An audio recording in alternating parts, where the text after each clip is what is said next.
A lone flashlight beam cuts through the oppressive darkness of an abandoned building. The silence is broken by the heavy thud of combat boots stepping onto the cracked floor. From the shadows emerges a squad of elite soldiers, their faces hidden by glowing ring visors. They move like wraiths, sweeping through the derelict halls with practiced, silent precision. One soldier's visor flashes red, initiating a full scan of the immediate area. The world dissolves into a crimson grid as his sensors map every corner and object. Suddenly, a new signal appears, a life form hiding just beyond the next pillar. A soldier raises his rifle, alerting the team that he's found their target. A blinding white light erupts from their weapons, pinning the hidden figure. And caught in the glare is not some monster, but a small, feral child, cowering in terror. The child's survival instincts kick in, and he bolts into the darkness. But the soldiers aren't trying to kill him. A non-lethal round explodes at his feet to halt his escape. The squad leader gives the order to deploy the capture device now. A weighted net flies through the air, ensnaring the target perfectly. And then consciousness fades, replaced by the unfamiliar warmth of a sunlit room. The child's eyes snap open, filled not with fear, but with pure, disoriented confusion. He sits up, a tiny figure lost in a world of soft pillows and clean sheets.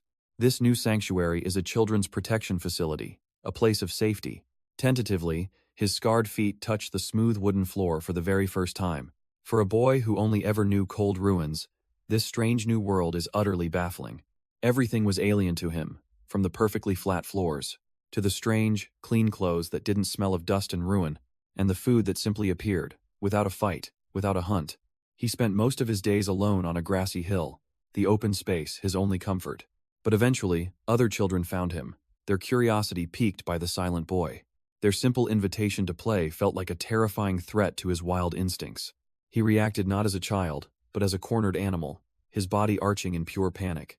His feral scramble sent the other kids scattering, completely shocked by his reaction. But as he fled, a gentle touch from a butterfly stopped him dead in his tracks.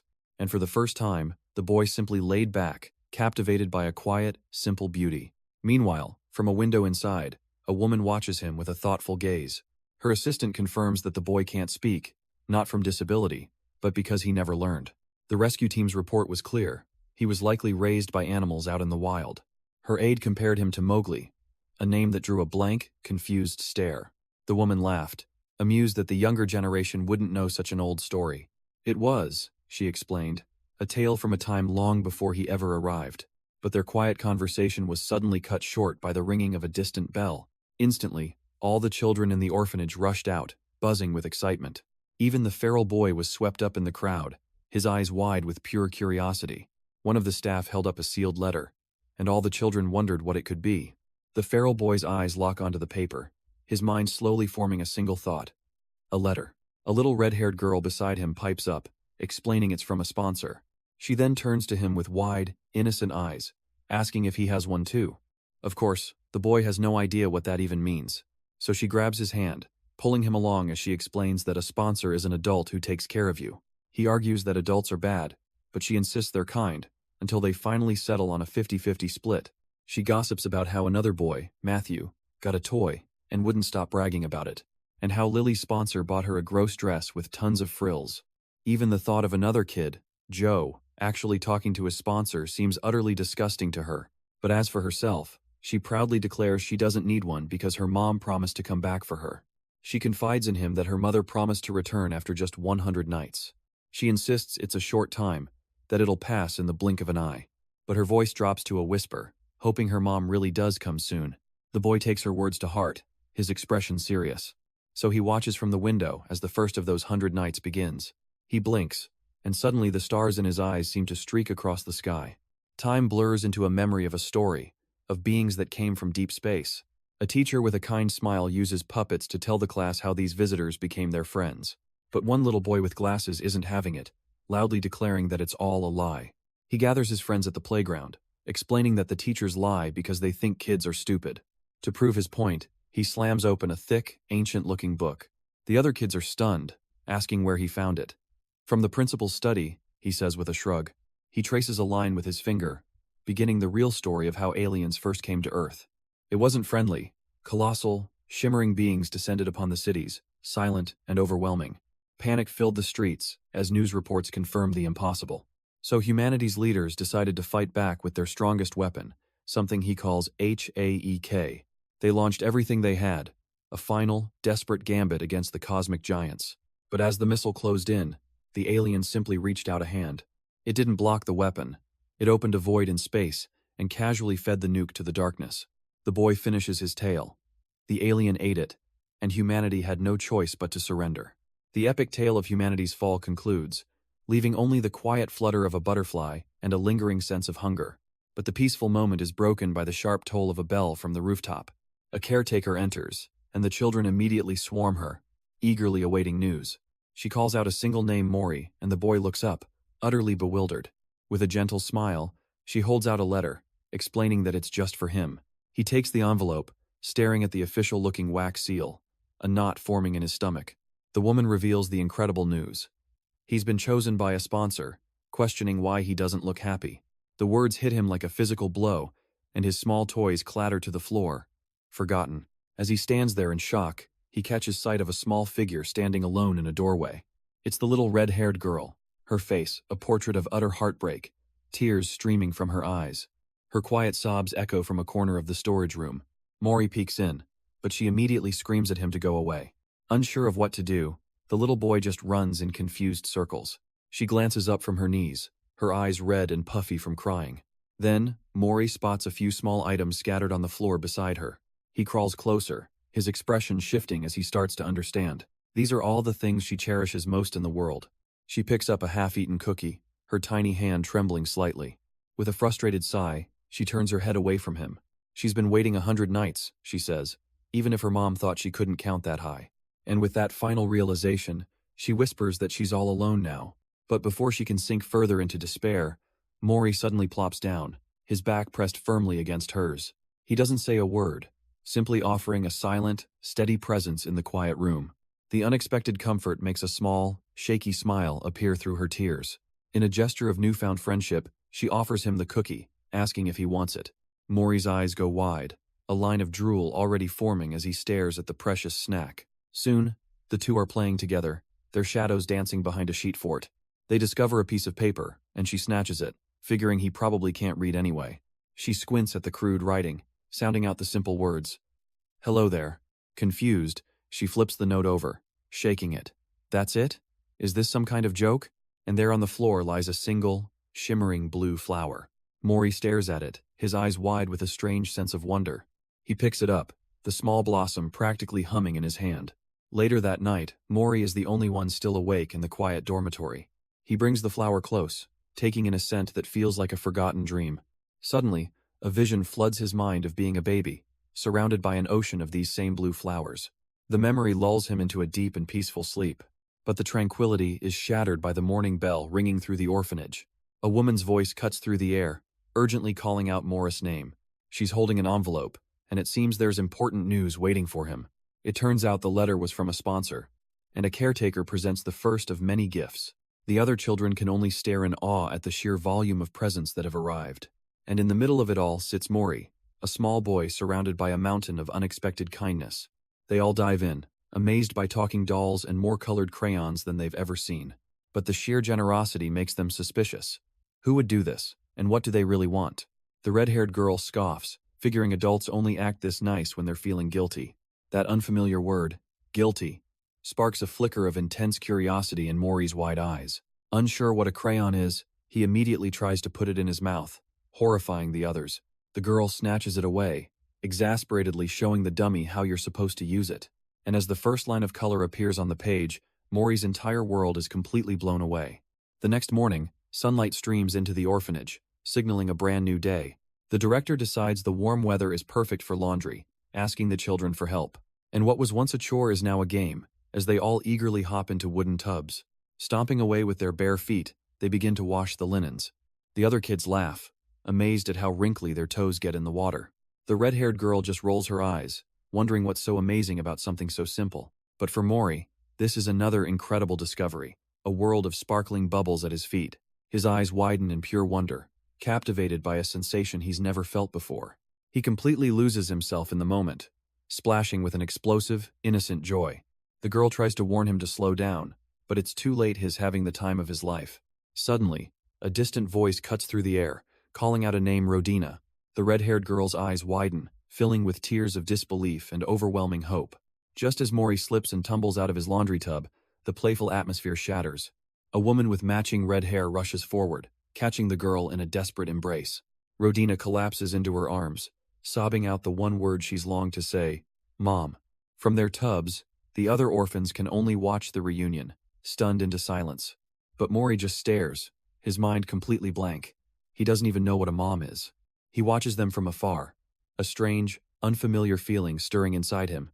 Later that evening, Rodina stands with her bags packed, telling Mori to take care of himself. She gives him one last piece of sisterly advice, and he quietly nods, understanding she's gone. But before she goes, she offers him her own worn shoes and her small bag. Mori just stares, wide-eyed, as she tells him he shouldn't go barefoot anymore. Her face crumples, trying to hold back the tears of their final goodbye. Suddenly, she lunges forward, wrapping him in a desperate, heartfelt hug. In his ear, she whispers her last wish for him, that he must be happy. And for the first time, a genuine, warm smile spreads across Mori's face. It's a fleeting moment of pure connection, a memory hell hold on to.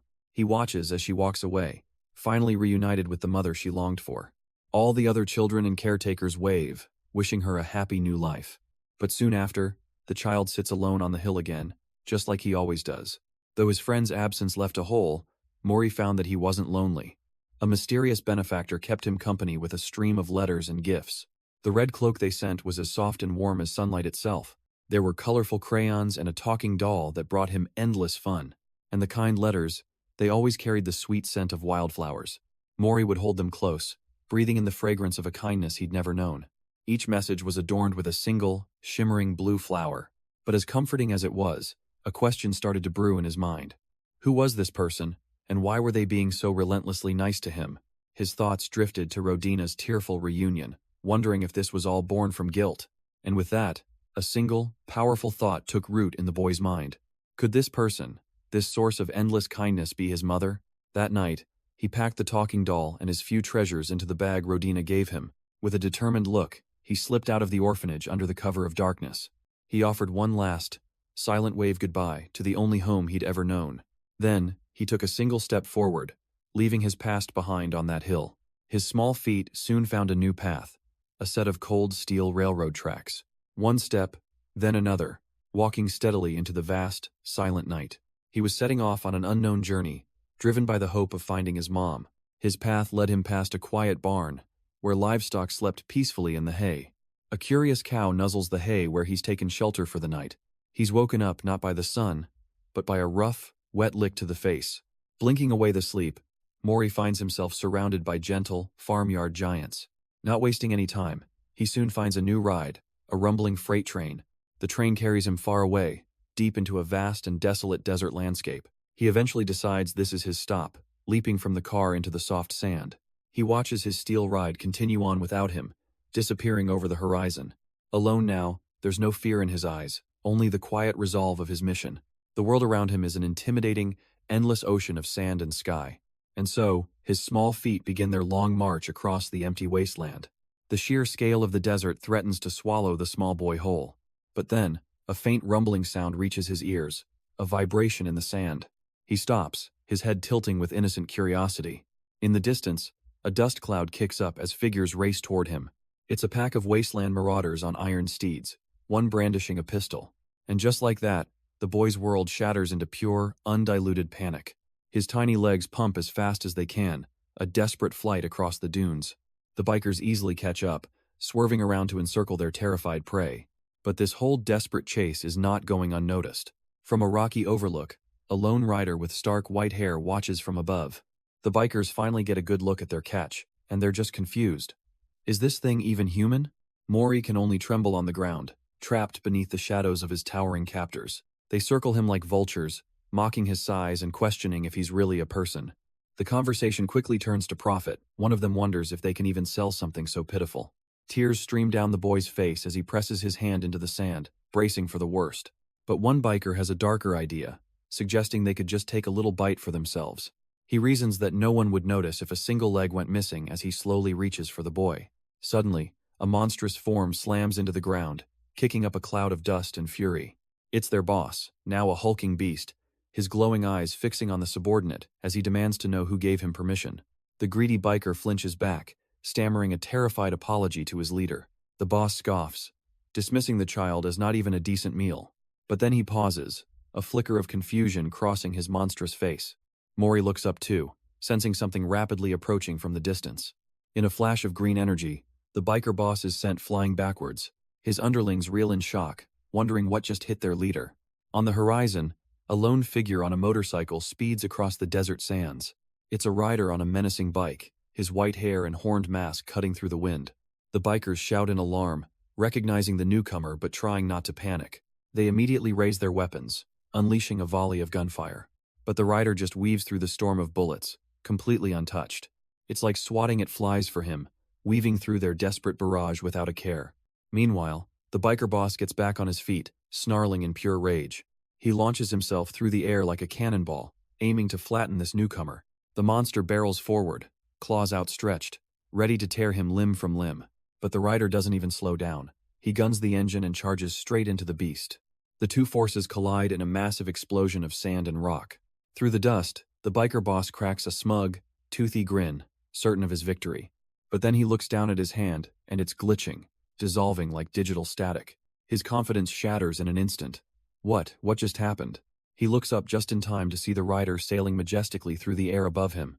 He doesn't even bother with a fancy landing, simply aiming his bike's cannon down.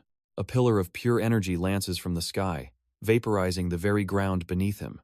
Little Mori, caught in the shockwave, can only shield his eyes from the blinding light. When the dust settles, the rider lands perfectly, not a scratch on him or his machine.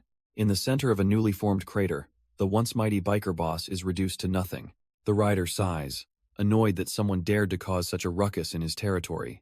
But then, he senses something, a presence he wasn't expecting.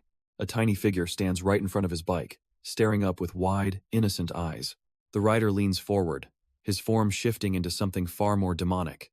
6 glowing eyes stare down, a cold, curious gaze, wondering what this little creature is. But the boy doesn't run. He plants his feet and puffs out his chest, trying to look intimidating. The demonic rider's gaze is unreadable as he mutters a single word, summoning his companion. A small, cube-like robot materializes beside him, its green optic lights blinking to life.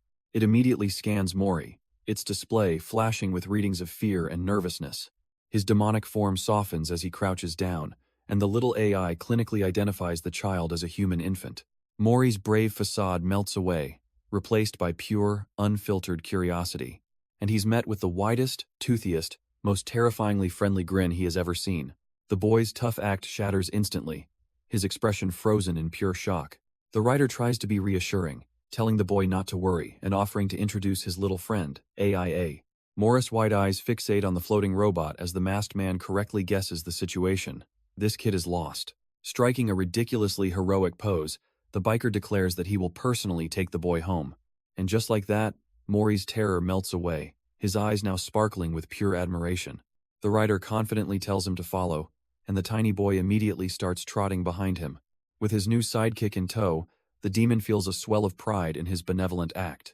But as they walk, his heroic facade drops, and his true nature begins to surface. While the child follows trustingly, the biker starts weighing his options. It's not illegal to eat humans, but it is a social taboo. Besides, this kid is too scrawny.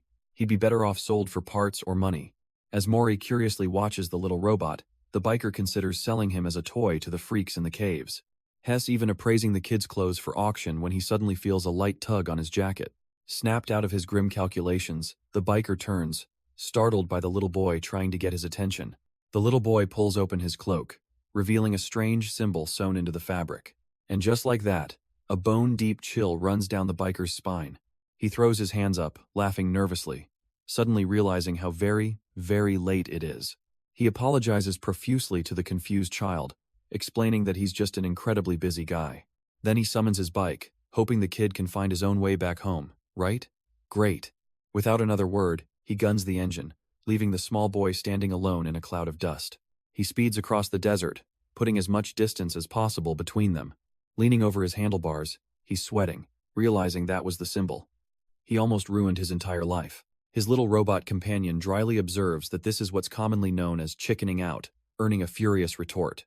Trying to calm his nerves, the biker claims the scare just made him thirsty, as the robot offers him a drink. He takes a long, cool sip, trying to get his pulse back to normal. But a sudden weight on his back makes him choke on his drink. He looks down to find the exact same kid from before, now clinging to his chest. How? When? His mind completely short-circuits in sheer panic. Losing all composure, he starts swerving wildly, screaming for the little pest to get off. His frantic movements send them both flying through the air after hitting a surprisingly cheerful rock. He hits the ground hard, vision swimming, the world a blur of sand and sky. His head is pounding as he slowly pushes himself up from the dirt. But he's not just covered in dust.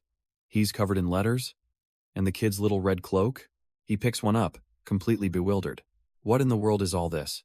The kid stares at one of the mysterious papers, just as lost as the biker is.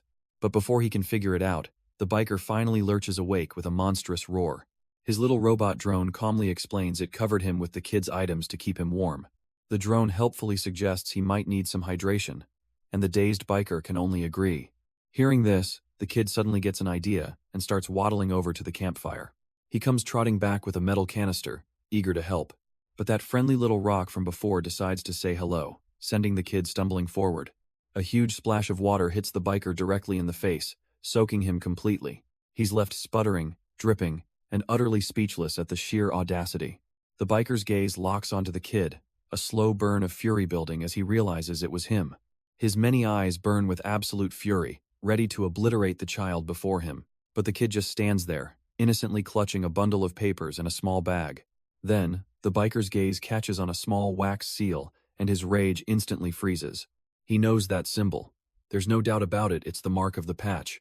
An insignia belonging to one of the 7 fingers, a being from the beginning and end of the universe. A power so absolute that to threaten anyone under their protection is to schedule your own death. Their symbol is a promise of a swift and brutal end for any who dare stand against them. The biker's own horns manifest as the sheer weight of this realization hits him. His entire perspective shifts in an instant as he reevaluates the scene. He thought this was just some helpless, clumsy human, but he couldn't have been more wrong. It wasn't just the seal, either. Every single item the kid carried had that same engraving. Even the paper was a luxury item, worth more than a month's worth of food. And the writing, it wasn't just ink on a page. It felt like it was imbued with genuine affection. A wicked smile spreads across the biker's face as the gears in his head turn. This isn't a target, it's a golden ticket. As if on cue, the little robot companion chimes in that its battery is running low. So he holsters his massive cannon, the threat completely neutralized. The hunt is over. The new mission, escort duty. He gestures to the child, asking if they've got everything they need. He starts his pitch, explaining how a lifesaver like him is a rare find out here in the wastes. Besides, he's the only one who knows the area, a fact a couple of local lizards seem to find very romantic. He continues his grand speech, declaring what an incredibly good deed he's performing. And so, he explains, when they finally arrive at their destination, a generous reward is only fair. But he stops mid-sentence, noticing his audience has wandered off. The nerve, he calls out to the child, demanding they focus when he's speaking. His words, however, are lost on the kid, who's found something far more interesting. A big, juicy beetle. The biker's brain short-circuits as he realizes what the child is about to do. He lunges in a blur of pure panic, screaming for the kid to spit it out now. The crisis is averted, leaving him on all fours, gasping for air, while the child just sits there. He grabs the little idiot, yelling that eating random things in the wasteland is a death sentence. Then, his tone shifts, as he starts a lesson on how to spot a poisonous bug by its color. He asks if the child understands now poisonous things are a no-go. And for a brief, beautiful moment, the biker actually believes the lesson has sunk in. But then he turns around to find the kid about to press a very suspicious-looking button. He tackles the child away from one danger, only to see them toddling towards a massive man-eating plant. Next, the little menace is gleefully splashing around in a filthy, unknown puddle. And while the kid emerges sparkling clean, the biker is still screaming, his sanity being washed away instead. He stares into the middle distance, the sheer exhaustion hitting him like a truck. Collapsing onto the desert floor, he can only wonder what he's even doing with his life. That night, by the fire, the child sits and draws, completely untroubled by the day's chaos. The biker, however, is completely knocked out, utterly defeated by a single, tiny child. He leans over, asking the little one what masterpiece he's creating today. The child just babbles with pure passion, pointing proudly at his various artworks. When the biker can't understand, the kid instead points to a stone tag on his belongings. The biker sounds out the name Mori, so the little monster actually has a name. His eyes then fall on another drawing, and he asks about the tall, black figure in it. Mori simply turns and points right back at him. The biker recoils in disbelief that monstrous-looking scribble is supposed to be him. He takes the paper, his shock giving way to a quiet, focused curiosity. Staring at the drawing for a long time, he takes in the childish depiction of their group, and it sinks in this was the first time anyone had ever drawn a picture of him. His little robot companion floats up, pointing out that the writer seems to be in a surprisingly good mood.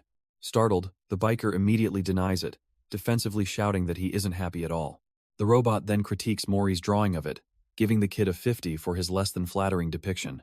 Despite his protests, the biker can't hide a faint, amused smirk. As night settles over the wasteland, the robot offers Mori some artistic advice for his next drawing. The next morning, the biker pulls out a device, projecting a holographic compass to get their bearings. He stands atop a rocky outcrop, surveying the path ahead with his robot floating nearby. With a destination in mind, he announces that their journey continues just over the next hill. But he quickly notices that Mori has already wandered off into the distance, a tiny speck in the desert. He yells at the kid to hurry up, threatening to leave him behind if he doesn't listen. He squints, trying to figure out what could possibly be holding the kid up this time. Turns out Mori has wandered off to make friends with a strange desert creature. He approaches it with pure curiosity, wondering if it's just a wild animal, but his innocent gesture is immediately seen as a threat by its much larger, spikier parent. This one's not just for show. Its claws begin to crackle with raw, fiery energy. Before it can even lunge, however, a massive explosion engulfs the beast completely. The biker stares in absolute horror, realizing he just massively overreacted. He hadn't meant to incinerate it, just scare it away from the kid. Panicking, he whips out his gun, screaming at Mori for getting into this mess. But as he sprints over, he finds the boy comforting the now orphaned baby lizard. He reaches out a hand, but it's far too late. The entire area erupts into a violent, raging inferno. The biker's heart sinks, his eyes wide with utter despair. He just killed a child. All he can do is watch as the boy's silhouette is swallowed by the blaze. But right at that moment, the boy's simple cloak begins to flutter unnaturally. Stunned into silence, the biker can only stare at the impossible sight. The cloak begins to dance, pulling the searing flames towards it like a magnet. It swirls the inferno into a vortex, condensing the fire into a single point. And then, with a soft pop, the flames are gone, leaving Mori sitting there unharmed. The biker, the boy, and the lizards are left standing in the sudden, awkward silence. The biker's brain completely short-circuits, and even the local lizards are just staring in disbelief. He stumbles forward, his voice cracking as he asks the boy if he's okay. Collapsing in sheer relief, he admits the shock nearly killed him. But that relief quickly curdles into pure, unadulterated rage. He whips his gun up, screaming about the bastards who started this mess. The lizards, however, puff out their chests, ready to defend their turf. The biker turns on Mori, demanding to know why he's acting like the victim after causing all this trouble. He then scoops up the smaller lizard, yelling that this poor child was almost turned into barbecue. An absurd standoff begins, with the biker now defending the lizards from the very kid he tried to kill. But their bizarre argument is cut short as the AIA robot announces a new threat approaching from below. Suddenly, the ground trembles as a monstrous shape erupts from beneath the sands. An absolutely colossal sandworm surfaces, its sheer scale making them look like ants. Its massive shadow completely engulfs the biker and the young boy, a predator of unimaginable size. The creature looms over them, its armored head glowing with an ominous blue light. Damn it, the biker's blood runs cold as he realizes this isn't just any monster. It's a fully grown adult. His immediate priority shifts, forget the argument. He has to send Mori back right now. The little robot screams a frantic warning, confirming that the beast is coming right for them. But instead of a vicious attack, the giant creature gently lowers its head toward the two small lizards. It nudges them forward, revealing itself not as a threat, but as their parent. The biker, braced for a fight for his life, can only stare, utterly speechless at this bizarre family reunion. The biker, furious and embarrassed, shouts that he won't let them off easy, while Mori wonders why he's yelling. One of the small lizards waddles over to the boy, completely ignoring the fuming demon. As a thank you, it offers Mori a huge, sparkling yellow mana crystal. The boy's eyes light up as he happily accepts the generous gift from his new friend. Mori then pulls out a small feather and starts playfully tickling the creature's chin. The two of them begin running in excited circles around the biker, who just stands there, utterly baffled. Finally, the lizard family climbs back onto the giant sandworm's head, ready to depart. The small creature snuggles safely against its parent, content and happy. With the danger gone, Mori looks at the smaller lizard he saved. A tender moment in the harsh desert. The biker's tone turns deadly serious, reminding Mori that he only survived because of that special cloak. The demon muses that the boy's cloak isn't normal. It repels fire and even regulates temperature. He tells Mori to be grateful to whoever gave him such an incredible artifact. The weight of that statement finally sinks in, the boy clutching his precious gift with wide, innocent eyes. As they continue their journey, Mori's childish energy is a stark contrast to the biker's quiet observation. Later that night, they rest by a campfire, the intimidating demon simply lying on his back near the sleeping child. But Mori can't seem to rest, his gaze lingering on his strange new guardian. The biker, who was only pretending to sleep, opens his luminous eyes, his mind whirring. He summons his small robotic companion, AIA, demanding all available data on humans. A complex holographic display erupts around him, the robot processing the request. But the sum total of his advanced knowledge on humanity is basically a bathroom sign. The biker begrudgingly accepts this simple, almost insulting explanation. But AIA clarifies that humans reproduce, which means the boy he must have a mother. The robot then launches into a brief history of the world, a time when ancient masters left the earth. In their absence, a creature of intense greed and violence arose, a species called humans. They claimed everything from the land to each other, a self-destructive cycle that saw their numbers fall. The biker scoffs at the thought. It seems the powerful ones didn't care much for their offspring. He turns his head, his many eyes now focused on the small, sleeping boy beside him. Mori, of course, is completely oblivious, curled up and sound asleep by the fire. For a long moment, the demon simply lies there, watching over the child. Then, in his sleep, the boy's tiny hand reaches out, touching the biker's own in a simple, trusting gesture. The boy's small hand wraps around his finger, an unconscious gesture of absolute trust. For the first time, the demon gently cradles the child's head, a flicker of something unknown in his eyes. Mori sleeps on, completely at peace, unaware of the internal conflict he's causing. The biker's gaze is intense, his mind trying to process this strange, warm feeling.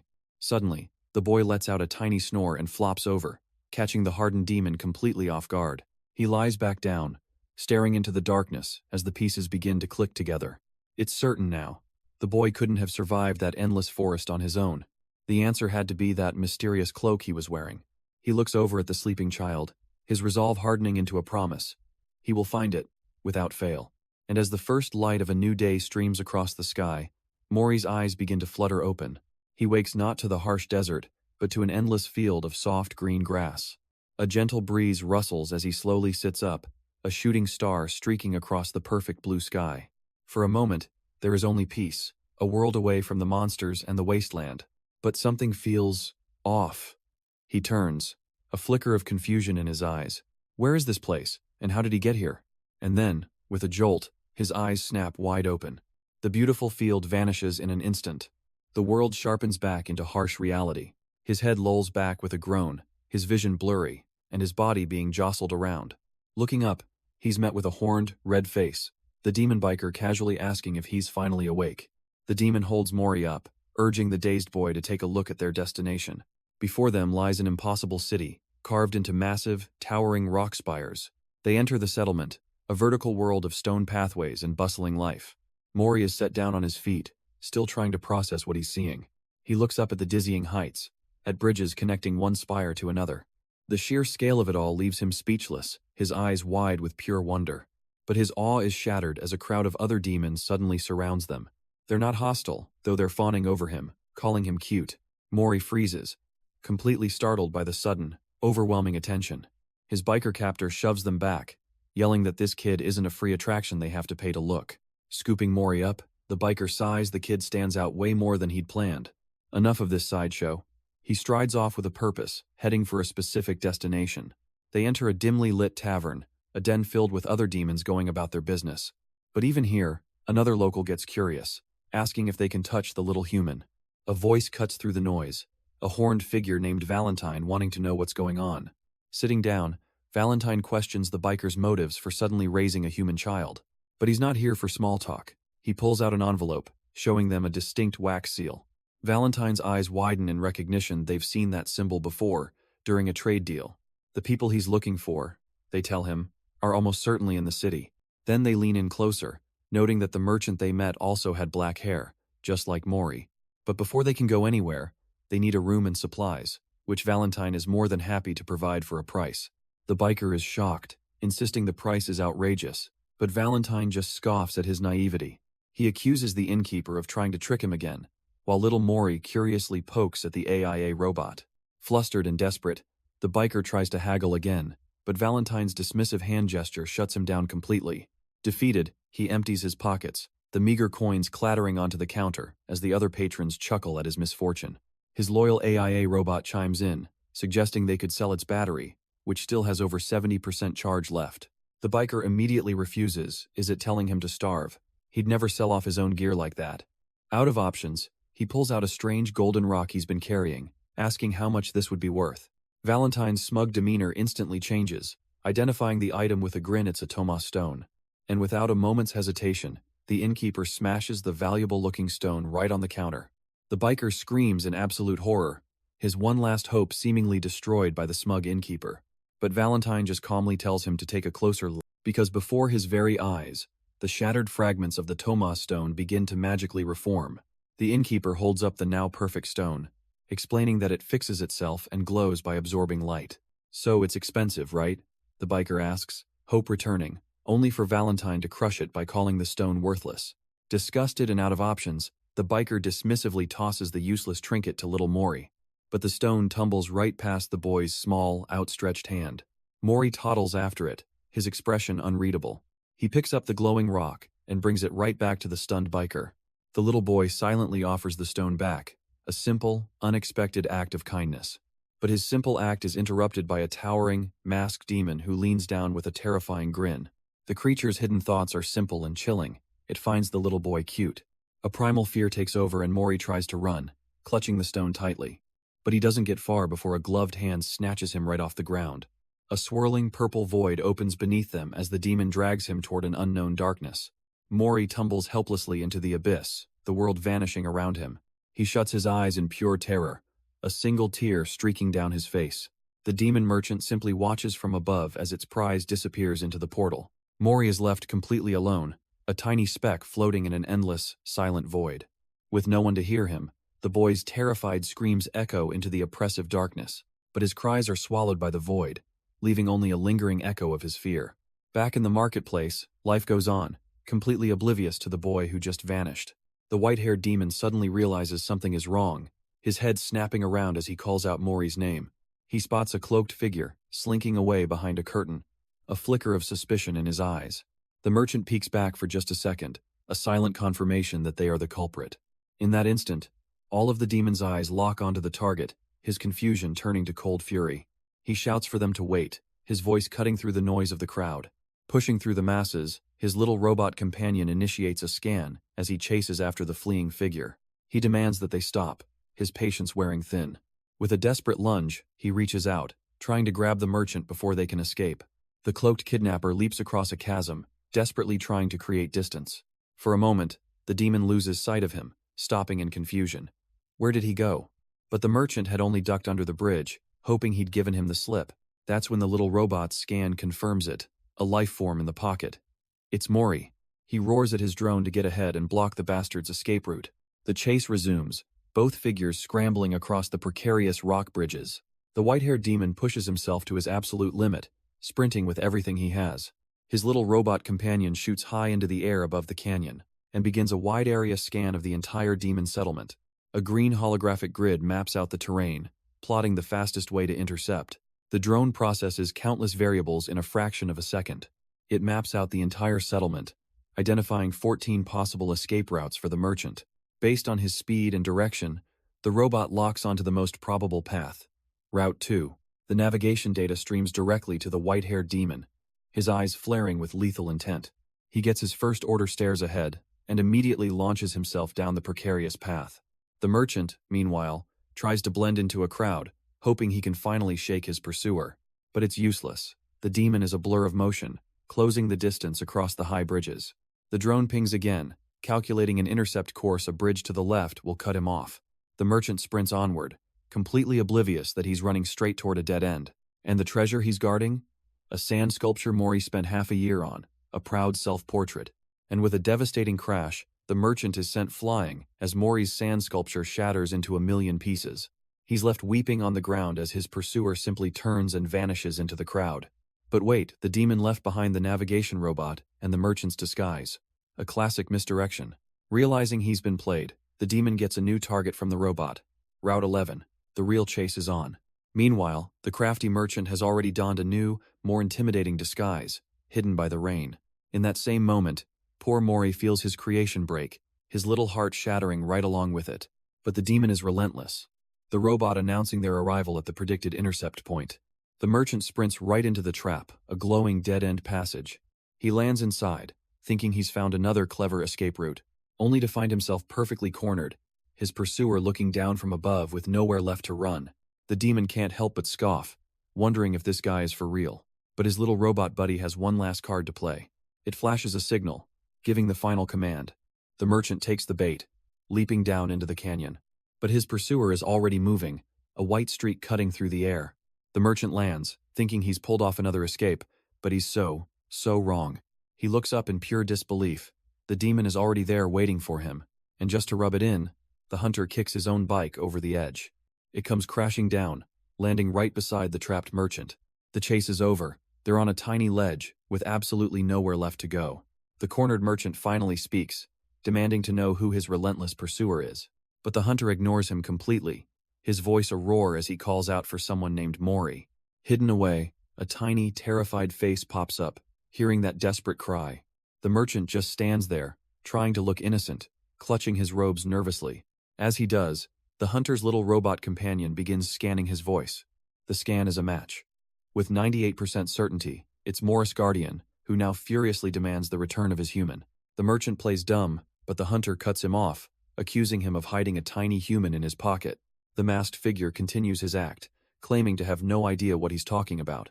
He even has the audacity to say the thing he's carrying is his own, that he's been raising it himself. Just then, the robot reports Morris' fear level is rising, and the hunter's expression darkens with pure rage.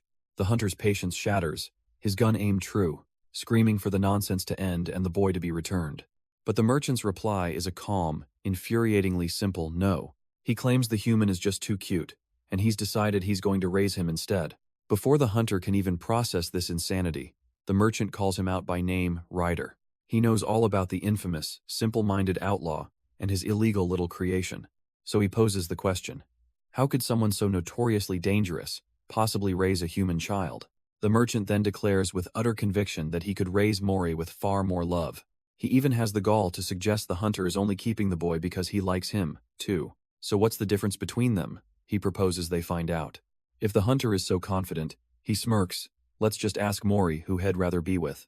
The hunter isn't interested in a debate. His patience has clearly run out. His gun is aimed, his little AIA robot hovering silently nearby.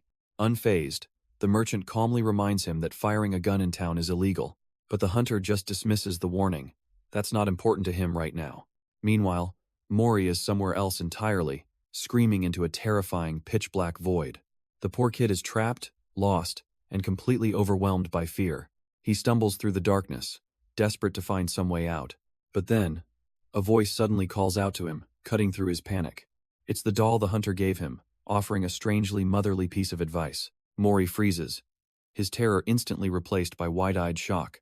Back in the real world, the merchant tries to offer a generous compromise. He'll take the head, and our hunter can have the body. But the hunter isn't listening. He's running a quick calculation 3% energy is plenty for a headshot. The real problem is that the merchant's pocket dimension is made of muscle that will crush Mori on impact. He's completely stuck, internally cursing his inability to get the kid out first. The merchant, however, takes this silence as a personal insult, his voice dripping with annoyance. But his rant is cut short by a sudden, sharp kick from inside his own stomach. He lets out a pained grunt, his masked eyes wide with disbelief. And then, with a shriek of agony, the merchant's pocket dimension bursts open as Mori pops right out. The hunter can only stare in utter shock as Mori, now free, makes a run for it. The merchant is trembling with absolute fury, screeching about how filthy that little creature was. How dare that child defile his sacred space? To think he was scurrying around freely inside the merchant's own pocket dimension. But his tantrum is cut short by a flash of green light, as the hunter finally makes his move. A new shriek tears through the air, this one not of rage, but of pure, unadulterated pain. The merchant looks down in horror at his severed arm, crying out for his lost limb and a precious jewel. Before he can even grieve, the cold steel of a gun barrel presses firmly against his head. The hunter yanks him close, his voice a low growl, telling the merchant to listen very carefully. With Mori now held safely in his other arm, he issues a chilling warning about ever touching the boy again. His eyes glow in the dark as he promises that if he does, he'll be forced to crawl like a snake for the rest of his miserable life. But the gunshot was a bit too loud, and he knows they've drawn unwanted attention. No time to waste. He calls for his ride, AIA, which materializes on command. Gently, but quickly, he secures Mori for their high-speed escape. With a powerful roar, they blast off across the barren landscape, leaving the merchant in the dust. Once they're a safe distance away, the hunter lets out a deep sigh of relief, confusing the boy. That relief immediately explodes into a hearty, unrestrained laugh that echoes in the open air. He can't get over the merchant's panicked face, mocking how filthy and flustered he was. It was, after all, a truly ingenious method they'd used to pull off the infiltration. He looks down at the boy with a genuine grin, praising him for a job well done. And Mori proudly reveals his little furry accomplice, the secret to their success. Mori's eyes are practically sparkling with pride and admiration for his new partner. Hess now perched atop the hunter's shoulders, a majestic, if slightly annoying, passenger. With their escape complete, the hunter asks his bike's AI for the fastest route forward. The destination is set, they're heading for a place called the Whale's Cradle. But as they speed off, Mori starts climbing his head, forcing the exasperated AI to tell them to please stay still. Through the haze of their journey, a colossal shape begins to emerge on the horizon. Finally, they arrive, dismounting to continue the rest of the way on foot up a grassy hill. The boy eagerly scrambles ahead, peeking over the crest of the ridge. His eyes go wide, completely stunned by the sight that greets him. They've arrived at a stunning vista, a hidden paradise of green valleys and soaring peaks. And so their journey into this hidden world begins, a land of vibrant green and life. For days, they traveled, a strange pair exploring the forgotten beauty of this new land. They delved into ancient ruins, echoes of a time long past, the boy following his strange guardian. And as night fell, they'd share a quiet meal, a moment of peace under the stars. But this paradise held its own nightmares, as the mist rolled in and giants walked the earth. The hunter suddenly collapses, his body sparking, completely incapacitated by a simple beam of light. His own AI coldly analyzes the data, noting a critical weakness. Its master fears bright spotlights.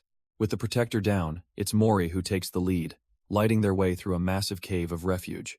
Back on their feet, the hunter now carries the exhausted child, a makeshift shield in tow. He pulls the small raft through the crystal water, letting the boy who saved him finally rest. But the quiet of the cave is a lie, as dozens of hungry red eyes blink open in the darkness. Ambush! A swarm of screeching monsters descends, and the hunter becomes a demon, shielding the boy with his own body. Once the chaos ends, Mori simply offers his little AI companion a piece of glowing candy. He even has one for his monstrous guardian, who can only stare, utterly bewildered by the child's kindness. With the danger behind them, they leave the cave, the hunter's bike kicking up dust as it tears into the night. They ride out across a vast, moonlit plain, a single small shape against an endless landscape. And Mori, safe in his protector's arms, looks up at the sky with wide, innocent eyes. The two journey in comfortable silence, a strange pair finding a moment of peace. Then, he sees it a breathtaking sight as majestic, colossal whales swim through the aurora-lit sky. It's a moment of pure, impossible magic in this brutal world, leaving the boy speechless with wonder. A lone sky whale drifts past, a silent, living mountain against the stars. Mori, completely captivated, reaches out a small hand, wanting to touch the impossible. For the first time, a genuine, fond smile crosses the hunter's face as he watches the boy. He sets the bike to autonomous mode and playfully lifts the child high into the air. Held aloft, Mori stretches his arms towards the aurora, closer to the magic than ever before. A colossal shape passes directly overhead, so close he could almost feel its presence. His tiny fingers brush against the starlight, reaching for the belly of the cosmic beast. The entire, beautiful, impossible galaxy is reflected in his wide, innocent eyes. They are just a tiny speck, watching a river of whales flow through the night sky. Finally, Mori closes his eyes, etching this perfect memory into his mind forever. But as sleep finally takes him, a different scene begins to play in his mind. A warm embrace, a soft voice whispering about her lovely, round one. It's a memory of pure, unconditional love, a feeling of absolute safety, a peaceful slumber he hasn't known in years. But the dream fades, and his eyes flutter open to a much harsher reality. He wakes with a start, peeking out from the warmth of the biker's jacket. The monstrous-looking hunter glances down, a faint smile on his lips as he sees the boy is awake. He immediately starts complaining to his bike, blaming AIA for the bumpy ride. They're now speeding through a desolate, snow-covered mountain pass. But AIA retorts that its creator is useless without it, and the biker can only grumble in response. With a crunch of snow, the bike finally comes to a stop. The biker looks out over the familiar, desolate peaks, noting how little has changed. He lifts Mori off the seat, explaining they need to be quiet to avoid waking the locals. AIA buzzes with excitement, wanting to show Mori what lies beneath, but the biker quickly shuts it down. The little robot then turns its attention to the boy, a new target for its teasing. It mockingly asks if Mori is a bit over-equipped in that super defensive cloak. The biker smirks, adding that it's not just for safety, and it'd be fun to roll him up into a ball. AIA immediately declares that's abuse before asking if they can try it just once. They stand before the vast, silent, and imposing mountain range. The AI's eyes glow ominously, signaling their entry into a truly dangerous territory. But the quiet is shattered when AIA suddenly alerts its rider of a high-speed approach. The biker scoffs, thinking it's just hunters, until AIA displays a speed of nearly 500 kilometers per hour. His eyes widen in disbelief. What in the world could move that fast? He scans the desolate, snowy peaks, but sees nothing. A primal instinct kicks in, his demonic tail whipping through the air with agitation. This isn't just a hunter. A very bad feeling tells him this is something else entirely. Forget stealth. He yells for a change of plans, demanding they get on the bike immediately. Not a moment is wasted as he leaps onto AIA's transforming chassis. They blast off across the snow, leaving the silent mountain behind. But AIA's tracker is grim. Their pursuer is still closing in. ETA under 3 minutes. The countdown timer plummets. They have less than a minute. Mori holds on for dear life, eyes wide with a mix of fear and wonder. Suddenly, on a distant snowy ridge, a lone silhouette appears. AIA's sensors immediately lock on, finally getting a visual on their pursuer. The demon biker pushes the bike harder, carving a path through the frozen landscape. But he's not just running. He whips around a massive triple-barreled cannon. A torrent of emerald energy blasts tear through the air, aimed directly at the figure. Yet the attack is met with a strange, shimmering blue light, and simply dissipates. The biker looks back, his confident assault having achieved absolutely nothing. A cold sweat runs down his face as he mutters, "What in the world is that thing?" Because from the distant figure, a new power gathers a swirling vortex of gravitational energy. The demon biker looks up, his heart stopping as the sky itself seems to collapse above him. Through the blinding snowstorm, the silhouette of a lone wanderer becomes clear. With a heavy, deliberate step, the pursuer plants their foot firmly in the snow. And there he stands, a silent, terrifying specter in a wide-brimmed hat. Tucked away, little Mori looks on, a single bead of sweat tracing his cheek. The biker's bravado completely shatters. A hunter who can handle black holes? This can't be real. How could they send someone like this just because he fired a few shots in town? The hunter stands motionless on the ridge, watching the desperate demon flee. But Mori isn't on the bike, he's hiding his face in the arms of the very hunter chasing it. The hunter remains perfectly still, an omen of death, as Mori looks on from their embrace. With his heart pounding, the biker desperately asks his AI for his odds of winning a straight fight. The response is a death sentence, a meager 16%. And even that's not guaranteed. His mind races. He knows AIA's calculations are flawless. This thing is an absolute monster. A head-on fight is suicide. He glances over at the kid, a new, desperate plan forming. His eyes narrow with grim determination. If he can't fight his way out, then hell blast his way out. He whips out a massive gun, screaming that it's now or never, but he doesn't fire at the hunter. He aims high, unleashing a powerful shot into the unstable mountain peak. Using the blast's recoil, he launches his bike into the air, soaring over the crumbling cliffside. He makes his escape just as a roaring avalanche begins to swallow the entire ridge behind him. Hez not just running, Hez going all in, screaming for AIA to release every last limiter. The system flashes a dire warning but immediately begins accessing its forbidden overclock mode. Red light flares as the bike's frame groans, pushing past every known safety protocol. With a roar of raw power, they blast through the air, thrusters burning hot against the cold. But has not done yet. AIA warns of fractures from the impact, but has already taken aim again. He fires another shot, a piercing beam straight down into the valley floor below them. The energy lance hits the mountain pass, carving a massive, glowing crater in the snow. Rock and ice shatter, ensuring nothing can possibly follow them through this path of ruin. He grins, feeling the bike respond. It's working. Maximum output, straight for the bridge. But tucked inside his coat, little Mori can only stare in wide-eyed terror at the chaos. The bike tears through the air, a black blur against the white snow. Behind them, the mountain pass they just destroyed collapses in a storm of rock and ice. He grips the handles, shielding the tiny, horrified Mori clutched in front of him. They plunge headfirst into the blinding white chaos of the avalanche they created.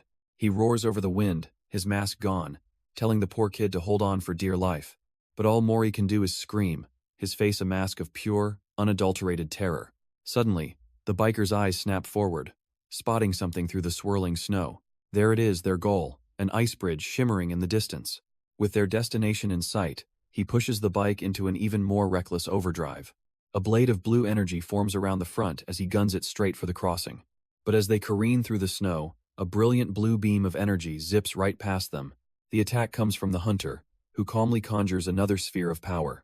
A volley of energy shards rains down, peppering the snow all around the bike. All the while, the ice bridge looms ahead, their only hope of escape. And that's when the biker realizes something's off. This hunter has no intention of actually attacking him. He thinks if he can just keep this pace and make it to the bridge, they're home free. Hope surges as his eyes lock onto their destination, snowflakes drifting past. But in the blink of an eye, the hunter materializes directly in his path, blocking the way. The biker's mind goes completely blank, unable to process what just happened. Before the biker can even react, the hunter snatches him right off the bike with impossible speed. A black-gloved hand clamps around his throat, cutting off all air and hope.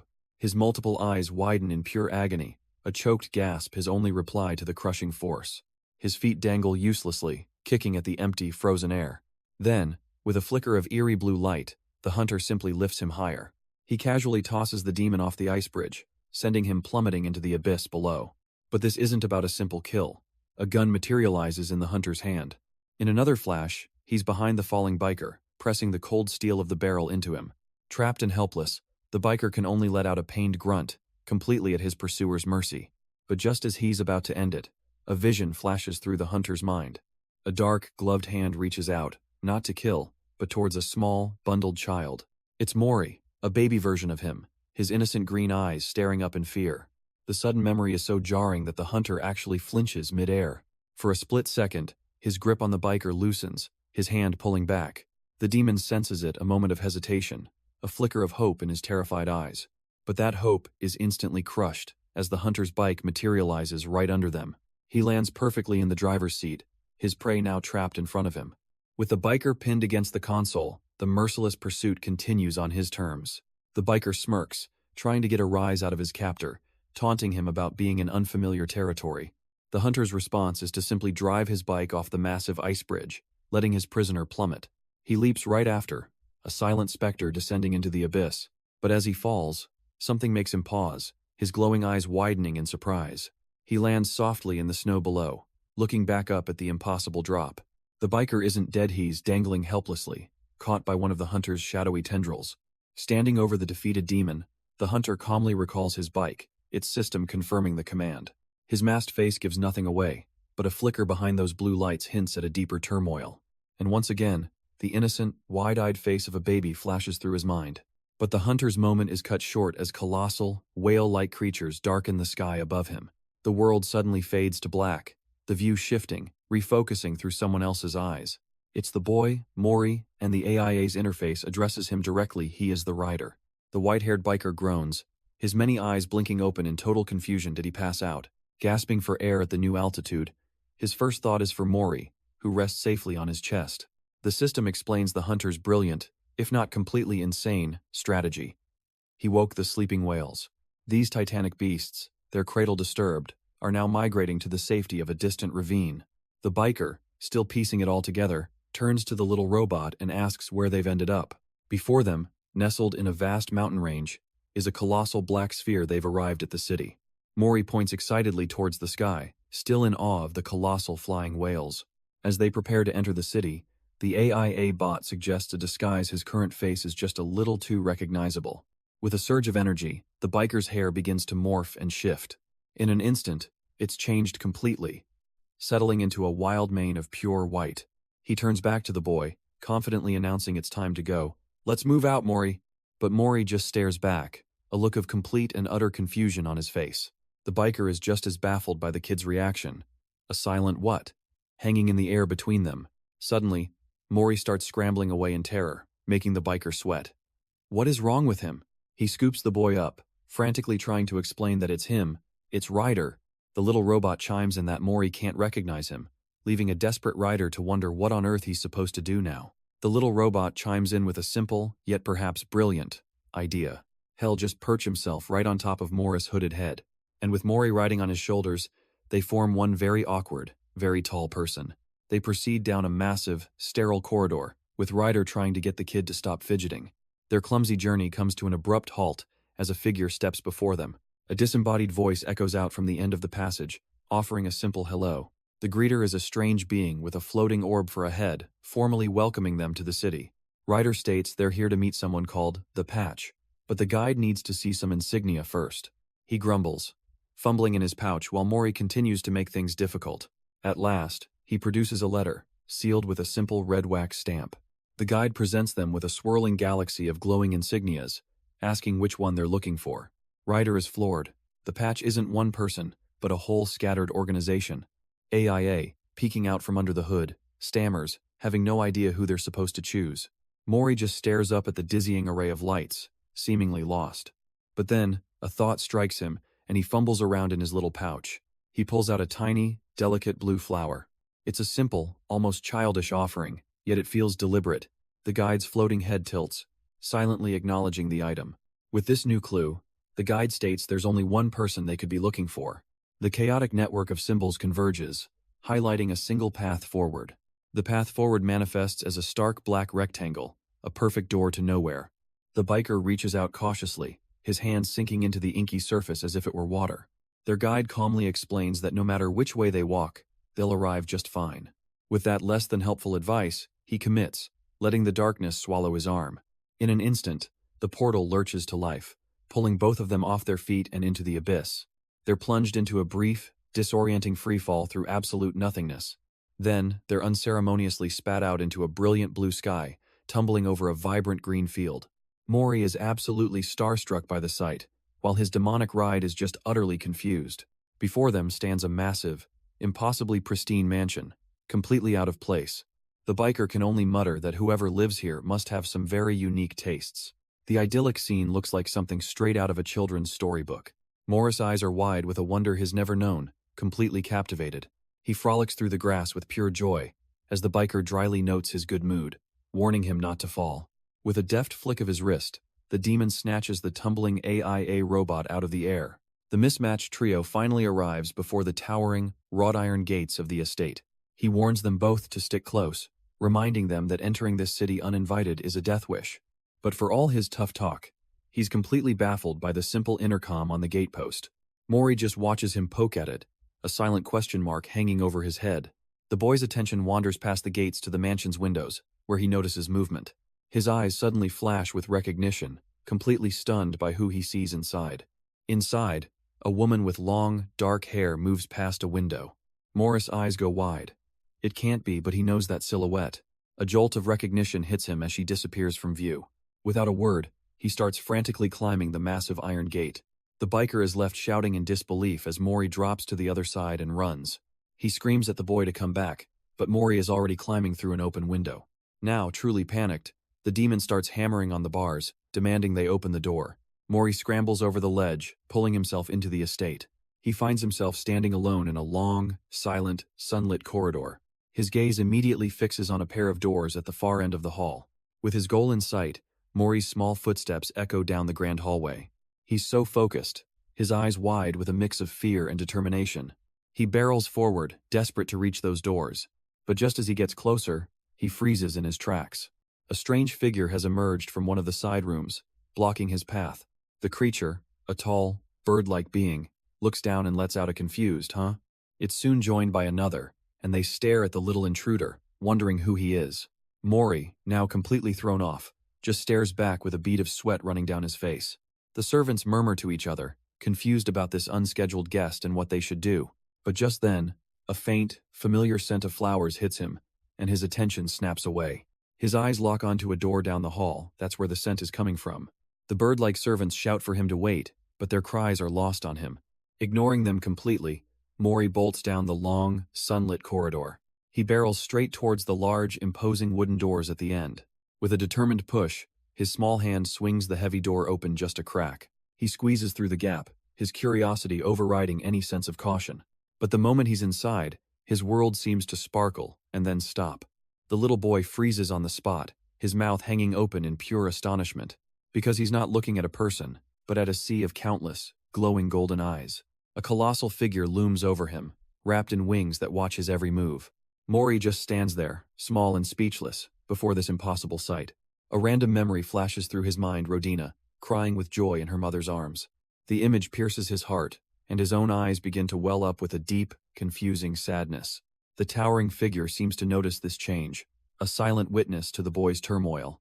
Then, a warmer memory surfaces: his own mother, holding him with a gentle smile. As if sensing his pain, the winged being slowly reaches a hand out toward him. But the wave of emotion is too much, and Mori finally breaks down, tears streaming down his face. Suddenly, the sacred silence is shattered by his biker companion screaming his name from the doorway. The little boy jumps, a sob catching in his throat as he's snapped out of his trance.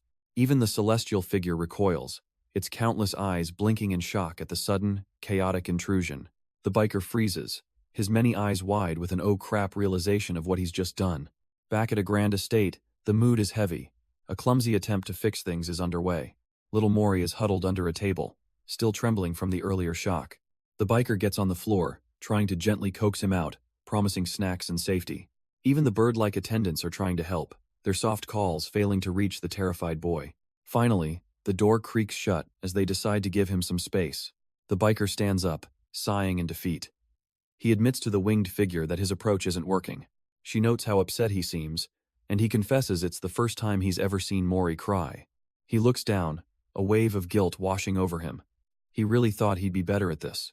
The winged figure then formally introduces herself as Miria, Mori's sponsor, catching him completely off guard. Not only is she his sponsor, she's Miria, the celestial owner of the entire city of Pei. The weight of that revelation hangs in the air as day turns to a quiet, starry night. Inside the room, the biker is passed out cold, completely oblivious to the world. But he's not alone, as a tiny shadow stirs in the darkness. It's Mori, finally emerging from his hiding spot under the table. He wipes away his tears, the fear in his eyes replaced with something else entirely. Tiptoeing over to the bed, he finds his target, the sleeping demon who scared him. The guy is completely vulnerable, drooling with his mouth wide open. And with a mighty heave, Mori lands a solid punch right in the biker's gut. The biker wakes up in agony, pleading, while Mori just glares, looking utterly satisfied. With his foe neutralized, Mori cautiously peeks out of the room. The hallway is long, dark, and eerily silent, stretching into the unknown. A grandfather clock ticks away in the corner, marking the dead of night. He gets down on all fours, determined to stay hidden as he crawls forward. But he's not alone, as a shadowy hand silently watches him from a doorway. Unaware, Mori continues his stealthy crawl through the massive, quiet house. He moves with a singular purpose, like a little animal hunting for its prey, and then he sees it, his eyes going wide with pure, unfiltered desire. A bowl of strange, green fruit sits on the counter, practically glowing in the dark. He remembers the biker offering him one, calling it a rare and delicious treat. With a grunt, his tiny hand stretches out, desperate to reach the prize. He pulls himself up, his little body trembling with the effort. His foot slips for a heart-stopping moment, but he finds his grip, refusing to fail. Finally, his fingers close around one of the strange fruits. Mission accomplished. He wastes no time, taking a huge, satisfying bite, his eyes wide with delight. But a sudden noise from the darkness makes him freeze mid-chew. He turns and sees a towering, winged figure staring at him from the doorway. The being glides past him, ignoring the boy completely as it moves toward a bookshelf. Up close, its expression seems less menacing and more contemplative. It then begins to sniff the air, its glowing eyes blinking in confusion. The being realizes the boy took something, and Mori, not waiting for an invitation, bolts down the hall. It gives chase, floating silently after the tiny, fleeing figure. Peeking around a corner, the creature sees the little thief has found a hiding spot, munching on his prize. Mori looks over the fruit, a little confused by the whole situation. He then spots the winged figure staring at him from the doorway, and the two lock eyes. But instead of fear, Mori just offers it a piece of the fruit he stole. The sheer, unexpected kindness hits the ancient being like a physical blow. A wave of pure, unfiltered innocence blasts through the room, sending Mori flying. Its mind is completely short-circuited, unable to process this turn of events. The mighty, winged entity was just defeated by a toddler offering it an apple. The offered fruit rolls across the stone floor, coming to a quiet stop. Mori shakes his head, dazed and confused after being blasted across the room. He quickly scrambles to his feet and scurries away, hiding behind a wall to peek back. Left alone, the winged figure stands frozen, the scattered fruit, a testament to the strange encounter. It clutches its chest, feeling a bizarre, unfamiliar pounding sensation. Its mind reels, unable to process an act of pure kindness directed at a being like itself. The creature slowly crouches down, its massive wings folding as it stares at the offerings. It just sits there on the floor, completely mesmerized by a simple piece of fruit. With a hesitant, almost delicate touch, it reaches out and picks one up. And now, the hunter becomes the seeker, timidly peeking around the corner for the boy. Mori waits anxiously from his hiding spot, peeking out into the quiet room. But the fear and waiting eventually wear him out, and he dozes off right at the table. The winged creature, overcome with an emotion it can't name, sheds a single, silent tear. And then, as if it were never there, the being vanishes into the night, but not before leaving a small token behind, placing one of the fruits on the floor. It rolls gently across the dark, wooden planks, a quiet message in the dark. The fruit comes to a soft stop right beside the boy who gave it. Waking with a jolt, Mori's eyes snap open and immediately lock onto the offering. He looks from the fruit to the empty doorway, a dawning realization on his face. With a hesitant hand, he reaches out, accepting this strange, silent gift. From the shadows, the winged being watches, startled by the boy's sudden movement.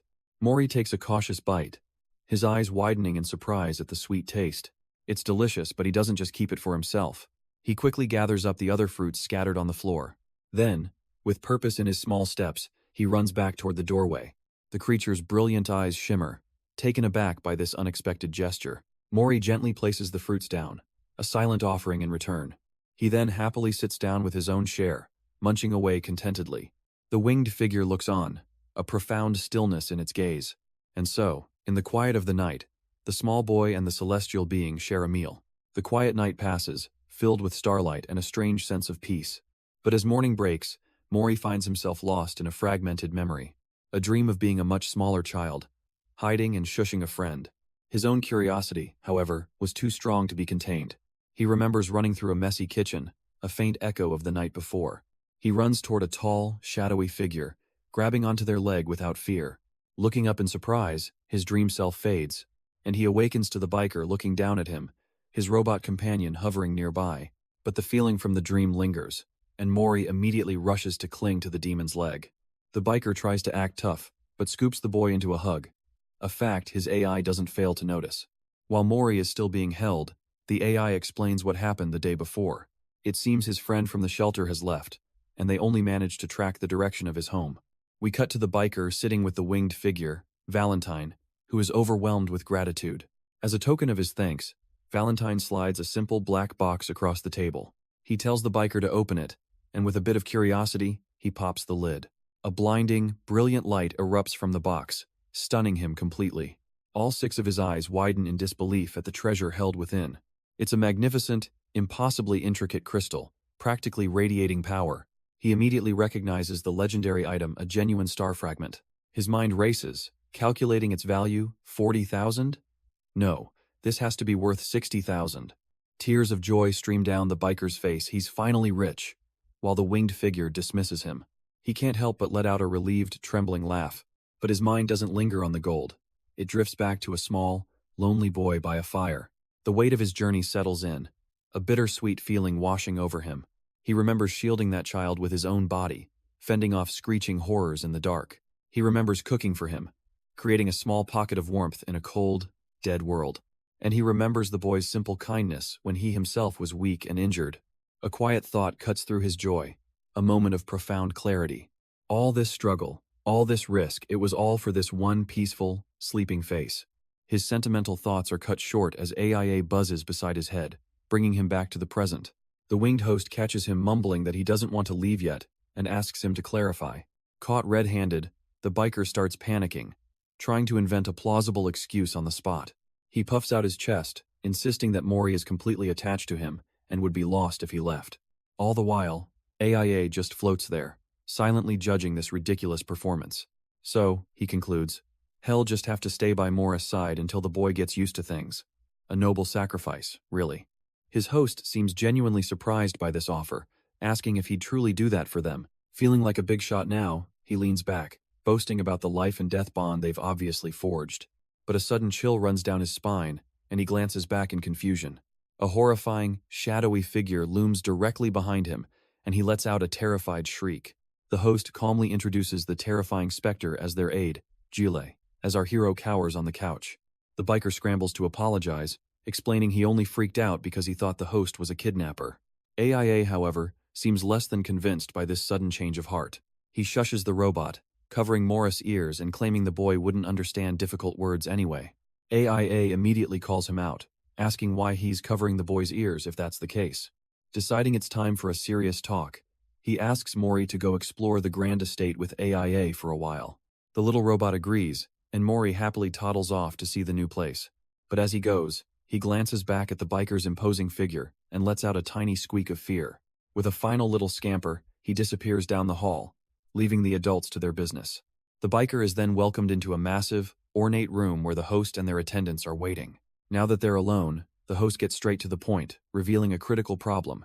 They still can't contact someone named Shalom. The biker is completely lost, asking who this Shalom person even is. His host practically explodes, absolutely dumbfounded that someone wouldn't know of the judge. He explains a cosmic truth. The judge, master of earth and life, delegated his authority to 7 disciples. And Shalom, he reveals, is one of those 7 powerful beings.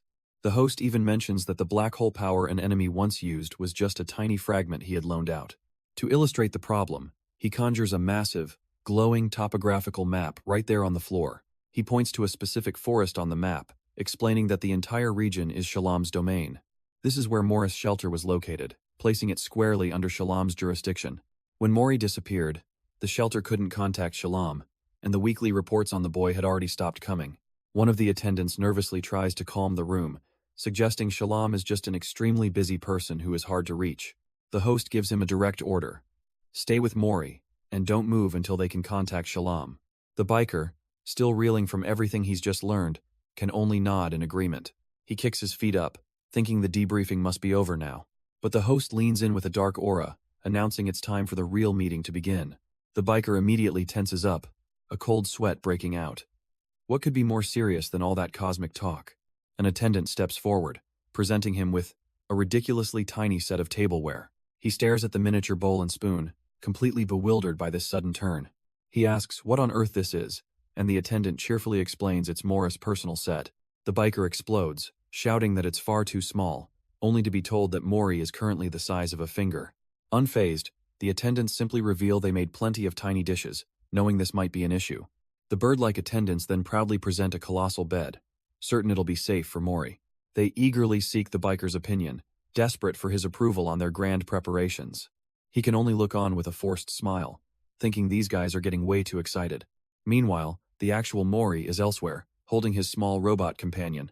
He gives the little bot a playful toss through an open window, into a vast, empty chamber. The two of them are left alone in the sunlit, cavernous room to make it their own. The grand mansion is filled with empty, ornate frames and a profound silence. Sunlight streams through the large windows, casting long shadows across the polished floors. But soon, the child and his robot fill the silence by redecorating the walls with their own art. Having made his mark, Mori peeks out a new door, eager to explore the rest of the estate.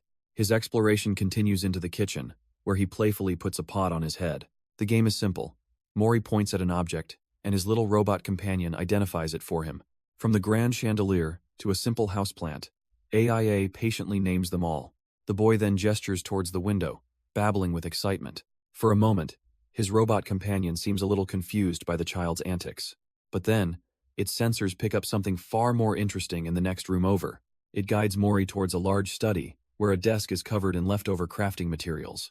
Curious, the boy climbs onto a chair to inspect the abandoned blueprints and tools. AIA analyzes the scene and concludes that something here was clearly handmade. Seeing Mori's confusion, the robot clarifies it's talking about the very cloak on his back. Mori's eyes trace over the abandoned workspace, a sense of familiarity washing over him. He spots a finely crafted rocking horse, clearly made for a child. And nearby, a set of colorful wooden blocks sit waiting. As his small hand touches a complex blueprint, a strange feeling stirs within him. A memory flashes a woman with long, dark hair, pouring her heart and soul into her work at this very desk. His eyes widen, a deep, unspoken connection to this place finally clicking into place. Suddenly, a new voice calls his name, and he looks up to see one of the bird-like attendants. The attendant is overjoyed, explaining how they barely managed to stop Miss Miria from turning the city upside down to find him. While Mori fidgets shyly, AIA explains they were simply exploring the mansion. The attendant clarifies that this is a villa, one that Miss Miria built herself, much to the robot's logical disbelief. The attendant explains that Miss Miria truly wanted to understand him. But Mori, still unsure of all this attention, cautiously peeks out from behind a large wooden door with AIA. The winged host turns, their expression shifting as they notice the small boy hiding there. Mori shrinks back, his large eyes filled with apprehension. With a sudden movement, the host spots him trying to retreat, causing the boy to freeze in place. The host seems a bit flustered, unsure how to approach the timid child. Behind them, the red-skinned biker observes the awkward interaction, his numerous eyes taking in the scene.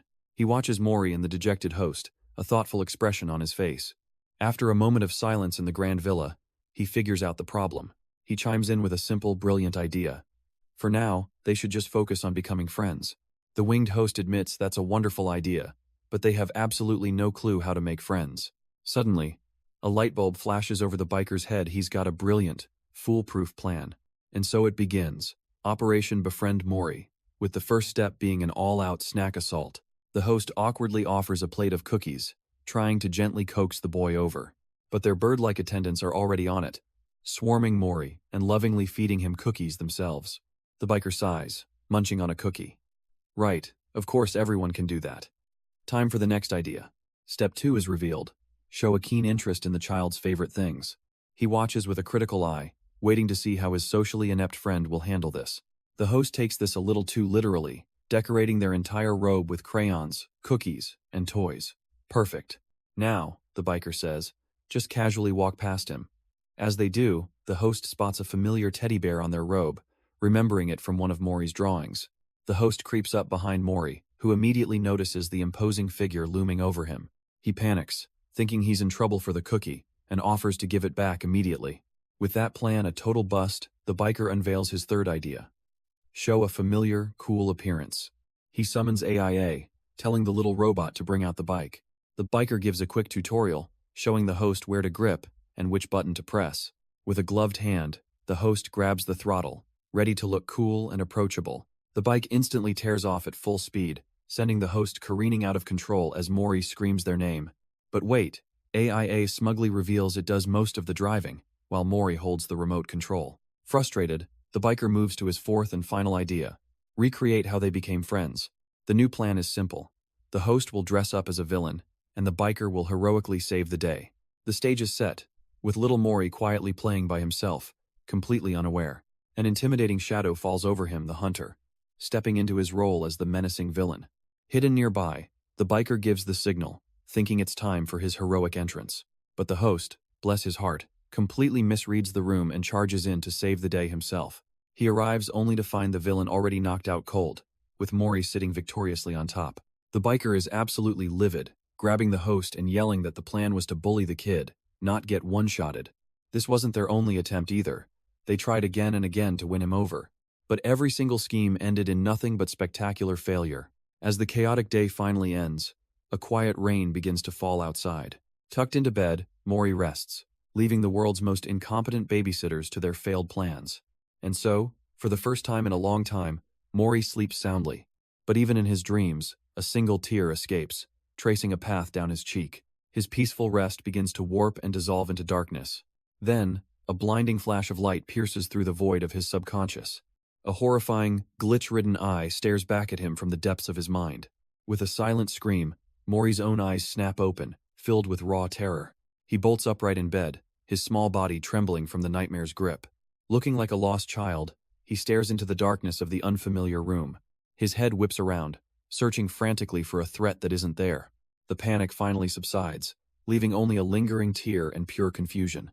A sudden clap of thunder illuminates a different child in a different time, eyes wide with shock. The noise sends him scrambling out of bed in a panic.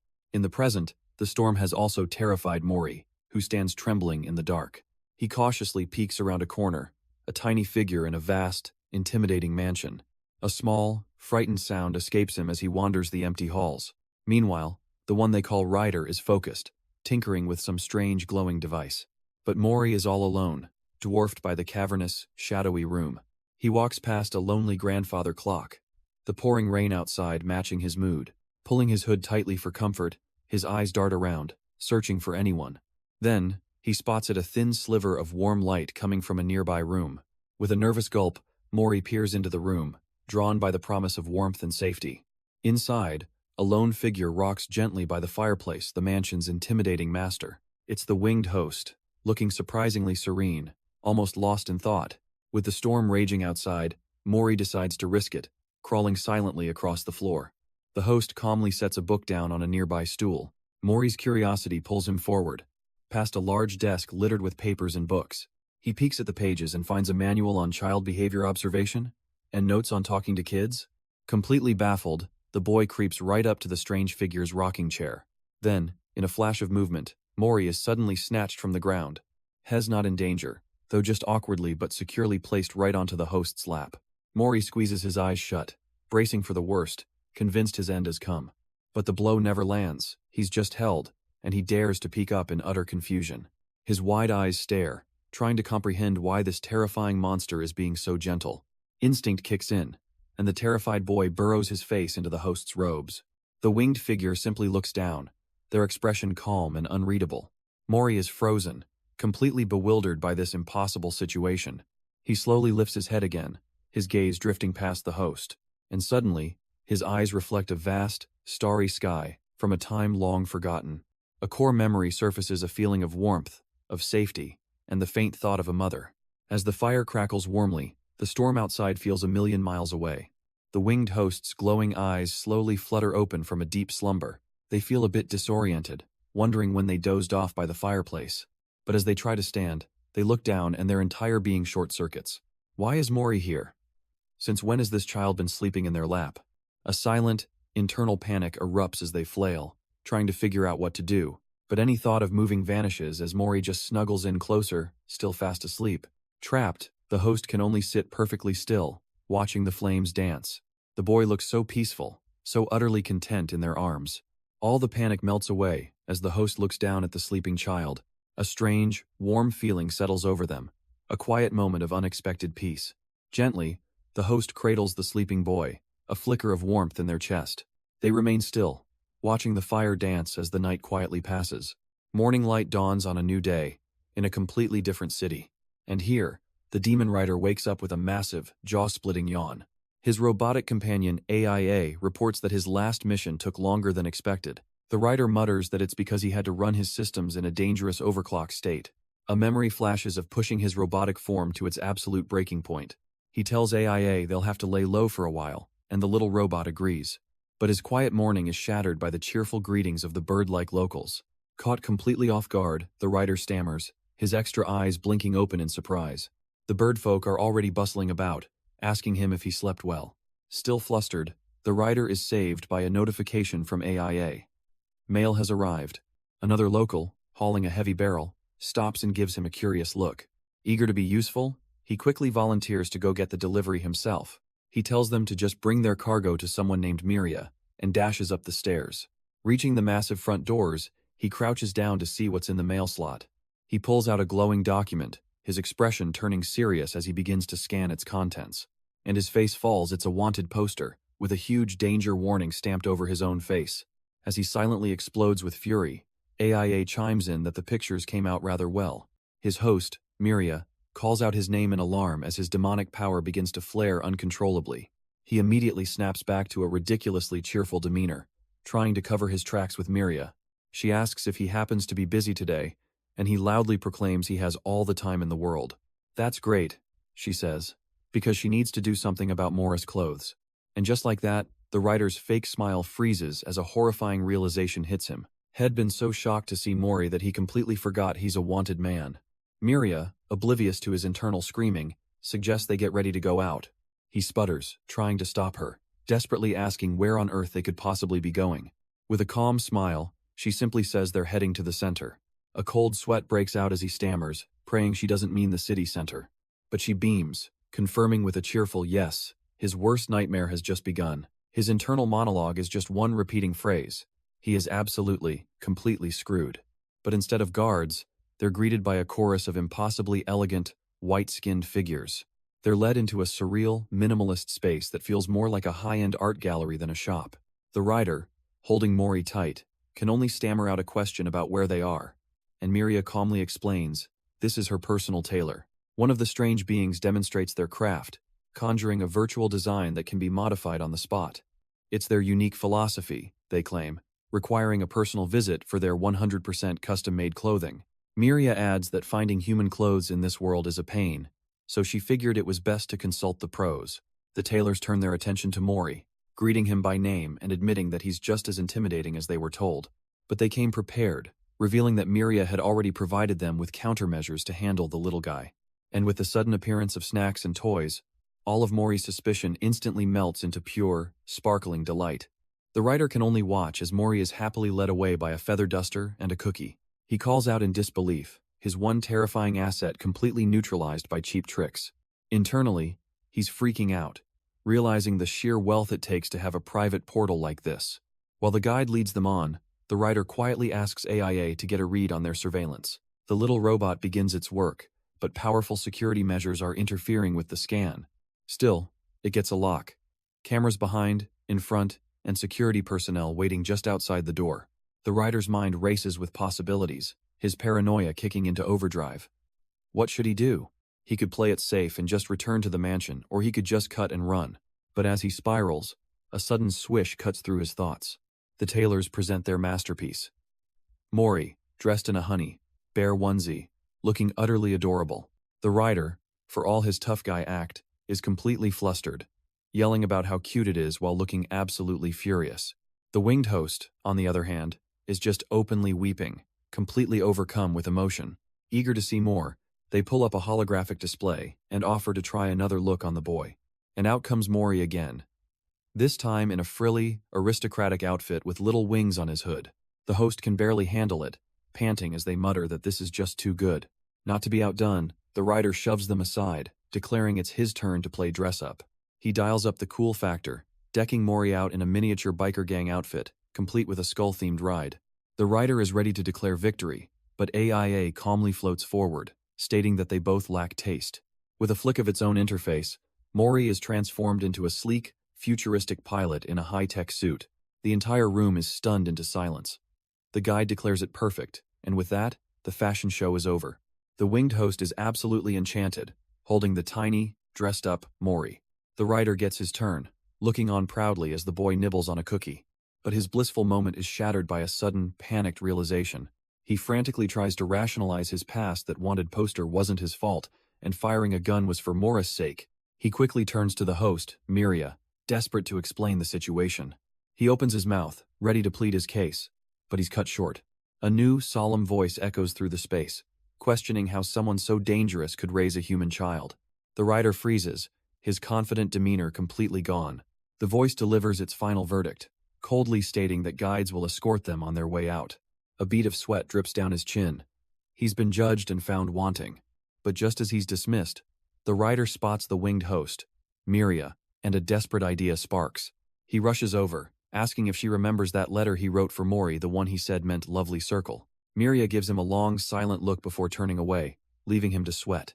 She returns a moment later, but instead of a letter, she hands him a simple photograph. He takes it, completely bewildered, and sees nothing but a vast, empty field of green grass.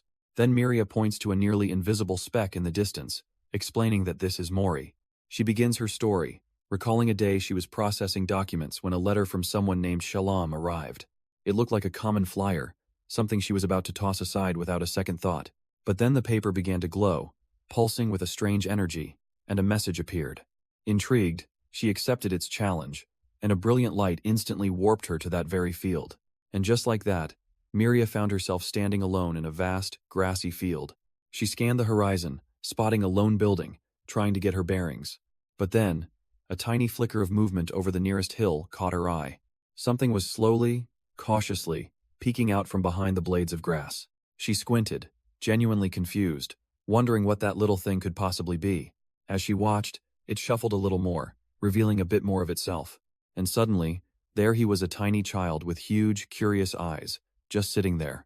Miria's own eyes widened in absolute shock, a wave of disbelief washing over her. She was completely captivated, stunned into silence by the sight. Her first thought, she admits, wasn't profound or dramatic, it was just how impossibly round he was. And just like that, the playback of her first encounter with the child ends. The memory dissolves, leaving behind a single, glowing photograph in Miria's hand. She holds the picture, a small, fond smile playing on her lips. The white-haired demon explains they had to film from a distance since Mori was afraid of the camera. Apparently, he was just watching an ant, completely lost in his own little world. The biker admits the story is a bit boring, but he was so captivated that he sponsored Mori on the spot. He looks away, thinking to himself that this is a pretty good start. A good start, unlike someone else, he mutters with a hint of irritation. Meanwhile, the very same child is with one of the strange tailors, getting fitted for new clothes. The memory card glows, a flashback showing Mori and the tailor as the little robot watches over them. Back in the present, Miria apologizes for the dark room, saying she'll turn on the memory playback now. Inside the flashback, little Mori fidgets anxiously in the suffocating darkness. Suddenly, a brilliant light explodes into existence, his eyes widening in shock. He's instantly sweating, heart hammering in his chest from the abrupt sensory assault. He looks up to see a massive, blinding ring of light in a cavernous, empty hall. The sight triggers pure, unadulterated terror, the light reflecting in his trembling eyes. With a silent scream, the boy turns and bolts, running for his life. Hez, a tiny speck, sprinting desperately towards a distant, glowing doorway. The white-haired demon and Miria can only stare, completely baffled by this unexpected reaction. The memory then shows Mori running, not away, but straight towards the imposing figure of the hunter. No, the memory was wrong. The boy wasn't running to the hunter, he was running from him. He stumbles, looking up with eyes wide with pure, undiluted terror. The colossal figure of the hunter looms over him, an inescapable shadow. Back in the present, the white-haired demon roars Mori's name, his body flaring with panicked energy. The AIA robot pleads with him not to leave, warning of the consequences. But Ryder doesn't care, blasting through the futuristic city like a crimson bolt. All that matters is reaching Mori, his face a mask of grim determination. Suddenly, he spots a small, spherical device floating silently nearby. Its central lens whirs to life, glowing with an intense, active light. Seeing its reflection in his own eye, he realizes this drone is his window into Mori's nightmare. But his mad dash is cut short, as a majestic figure with wing-like hair descends from above. A hand clamps down on his shoulder, and the demon looks up, his many eyes wide with shock. Before he can react, she reaches forward, her own eyes glowing as she pulls him into a swirling darkness. They're no longer in the city, but a vast, empty void. And there, floating all alone, is a tiny, terrified version of Mori. A glowing path of ethereal flowers bridges the gap between them, a silent invitation. Ryder finds his voice, screaming Mori's name across the dreamscape. The small boy just looks back, his first concern being whether Ryder himself is okay. This innocent question sends both Ryder and Miria into a complete panic, fussing over the child. All their frantic energy is too much for the little boy, and his face crumples as he begins to cry. Having soothed the child, Miria and Ryder now drift through the quiet void, holding the sleeping boy. Back in the real world, Mori is safely tucked into bed, still clutching a mysterious sealed letter. He sleeps soundly now, exhausted from the ordeal, with Miria watching over him. She reflects on what happened, realizing his terrified reaction wasn't just about the bright lights. Ryder agrees, pointing out he's used much brighter attacks before, without Mori even flinching. He sheepishly recalls the time he burned down a whole grove of trees, and Mori was completely unfazed. This sensitivity is why they've always preferred candles and flames over electric lights in their home. It was a precaution based on old records, showing Mori and his friend only ever used oil lamps. Their little robot companion chimes in, having processed the data, the type of lighting is the key. It brings up a note on their species' severe reaction to spotlights. And Ryder freezes, a terrible memory dawning on him. Miria realizes it wasn't just the brightness, it was the store's circular beam of light. A spotlight, the word hangs in the air, and Miria's expression darkens with understanding. She remembers the long hours spent researching Mori's kind, pulling every available text from the shelves. The study was filled with books, all dedicated to understanding how to care for the strange boy they found. Even back then, When Mori was just a curious child, they were constantly trying to learn his needs. With their robot's help, they pored over ancient records, piecing together his history and biology. They'd meticulously covered every window, creating a dim, safe world for him to grow up in. But Ryder's memory flashes back further, to a time before them to tall, bird-like figures. He remembers Mori as a small child, held in the arms of one of these beings, surrounded by a silent crowd. They were all gathered in the dark, their attention fixed on a single, harsh spotlight illuminating a screen. And on that screen, they were performing a simple shadow play for the small, confused Mori. The entire silent congregation was fixated on the performance. A small robot narrator cleared its throat, beginning the classic tale of the three little pigs. Their cute, silhouetted forms appeared on the screen, ready to build their lives. Little Mori watched, his eyes wide with a mix of wonder and curiosity. But then, the story introduced its villain, a big, bad wolf. The boy flinched, and even his tall, stoic caretakers seemed to recoil at the sight. The shadow wolf watched from the bushes as the pigs began to build their homes, and making that very shadow was a young Ryder, a playful grin on his face as he performed. Snapping back to the present, Ryder blinks, the book in his hands reminding him a shadow play. He and his caretaker had planned it all out, starting with a simple square beam of light. The beam would slowly become a circle, drawing the eye right where they wanted it. All for their tiny, captivated audience, little Mori. The shadow play began, a familiar story of a pig and a wolf brought to life. Its purpose was simple, to forge a pleasant memory for the child. But the robot narrator hesitates, its story hitting a snag in the present. It looks down at the book and sees a childish crayon scribble all over the page. Oh, right. The robot suddenly recalls a tiny Mori, gleefully improving their script. It tries to push through, narrating how the pigs decided to work together. By combining their construction budget and floor area ratio, leaving the caretaker utterly baffled. And with the combined expertise of 3 whole houses, the caretaker could only sweat in confusion. They would forge an ultra-mega-amazing super-alloy house to fight the wolf. What kind of story is this? But little Mori was completely mesmerized by the epic tale. He let out a delighted squeal, absolutely loving the ridiculous story his caretakers were telling him.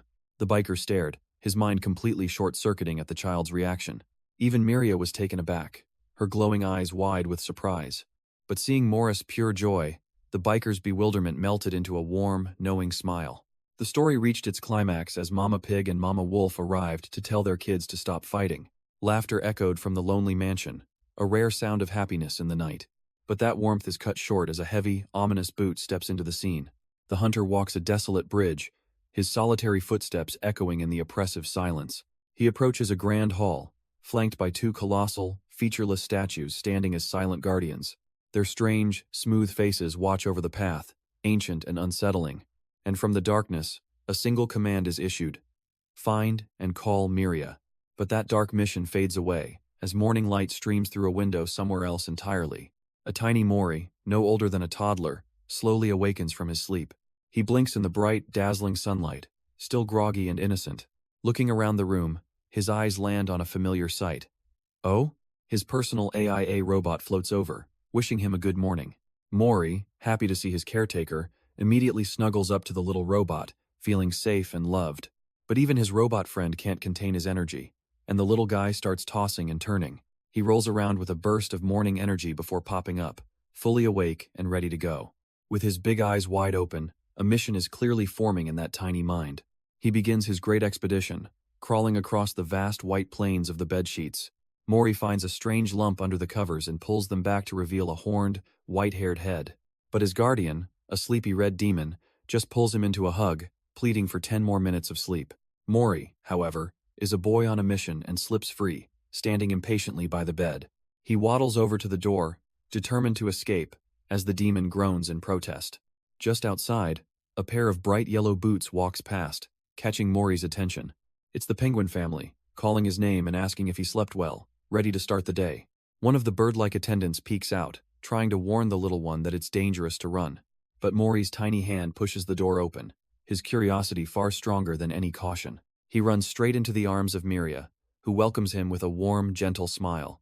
A whole month has passed since the child began his new life in this grand estate, and in that time, he certainly learned how to make himself at home, especially in the kitchen. With a happy little cheer, Mori celebrates his masterpiece, a giant mess of flour all over the floor. One of the bird-like caretakers lets out a cry of pure agony, lamenting that they had just finished cleaning. Mori just stares, oblivious to the chaos, as his little AIA robot floats up to ask if he's hungry. The robot bobs up and down, seemingly broadcasting the all-important news. Instantly, the door bursts open with a team of caretakers, all shouting that he's hungry and offering fresh bread. Suddenly, the whole world seems to shift, as a cuteness filter is applied to the scene. The bird-like caretakers clutch their heads in a panic. The master is hungry. This is a code red. With lightning speed, they begin dicing vegetables, a culinary emergency in full swing. In a fiery blaze of skill, a massive, delicious-looking meal is prepared in seconds. A literal buffet is then launched through the air, aimed directly at Mori's wide-open mouth. After the chaotic feast, one of the exhausted caretakers watches the child float away. Mori drifts over to the silent, intimidating figure of the hunter, looking up expectantly. Without a word, the tall guardian picks him up and carries him over to the sink. He then proceeds to wash the boy's face with all the gentleness of doing laundry. Later, a freshly scrubbed Mori cautiously peeks out from behind a door, perhaps a little wary. Inside, the graceful Miria is busy at her desk, surrounded by a warm, studious light. Suddenly, she looks up, her eyes glowing with awe at a truly remarkable sight. The source of her admiration is none other than Mori, whose own eyes sparkle with intense focus. Even the white-haired biker is stunned, proclaiming the boy's studiousness is just incredible. And there he is, surrounded by books and papers, diligently creating abstract scribbles. The biker steps into the room, utterly baffled by the mess, and asks what he's even doing. Mori proudly explains he's copying letters, though his guardian bluntly notes they're all wrong. But Miria, completely smitten, holds up a drawing, insisting she can see a resemblance. Undeterred, the little guy just moves on to the next task, pulling more books from the shelf. Seeing this, the AIA robot floats over, offering a more practical solution. It can read to him. Mori stares at the book as his little robot companion initiates Pyrop-ready position. The white-haired biker joins them on the floor, explaining the book is about division, a topic he's a bit fuzzy on himself. Miria steps in to clarify, detailing how a body's cells go dormant at the end of its lifespan to revert to their original state. The robot illustrates how this allows a being to divide into one, or even many, new versions of itself. She warns, however, that the process renders one completely defenseless, making a safe location absolutely essential. With a gentle smile, Miria asks if he's following along, knowing it's a pretty complex subject for a child. But when she and the biker look down, they find the spot where Mori was sitting is now empty. Suddenly, a sharp, exasperated cry echoes from another room. Of course, the little guy got bored and decided the wall needed some new artwork. One of the penguin caretakers promptly picks him up, handing him a cloth to clean his own mess, as his amused guardians watch from the doorway. And just like that, Mori's tough guy act crumbles, his eyes welling up with big, sparkly tears. Miria gently reminds him that walls aren't for drawing, while the biker chimes in with a playful threat about a certain hunter. Suddenly, a notification echoes through the hall mail has arrived. The biker's eyes light up, convinced it's for him. He's gone in a flash, a literal blur of enthusiasm as he dashes off to retrieve the package. Miria is left watching, a silent, almost parental figure observing the chaos. He returns moments later, proudly holding up a large golden envelope for her. She accepts the delivery, thanking her personal rider for his speedy service. A quick glance tells her it's good news. No wanted posters attached to this one, thankfully. But then her demeanor changes entirely, and she calls out to the biker, her voice sharp. Her eyes glow ominously in the dark hallway as she asks for a private conversation, and the playful mood instantly vanishes. The biker is completely thrown, his usual bravado melting into nervous confusion. They stand opposite each other in the quiet, sunlit hall, the tension thick in the air. He immediately starts to panic, his face flushing red. Did he do something wrong? His mind races, wondering if she somehow found out about one of his secrets. He figures he should just speak first and get it over with, but he hesitates. Before he can get a word out, she interrupts, holding out her gloved hand. In her palm sit two small dark stones, carved with strange glowing symbols. He just stares at them, having absolutely no idea what he's looking at. She explains that these are special, a key that opens the door to the judge's chamber. The biker can only stare back, utterly baffled by this sudden revelation. She then reveals she's already contacted the judge about their situation. The biker's expression darkens, his mind immediately racing to the worst possible scenarios. He can barely get the word out, a cold sweat breaking out as the name echoes in his head. His thoughts spiral. Had she just been waiting for the right moment to report him? Was this all a trap? A setup to get him thrown into a cell? But then, her next question completely shatters his train of thought. Has he ever considered joining Patch? He's left utterly speechless, completely thrown by the sudden and bizarre offer. His brain short-circuits, unable to process anything beyond a wall of pure confusion. She notices his flustered state, assuming her offer was just too sudden for him. She clarifies that she actually asked the judge to make Mori a member of the pack, and they've been summoned to meet. Ryder stammers, trying to justify the decision, saying Shalom would probably be happy for him anyway. But Miria cuts him off, her logic laid bare. If Mori is registered, the attack on her becomes an attack on the pack. He frantically asks how long she's known, and her calm reply hits him like a ton of bricks. From the very beginning, he can't wrap his head around it. She knowingly harbored a fugitive? She admits it was because Mori was crying. Plus, she adds with a hint of confidence, she figured she could probably subdue Mori herself if things went south. She then connects the dots, saying the story of how he first met Mori was all she needed to understand the wanted status. Miria knew she could have just eliminated the threat, but that wouldn't have cleared Ryder's name. So instead, she offers him a different path, placing a small, dark token into his palm. She warns him that this life might be less exciting, but it offers something more, a place to belong. She looks him in the eye and makes her true offer clear. She wants Ryder to stay with them. Miria tells him to give it some serious thought, her gaze patient yet firm. Stunned into silence, all Ryder can do is stammer out a weak acknowledgement. He turns to leave, his mind reeling from the sudden turn of events, but his thoughts are interrupted when he finds Mori passed out on the hallway floor. Without a second thought, he carefully lifts the sleeping child into his arms. The little AIA robots swarm around him, questioning his weirdly gentle expression. He quickly denies that anything good happened, his voice full of flustered denial, but his hands betray him, carefully adjusting the boy's cloak with a newfound tenderness. Mori stands ready, all cleaned up and looking very neat for what comes next. Meanwhile, a massive hall is filled with an anxious crowd of penguin-like figures. The two sit together, a quiet moment of calm before the storm. Ryder looks down at the small boy, his many eyes filled with a rare softness. He calls out Morris' name, getting the child's full, undivided attention. To ease his nerves, Ryder offers to hold on to his bag for him. He pulls out a golden crystal charm, explaining that he can't go with him. He then snaps the crystal in two, placing one half around Mori's neck. Holding his own piece, Ryder promises he'll be watching over him from nearby. Mori clutches the crystal tightly, a small promise hanging around his neck. Miria offers him one last chance to back out, asking if he's truly ready for this. She and the red-skinned demon share a knowing look, gauging the boy's resolve. With a simple gesture, Miria calls forth a dark, rune-etched stone. It hangs in the air for a moment before a stark, black portal materializes in the room. She explains she'll enter first, reminding the others to follow the plan exactly. As she disappears into the void, Mori takes a deep breath, his face set with determination. He takes a confident step forward, ready to follow her into the unknown, and immediately trips over his own feet, tumbling headfirst into the abyss.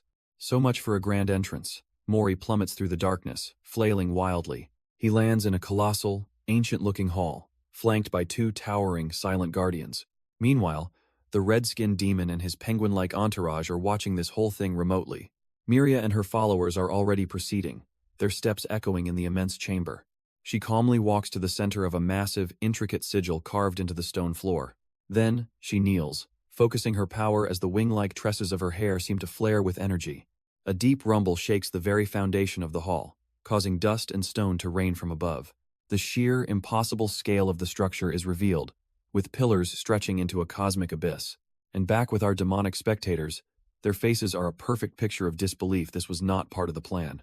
The ritual culminates, and from the cosmic void, a being of pure starlight begins to take form. It rises behind the two guardians, a colossal, hooded entity of impossible scale. Watching from afar, the red-skinned demon breaks into a cold sweat, recognizing the being as the legendary judge. With her part of the ceremony seemingly complete, Miria simply turns and walks away. She gives a small, knowing wave back towards the hunter, who stands waiting in the wings. The hunter then places Mori on the ground, giving him a single, critical instruction: follow Miria and don't look away. Suddenly, the boy is all alone, standing in a small circle of guiding light on the vast, dark path. He nervously clutches his necklace, steeling himself for the trial ahead as the hunter's form recedes. But the demonic spectators? They've completely forgotten the cosmic horror, now utterly fawning over how cute Mori is. With a deep breath, Mori takes his first few steps into the oppressive darkness. Far in the distance, Miria is a silent, guiding beacon against a sea of stars. He just has to follow her, just has to keep his eyes forward. From the hunter's viewpoint, the boy looks impossibly small and alone on the path. But suddenly, Mori's eyes dart to the side, his focus completely broken. He starts running, not towards his goal, but toward a new figure that has appeared from nowhere. It's a tall, silent being in a white cloak, its face a featureless helmet with a glowing ring. The mysterious guide simply stands there, as if it had been waiting for him all along. And Mori's gaze is completely locked on, the glowing ring reflected perfectly in his wide eye. And in his haste, he trips, face planting hard on the stone floor right at their feet. Watching remotely, the white-haired biker flinches, his eyes wide with disbelief. Miria screams his name, her regal composure completely shattered by what she's seeing. The hunter, however, remains a silent, motionless statue in the shadows, just observing. Mori looks up from the ground, staring at the two imposing, white-robed figures. One of them reaches out a hand, its voice calm as it asks if he's all right.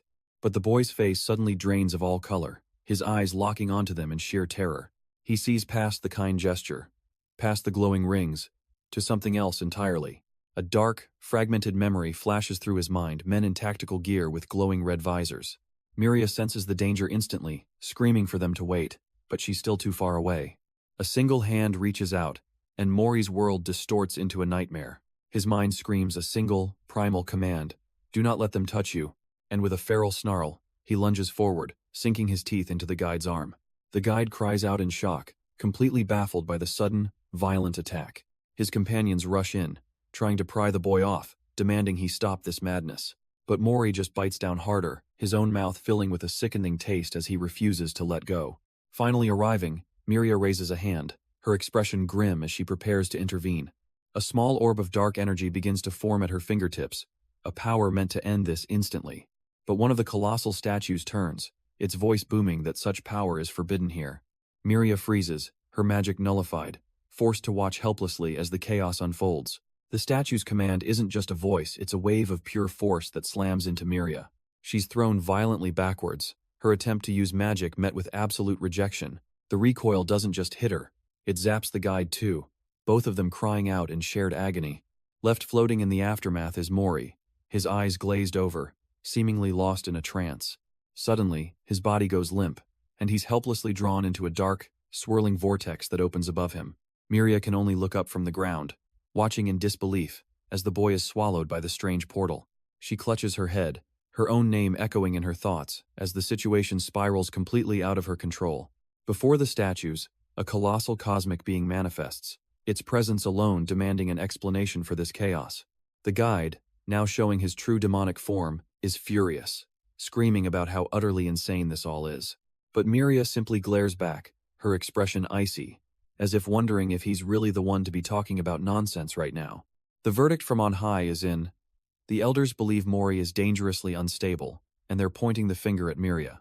The red-skinned biker explodes, demanding to know on what basis they could possibly make that call. But Miria remains calm, though even she can't fully deny their concerns. She's seen that feral, almost monstrous side of the boy firsthand. Meanwhile, their former guide has been reassigned, joining the official search team. A team that, to Miria's shock, is currently operating inside the judge's private chamber. Within that chamber, the three bizarre and powerful judges are just as baffled by recent events. They can't fathom how a mere human child could have crossed the vast Salam territory all by himself. The biker's crew pulls up a file, identifying the strange figures as the judge's three legs. Taking it all in, Miria cuts through the noise, deciding it's time for everyone to be brutally honest. One of the judges cuts straight to the point, accusing her of secretly having the human child smuggled out of the shelter. Miria is stunned, fiercely denying it and insisting that Mori left the Salam territory all on his own. But the judges aren't buying it. How could a mere infant possibly cross their impenetrable boundary alone? She explains she had made him clothes from a special lauder fabric, which must have been how he slipped through. They immediately press her, suspicious that she crafted them knowing the boundary could be weakened, but she denies it. She clarifies that she only read that the fabric could protect weak infants and had given it to him purely for his health. In fact, she only began tracking him after months of silence, and this is the first she's ever heard of the boundary having a weakness. She continues, revealing that when Mori finally made it to the city, it was a traveler who brought him. This catches their attention. The judges demand to know the whereabouts of this mysterious traveler, and for the first time, Miria hesitates, a shadow of conflict crossing her face as she prepares to answer. The traveler she speaks of is a formidable, multi-eyed demon. But Miria must deliver the bad news. He is no longer in the city. The judges are immediately suspicious. Without him, there's no way to verify her tale. She presses on, explaining that the traveler briefly lost Mori in the city center. In that short time, the boy was nearly abducted after bumping into a citizen. To rescue him, the traveler had to unleash his power, a frightening event that left Mori traumatized and could have ended badly. Taking the blame, Miria bows her head, admitting her carelessness and apologizing. But the judges are done listening, declaring the human child doesn't qualify and must be sent back. Miria desperately proposes a compromise: relocate him to a restricted zone, anything but casting him out. She argues that the human area they speak of is nothing like the one Mori knows. How could he possibly survive? But one of the judges turns, dismissing her emotional plea with cold logic, questioning the boy's capability. They mock Mori, saying he can't even communicate properly, and ask if Miria truly believes he's fit. Miria insists he's just not fluent yet, and begs for the chance to speak with him herself to prove it. The lead judge offers a vague promise to consider it, stating their only goal is the child's safety before dismissing the council. The hearing is over. Miria turns, the weight of the verdict hanging in the air as she prepares to leave. She walks alone down the immense causeway, dwarfed by the scale of the judgment hall. But as she walks, a voice suddenly pierces her thoughts, calling her name. She finds herself suspended in a void, the world around her dissolving into starlight. And there, a command is imprinted directly into her mind, an undeniable order from the judge. The judge's voice doesn't just speak, it shows her a vision, and in the center of the void, a small, innocent light appears. It's Mori. A gentle smile crosses Miria's face as she looks upon the child she's trying to protect. She reaches out, pulling the boy's fragile form into a warm, celestial embrace. He looks up at her, his silent gaze filled with an unspoken trust. His tiny hand reaches up, a simple, innocent touch against her cheek. But the judge's cold words slice through the moment, reminding her that mortals don't live forever. The vision then shows her the inevitable truth, the withering decay that time brings. She's warned of the endless, crushing silence that will follow once his brief life is extinguished. And the final question hits her like a physical blow. Can she truly bear to watch him die? Her companions can only watch and worry, as the silence from Miria's room stretches on. It's been over a week, and she's barely eating, completely lost to the judge's grim prophecy. The white-haired rider can't take it anymore, vowing to speak at the next judgment. But a calm voice warns him that will only make things worse. The hunter emerges, asking if the hot-headed demon even grasps why Miria was forced to lie. He cruelly reminds Ryder of his own reputation, a reckless, infamous outlaw known across the entire desert. With Miria already under suspicion, the judges would never believe a simple-minded brawler with an illegal, knowledge-gathering AI. If they act impulsively, without a solid plan, the authorities will simply confiscate AIA, and their one advantage will be gone. Every word lands like a blow, and Ryder's many eyes begin to glow with a furious, simmering light. Finally, he explodes, roaring at the hunter, demanding to know who he thinks he is to talk down to him like that. He roars that AIA is his creation, and under no circumstances will he let anyone take her away. Even his own AI tries to de-escalate, calmly explaining that the hunter was just outlining a possibility. But the room remains tense, with everyone watching Ryder fume as he paces back and forth. AIA can only float silently, the very core of this entire dangerous conflict. Finally, needing space, Ryder storms off down a long, sunlit hallway to get his head straight. His mind flashes back to the real reason he's doing any of this, a promise made to a young boy. The memory doesn't soothe him, it hardens his resolve, his anger simmering into a low, dangerous burn. But just as his determination solidifies, a system notification suddenly appears before him. A package has arrived, pulling him out of his dark thoughts as he heads toward the door. His expression shifts from fury to sheer confusion. A delivery? Here, of all places? The so-called package isn't a box at all, but a glowing seal of approval on an official document. Elsewhere, Miria sits in quiet contemplation, weighed down by their uncertain future. Her solitude is shattered as Ryder throws the door open, frantically calling her name. All his earlier fury has vanished, replaced with sheer elation as he explains their request was approved. They can finally see Mori. Miria looks up, her glowing eyes widening in utter shock. She can't quite believe what she's hearing. He holds out the letter, a silent offering that instantly dissolves the tension that had filled the air just moments before. The good news spreads like wildfire, and the entire residence comes to life with joyful purpose. The penguin people excitedly gather Morris' favorite foods, drinks, and toys, worrying if they've brought enough. Surrounded by their earnest preparations, Miria is moved. offering a quiet, heartfelt thank you to them all. A moment of shared anticipation passes between Ryder and Miria, both now focused on the reunion ahead. With their permission secured, Ryder activates a small device to open the way. It summons a towering, pitch-black portal, and Miria approaches it without a shred of hesitation. She steps through the threshold, disappearing into the silent, empty void. Ryder watches her go, his face a mask of stern resolve, trusting she'll be safe. She takes a step forward into the oppressive darkness, her white hair the only light. Suddenly, two silent figures emerge from the gloom, announcing they are her escorts. These strange, white-bodied guides gesture for her to follow them deeper into the abyss. Miria accepts their guidance, walking behind them through the strange, dimensionless space. She keeps her gaze fixed forward, focused on the reunion that awaits her at the end of this path. Her glowing eyes burn with unwavering determination. Nothing will stop her now. Her journey brings her to a colossal, high-tech fortress floating ominously in the clouds. She travels alone in a small, sterile transport shuttle, cutting through the thick mist. Inside, Miria sits in quiet contemplation, the long trip giving her too much time to think. She pulls out a small, worn photograph to steady her nerves. It's a child's drawing of her family, Ryder in his demon form, the little AIA robot, and herself. A fond memory flashes through her mind of a young Mori, carefully drawing this for them. Clinging to that precious moment, she reminds herself that she absolutely must stay strong. The shuttle door hisses open, revealing a guard in a full hazmat suit waiting for her. With her purpose burning bright in her glowing eyes, she rises to meet her escort. Her destination is revealed, a stark, white, clinical room that looks more like a prison cell. And there, on the cold floor, is the reason for her journey. A small child, unconscious. Miria's eyes flash with white-hot shock, a storm brewing within her. She demands to know what's going on, but the guard's reply is chillingly casual. He explains that Subject 1125 has been refusing all meals, so they have to intervene. Her heart sinks as he confirms this has been happening since the moment Mori arrived. The guard continues his report, noting the boy's cloak was confiscated for security reasons. Worse, he's been labeled as extremely violent, having bitten every staff member who got close. To minimize stimulation, they've banned all physical contact and need her signature. The guard then addresses her as Miss Miria, and the formal title makes her clench her fists.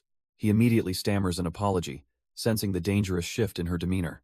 Miria's tone softens as she offers a box of food, explaining that these are Morris' favorites. She even brought his favorite toy, her voice straining to hold back the emotion in her eyes. But in that moment, the sterile hallway fades, and she feels completely isolated in her grief. The sadness hardens into something else, a cold, silent, and absolute fury. She thinks of Mori's small, scarred hand, and her resolve solidifies. Done with the pleasantries, she turns and begins walking past the guard. He's left utterly confused, calling out for her to wait a moment. But her gaze is fixed on the room ahead, a clinical, white cell fit for a lab rat. And inside, she sees him Mori, curled up on the floor with wires plugged directly into his back. The boy is completely still, lost to the world in this cold, uncaring cage. We're pulled into his consciousness, seeing a much younger Mori stir, weakly calling out for someone. He looks around the cold, sterile lab, tethered by a mass of cables plugged directly into him. The small boy tries to crawl forward, dragging the heavy wiring behind him. He reaches a reflective panel, seeing his own tiny, confused face and crying out again. Suddenly, the floor gives way, and he's tumbling backwards into a black, empty void. The shock and fear finally hit him, and his eyes well up with tears. His small cries explode into a desperate wail, reaching out for the person who isn't there. His emotional spike immediately triggers a cascade of warning alarms on the lab's monitors. A guard in a hazmat suit flinches, trying to figure out what's causing the sudden crisis. But the automated system has already decided on a solution, administering a sedative. The sedative takes hold, and the little boy's consciousness finally slips away. His traumatic memory fades, leaving only the image of the cold, sterile lab behind. We cut to the present, inside a grand, darkened mansion shrouded in night. Two attendants whisper nervously about Miria, who hasn't left her room. One thinks about checking on her, but is immediately told to stand down. Ryder warns them that bothering her right now might cause the entire mansion to explode. But despite his own words, he grits his teeth and heads for her room anyway. The attendant calls out, trying to stop him, but it's too late. Ryder steps into the study, finding Miria sitting alone with his AIA robot floating nearby. He walks towards her, her name on his lips, insisting they need to have a talk. But without even turning to face him, Miria quietly apologizes, asking to be left alone. Ryder just stands there, stunned into silence for a moment. His gaze then drifts over to her desk, catching a faint magical glow amidst the scattered books. He squints, trying to make sense of what he's seeing. And as his eyes focus, the sickening realization hits him. Floating above the desk is a magically sealed document, a letter of resignation. His head snaps back up, his voice trembling with disbelief as he asks if she's really giving up on Mori. The question hangs in the air, and his confusion quickly boils over into pure rage. He roars, demanding to know how she could possibly do this after everything they've been through. Was Mori just some object to her, something to be passed off to someone else? His rage explodes, dark energy lashing out and tearing through the room. But the sheer pressure emanating from the woman makes him freeze, sweat beading on his face. She floats effortlessly amidst the chaos he created, an aura of absolute power silencing him. Her voice echoes, a calm and terrifying warning not to make her angry. She insists this is for the best, that she's only thinking of what Mori needs right now. He grits his teeth, fighting to stand his ground against her overwhelming presence. He can't believe her words, roaring back that this can't possibly be the best option. Accusing her of running away from the fight, she instantly denies it. But then he hits her with a truth that shatters her composure. Mori is refusing to eat. He yells that the boy is just lying there, starving himself, and her world stops. He forces her to see the truth. Mori, lying weak and alone in his room.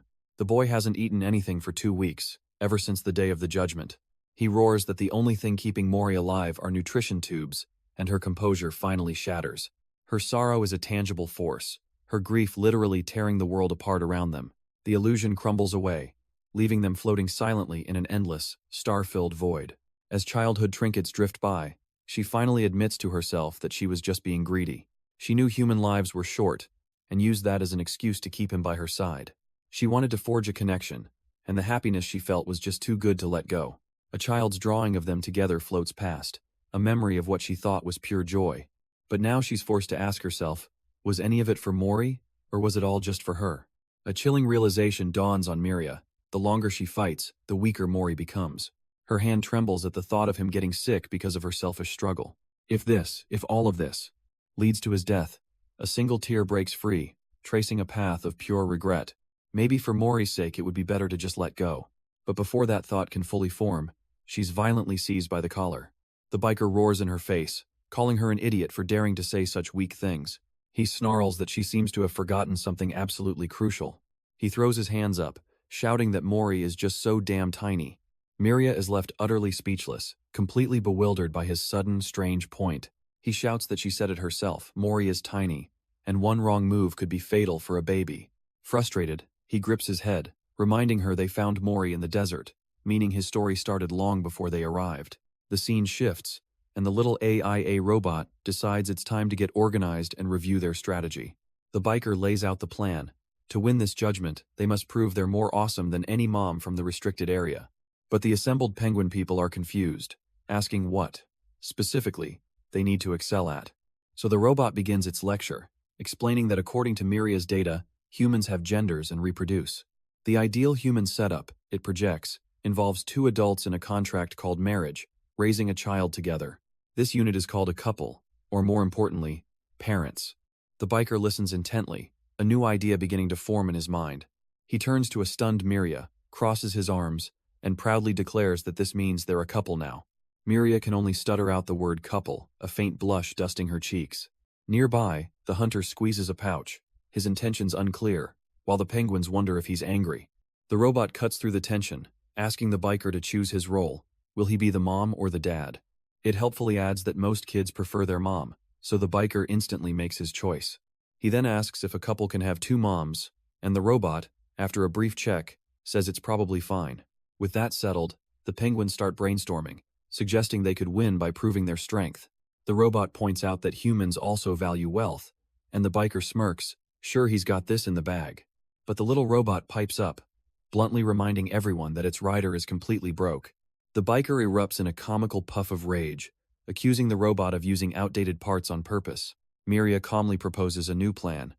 What if they prove they care for Mori more than anyone else? The penguins immediately jump on the idea. Starting a tally of their good deeds, one proudly claims to have hugged Mori at least 600 times. Another chimes in, recalling with equal fondness that Mori has probably stepped on him about 400 times. But then the mood darkens as one of them trails off, a shadow of doubt creeping into the room. He remembers he's only scolded Mori a handful of times, and the guilt is suddenly overwhelming. This sparks a full-blown panic, with the others wailing that they should have just let the boy draw on the walls. Desperate to recover, the cook boasts that he always made Mori the best meals, and the boy never left a single crumb. But when he asks about his most recent creation, the awful truth hits them. It was sent back. Mori is refusing to eat. The news completely crushes their spirits, and the penguins huddle together in a corner, defeated. They turn to Plan B, sifting through the data from Morris' old shelter, but it's a disorganized mess of books and papers. The text is so dense and difficult that one of them, in a fit of frustration, starts chewing on the pages themselves, but the effort is pointless. One of them simply shakes its head in defeat. After hours of searching, they're forced to admit they just don't have enough information on humans. As despair sets in, a figure suddenly rises, her mind made up. It's Miria, and she announces her desperate plan. She needs to meet with Shalom. The others are aghast. Shalom isn't answering their calls. Is she really thinking of going uninvited? Even the hunter breaks his silence, shouting that it's far too dangerous for her. But she calmly explains that with their limited data, Shalom is their only hope, being their expert on humanity. Better yet, Mori was found right next to Shalom's domain. He might hold the key to the boy's past. The penguins tremble, their fear palpable as they recall where Shalom is likely to be right now. Miria's gaze hardens, confirming their worst fears. Hess at the playground, isn't he? The biker, completely lost, asks what on earth a playground is supposed to be. Miria patiently explains that it's a special domain Shalom created, calling him the quirkiest of their kind. He apparently used all his power just to build a personal collection of things that he likes. The biker's brain can only picture some ridiculous, lavish party pad, which doesn't help his confusion at all. But the hunter gravely cuts in, warning them that it's nowhere near that simple. Entering another's domain uninvited is pure madness. The mental pressure alone would shatter one's sense of self. Despite the dire warning, Miria's resolve is absolute. She still has to go. Hearing her determination, the biker's attitude flips in an instant, and he's suddenly ready for action. Miria seems genuinely surprised that he intends to come with her, but he says of course he is. After all, they can't just sit around and do nothing. They're the moms, and it's their duty. Miria fires back that he was never in his right mind to begin with, much to the biker's irritation. The hunter calmly offers to come along as well, promising to ensure his lord is comfortable. But Miria is skeptical, asking if they'll truly be helpful, or if she'll just have to protect them both. The biker scoffs, explaining they can split up to search faster, and the hunter agrees to follow his lead. After handing off some supplies to the penguin-like attendants, the group prepares for the journey. The hunter then presents a small, unassuming box to Miria. But as it's opened, a brilliant, cosmic light spills out from within. The biker and penguins look on in shock, realizing it's a legendary star fragment. She confirms it's their ticket, a tool that will take them exactly where they need to go. With no hesitation, Miria clenches her fist and shatters the crystal, unleashing its dimensional power. Miria warns them that without a proper token, she has no idea where this portal will spit them out. A swirling vortex of cosmic energy rips through the library floor as the trio descends into the void. The biker already looks like he's regretting this, a bead of sweat forming as the darkness consumes him. They're sent hurtling through a chaotic, storm-filled dimension, tumbling completely out of control, and our tough guy demon immediately loses his composure, flailing helplessly in the freefall. A panic scream echoes as the three of them plummet towards a dark, churning ocean below. They crash into the unforgiving waves with a violent splash. Soaked and battered, they pull themselves out of the water onto a desolate, rocky shore. The unlikely team stands together, gazing out at the endless gray sea of this unknown world. Miria seems completely unfazed, while the biker is clearly shaken, wondering where on earth they've landed. The wind howls across the desolate black sand, the only sound in this alien world. With no other choice, they leave the churning sea behind them and start their trek inland. Their path takes them through a starkly beautiful landscape of silent lakes and jagged mountains. The hunter keeps a watchful distance as they cross a vast, empty grassland. Our biker demon still seems completely bewildered, his little robot companion floating dutifully beside him. As they reach a high cliff, they're met with the breathtaking sight of sky whales swimming through the clouds. The journey then descends into a murky swamp, home to some truly bizarre wildlife. After the biker nearly trips in the water, Miria patiently offers a hand to help him up. Ahead, a colossal stone archway emerges from the swamp, a gateway into deeper darkness. Miria gives a slight shake of her head, a silent sigh for the troubles her new companion brings. The biker calls out to his silent guide, still completely baffled by their journey. They press on, wading through a dark stream that leads out of the swamp. Their destination is a dense, fog-shrouded forest, swallowed by an eerie silence. Strange. Bioluminescent mushrooms provide the only light in the oppressive gloom. He keeps trying to get answers, but Miria just walks forward, ignoring his questions. He glances around nervously, his instincts screaming that something isn't right here. Then he sees it a monstrous, winged creature with a bone-white skull for a face, peering from behind a tree. And just like that, his tough guy facade shatters into a million pieces.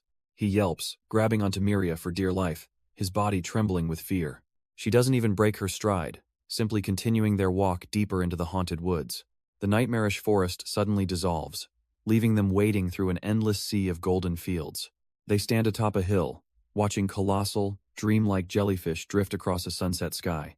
As night falls, the biker reaches toward the brilliant cosmos in disbelief, but a third figure now watches from afar. It's the hunter, and from the shadows, he simply shakes his head, a silent note of disapproval. The biker turns to Miria, his terror completely replaced by a sense of profound wonder. But the seemingly all-powerful guide suddenly falters, her strength giving out as she stumbles to the ground. He rushes to her side, concerned, as she admits it's been a century since she's had to move so much. From the shelter of a cave, she gazes out at the star-dusted sky, lost in thought. Her hand reaches out, her fingertips glowing as if to touch a single, distant point of light. With the hunter now sitting with them by the fire, she quietly remarks on how beautiful it all is. A sad smile touches Miria's lips. She wishes Mori could have seen this beautiful sight. The biker quietly agrees, a shared fondness for the boy passing between them. The campfire crackles, filling the comfortable silence for a moment. Miria's thought turns comedic, certain the first thing Mori would do is try to eat the scenery. The biker chuckles, picturing the chaos of them chasing Mori down to stop him. They both share a laugh, joking that the boy's luggage alone probably increased their baggage by half. But then, the hunter's calm voice breaks the mood, admitting he didn't understand Miria's concern at first. To their kind, after all, humans are nothing special, just another fleeting race. But assisting Miria meant watching her, and a photograph of a young, happy Mori flashes in his memory. And as he watched her care for the boy, he naturally found himself watching over Mori, too. He remembers seeing a photo of the boy with another child, a simple, happy moment. The hunter reflects that he didn't need to understand any of it. His memories are filled with the boy's strange tantrums, like the time he cried his eyes out, simply because the hunter had stopped him from trying to eat dirt off the floor. And yet, the small child would cling to him without a second thought. This human was so different from what he'd imagined illogical and, frankly, unsanitary. He was wetter, and warmer, and far more fragile than anything he'd ever guarded before. And without even thinking, the hunter's hand found itself patting the boy's back, a gesture of comfort. A thought began to form in the ancient being's mind, a feeling he never expected. He never, ever wanted to be apart from this little human again. The hunter made a silent vow he would never see that look of despair on the boy's face again. His companions, Miria and the white-haired demon, understood without a word being spoken. Their strange little family had been forged through countless nights under desolate skies. But now, their path brought them to the edge of a sheer cliff, shrouded in an endless mist. The very rock beneath their feet began to fracture, crumbling into the abyss below. For the first time, the cocky demon's face was painted with a flicker of genuine fear. Just as he faltered, a hand calmly reached out towards him. It was Miria, offering a steady presence in the face of the dizzying drop. He looked from her hand to her face, his nervousness giving way to quiet gratitude. He took her hand, a silent acceptance of trust between them. Having crossed the chasm, they find themselves in a wasteland littered with strange, skeletal husks. He glances up, noticing dozens more clinging to the towering rock walls like grotesque statues. His full demon mask materializes as AIA appears, likely delivering a mission update for this eerie place. They've reached their goal, a massive, sealed gate covered in ancient, frantic carvings. The true scale of their journey becomes clear as they ascend a grassy path to a colossal ruin. A long climb awaits the three companions as they approach the mountain's gaping maw. He leads the way, stepping out of the light and into the profound darkness of the entrance. Inside, they are dwarfed by a cavernous hall, its pillars so vast they seem to hold up the world. The silence is absolute as they venture deeper into the heart of the forgotten structure. Miria suddenly stops, kneeling to investigate something on the floor as the others gather around. But a sudden rustle from the shadows cuts through the quiet, putting them on high alert. They both turn, peering into the oppressive darkness of the ancient hall. Something is hiding just beyond the reach of the light, nestled behind a massive pillar. From the darkness, two small, timid creatures peek out, their presence a complete surprise. He wonders if they're a known species, but Miria quickly corrects him this is something new. Deciding they aren't a threat, he gently reaches out a hand to soothe the little one. But as he does, a strange, swirling green energy begins to emanate from his palm. The light intensifies, coiling around his fingers as some unknown power awakens. Miria, AIA, and the hunter can only stare in utter shock at what's happening. Even he looks confused. Breaking into a sweat, he has no idea what this power is. But the moment is shattered by a single red light glowing ominously from the ruins. The hooded guide steps out from the shadows, their face a void marked by that crimson ring. Then, in an instant, the hunter explodes forward with impossible speed. He's not running from a threat, he is the threat, launching a surprise attack. A foot wreathed in a sickly yellow energy whips through the air and connects squarely with Miria's head. A brutal, unexpected blow. The once silent hunter has turned on them, his movements filled with merciless intent. Beneath his hat, a cold mask glows with an eerie blue light. All allegiance gone. Their guide can only scream Miria's name, helpless to stop the sudden betrayal. But Miria's eyes flare with power. She's been struck. But she is far from broken. But instead of retaliating, Miria simply points a finger, unleashing a completely different power. A swirling vortex of cosmic energy rips open the fabric of reality. A desperate escape. She pulls the white-haired biker with her, tumbling through a strange, star-filled void.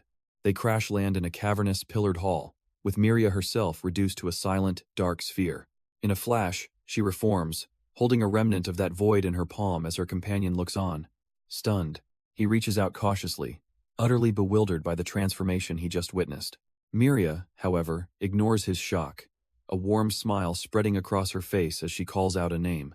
A new figure appears, welcoming her with surprised delight, exclaiming it's been about 150 years.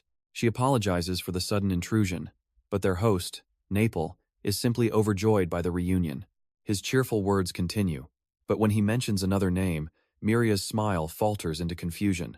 A knot of dread tightens in her stomach as the white-haired biker looks on, sensing the sudden tension. Her question hangs in the air of the vast, desolate hall. Is Shalom not here? Napel is completely lost for a moment, his glowing ring helmet tilting in genuine confusion. Then realization hits him like a thunderclap, and he clasps his hands in a frantic, apologetic prayer. He launches into a panicked explanation. This shelter wasn't his responsibility. He never imagined this could happen. Miria calmly tells him not to worry, that they feel terrible for hurting one of their own.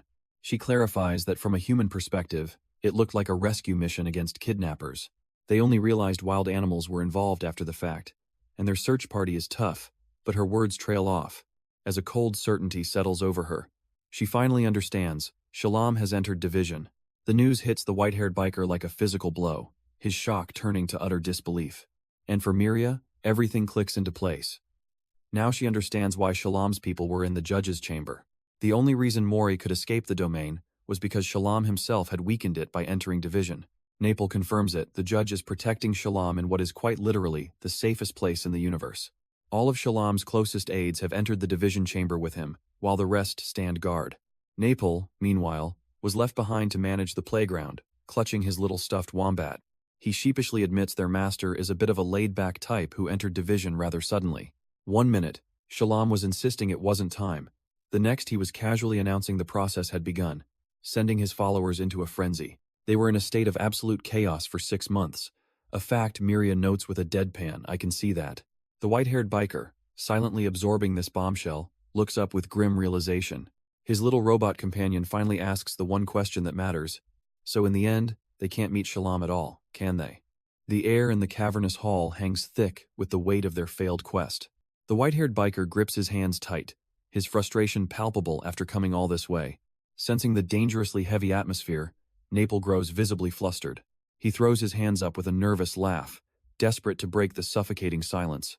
Before anyone can refuse, he quickly offers a tour of the playground. He starts rambling, trying to sell them on all the interesting things Shalom collected. Over there, he explains, is a space that perfectly replicates Mesozoic weather. He even presents a miniature mammoth in his palm, a tiny piece of a forgotten world. But then he mentions an archive upstairs, full of data on humans, and the biker's eyes snap wide open. Just as Nepal starts to describe the next floor, the white-haired biker yells for him to wait. The biker practically lunges forward, demanding to see the archive room he just mentioned. Oh, that place? Nepal's entire demeanor shifts to one of cheerful relief, saying they should just said so earlier.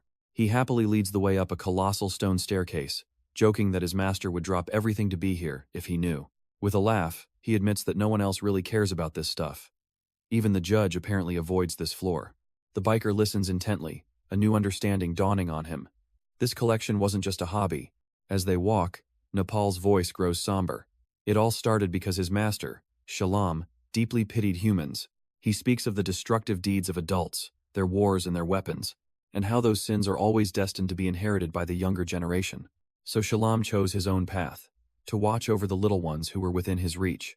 Stepping forward, Naples asks if it isn't their duty, then, to continue that same mission.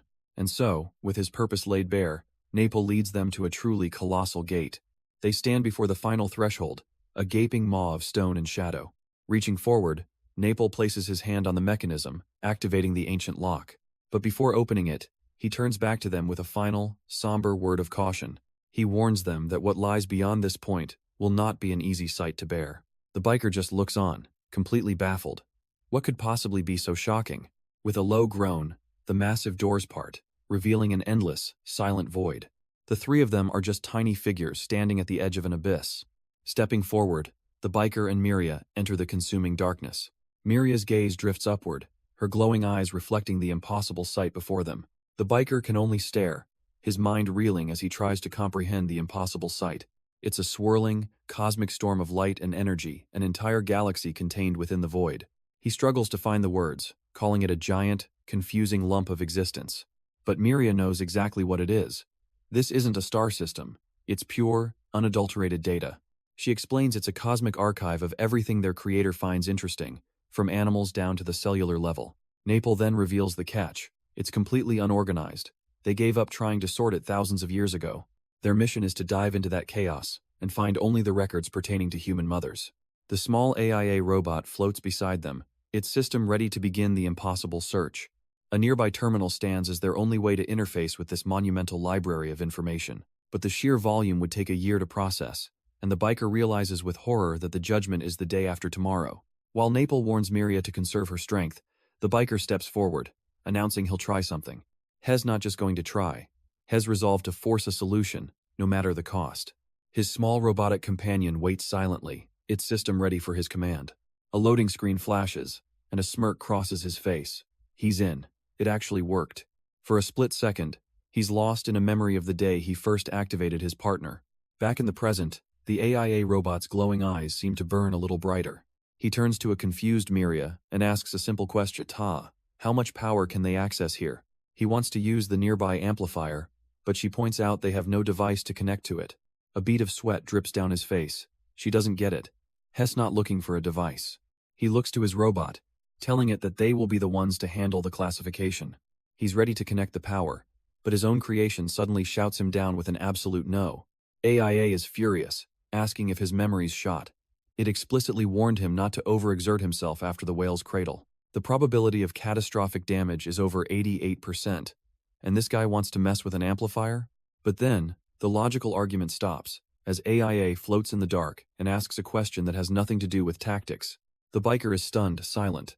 What is it talking about right now? The robot presses on, asking why he even gave it a name if it was just a tool for convenience. And why, it wonders, did he bother to program a smiling function? A memory surfaces of a lonely sunset. He has no answer, turning away as the weight of the question sinks in. The memory is of a solitary figure, watching the sun die over an endless, empty wasteland. AIA's voice cuts through the silence, asking again, why did you truly want to create me? The robot finally breaks its silence, but not with an answer, with a complaint. It admits his repair skills are useful and demands a high-grade body next time. With its purpose clear, AIA turns its attention to the impossible task ahead, realizing its scanning range is just a speck in the vastness of this place. Before them is an endless, swirling abyss of raw information, an ocean of data beyond comprehension. But even a speck would be helpful. The robot connects to the massive amplifier, which hums to life with a surge of energy. Trusting the biker and Miria with the rest, AIA initiates its final protocol, overclock mode. As alarms blare, it issues one last, critical request. A plea to make sure Mori is brought to it. The machine roars, unleashing a torrent of power as it begins the classification process. A blinding wave of pure energy erupts from the gateway, flooding the chamber with light. Inside the maelstrom, AIA begins its work, reading the chaotic flow of information as a loading bar appears. The data stream is fragmented, but as the numbers flicker, a single, unmistakable image appears, a pristine white wing belonging to Miria. The data stream mirrors those within it, and Miria stands as a being of immense power at its center. AIA's analysis begins, parsing the complex data signatures of the hunter and Naple, observing from afar. Its digital gaze then lands on the white-haired biker, a far more complicated subject. The biker's entire history is deconstructed, his origin, his file, his very reason for being. But the scan veers into abstract territory as AIA struggles to process the definition of family. It spirals deeper, trying to quantify impossibly human concepts like motherhood and child-rearing. The tiny robot floats alone, a single processor trying to comprehend an ocean of existential data. And the strain is too much. Warning signs flash as its systems begin to overload and fail. Miria's eyes widen in alarm. She can feel the little machine starting to break. A critical component sparks and sizzles as the torrent of information dissolves into pure, chaotic noise. The biker's abstract data is too much, a chaotic storm of information that the little robot can't process. But even as its systems overload, AIA refuses to shut down, steeling itself with a simple thought: I can do this. It pushes past the breaking point, its core logic glowing as it searches for an anchor, a reason. Suddenly, a new memory flickers to life, a small, trembling hand holding its primitive form. Back in the digital storm, the AI's voice resounds with newfound conviction, declaring, "Because I am." The answer wasn't in complex data, but in simple memories, like floating on a raft with a young Mori. It recalls watching the boy play. Finally understanding the equation for happiness was never about logic. It was about being there, a silent companion resting on his head as the world went by. And with that, the torrent of chaos clears, replaced by a single, powerful truth: I am Mori's. The AI's entire existence crystallizes around that one boy, who first reached out and gave it purpose. Its report is written, its new purpose, finally and irrevocably, coded into its very being. But this self-realization causes a catastrophic overload in the machinery connected to its core. The AI's container begins to spark and pulse with a violent, unstable energy. The biker can only watch in horror, screaming his companion's name. He sprints toward the arcing portal, ignoring the hunter's stark warning that it's too dangerous. His hand reaches through the electrical storm, closing in on the volatile core. The moment he makes contact, a massive surge of energy erupts, engulfing him completely. He fights through the blinding pain, refusing to let go of his friend.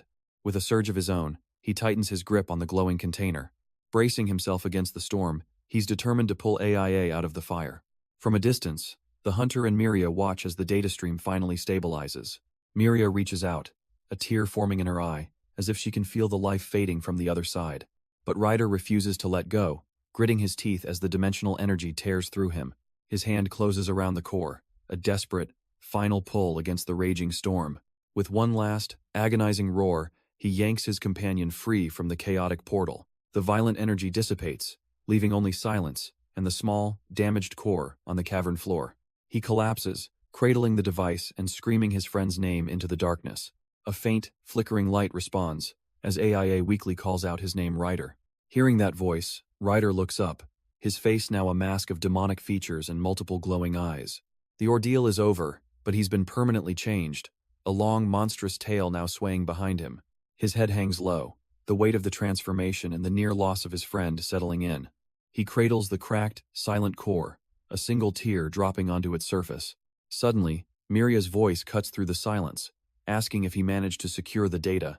Ryder roars back, his new demonic form on full display, confirming he got it all and that it's time to leave. Back at their hideout, a quiet house bathed in the warm glow of sunset, the real work begins.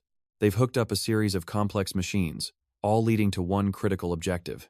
The whole team gathers as Ryder prepares to initiate the recovery protocol for AIA's damaged core. The device hums to life, scanning the fragments and analyzing the deep-seated damage. With a surge of controlled energy, Ryder begins the delicate process of piecing AIA's consciousness back together. And slowly, a familiar holographic blueprint appears. The data is intact, and AIA can be rebuilt. With the reconstruction seemingly complete, Ryder wears a look of grim exhaustion and focus. The entire team had worked through the long night, a frantic mess of cables and glowing consoles. Now, in a different, quieter location, a grandfather clock ticks away in the dead of night. The silence of the grand mansion is palpable in its long, empty hallways. In a study littered with books and lit by a few stray candles, a door gently clicks open, breaking the stillness. Miria appears in the doorway, her voice cutting through the quiet as she calls out to Ryder. He turns to face her, and she immediately asks for an update on AIA's condition. Miria explains that while the parts he brought were perfect, AIA's memory core is in a critical state. It might have no past memories upon activation, but seeing his concern, she tells him not to worry.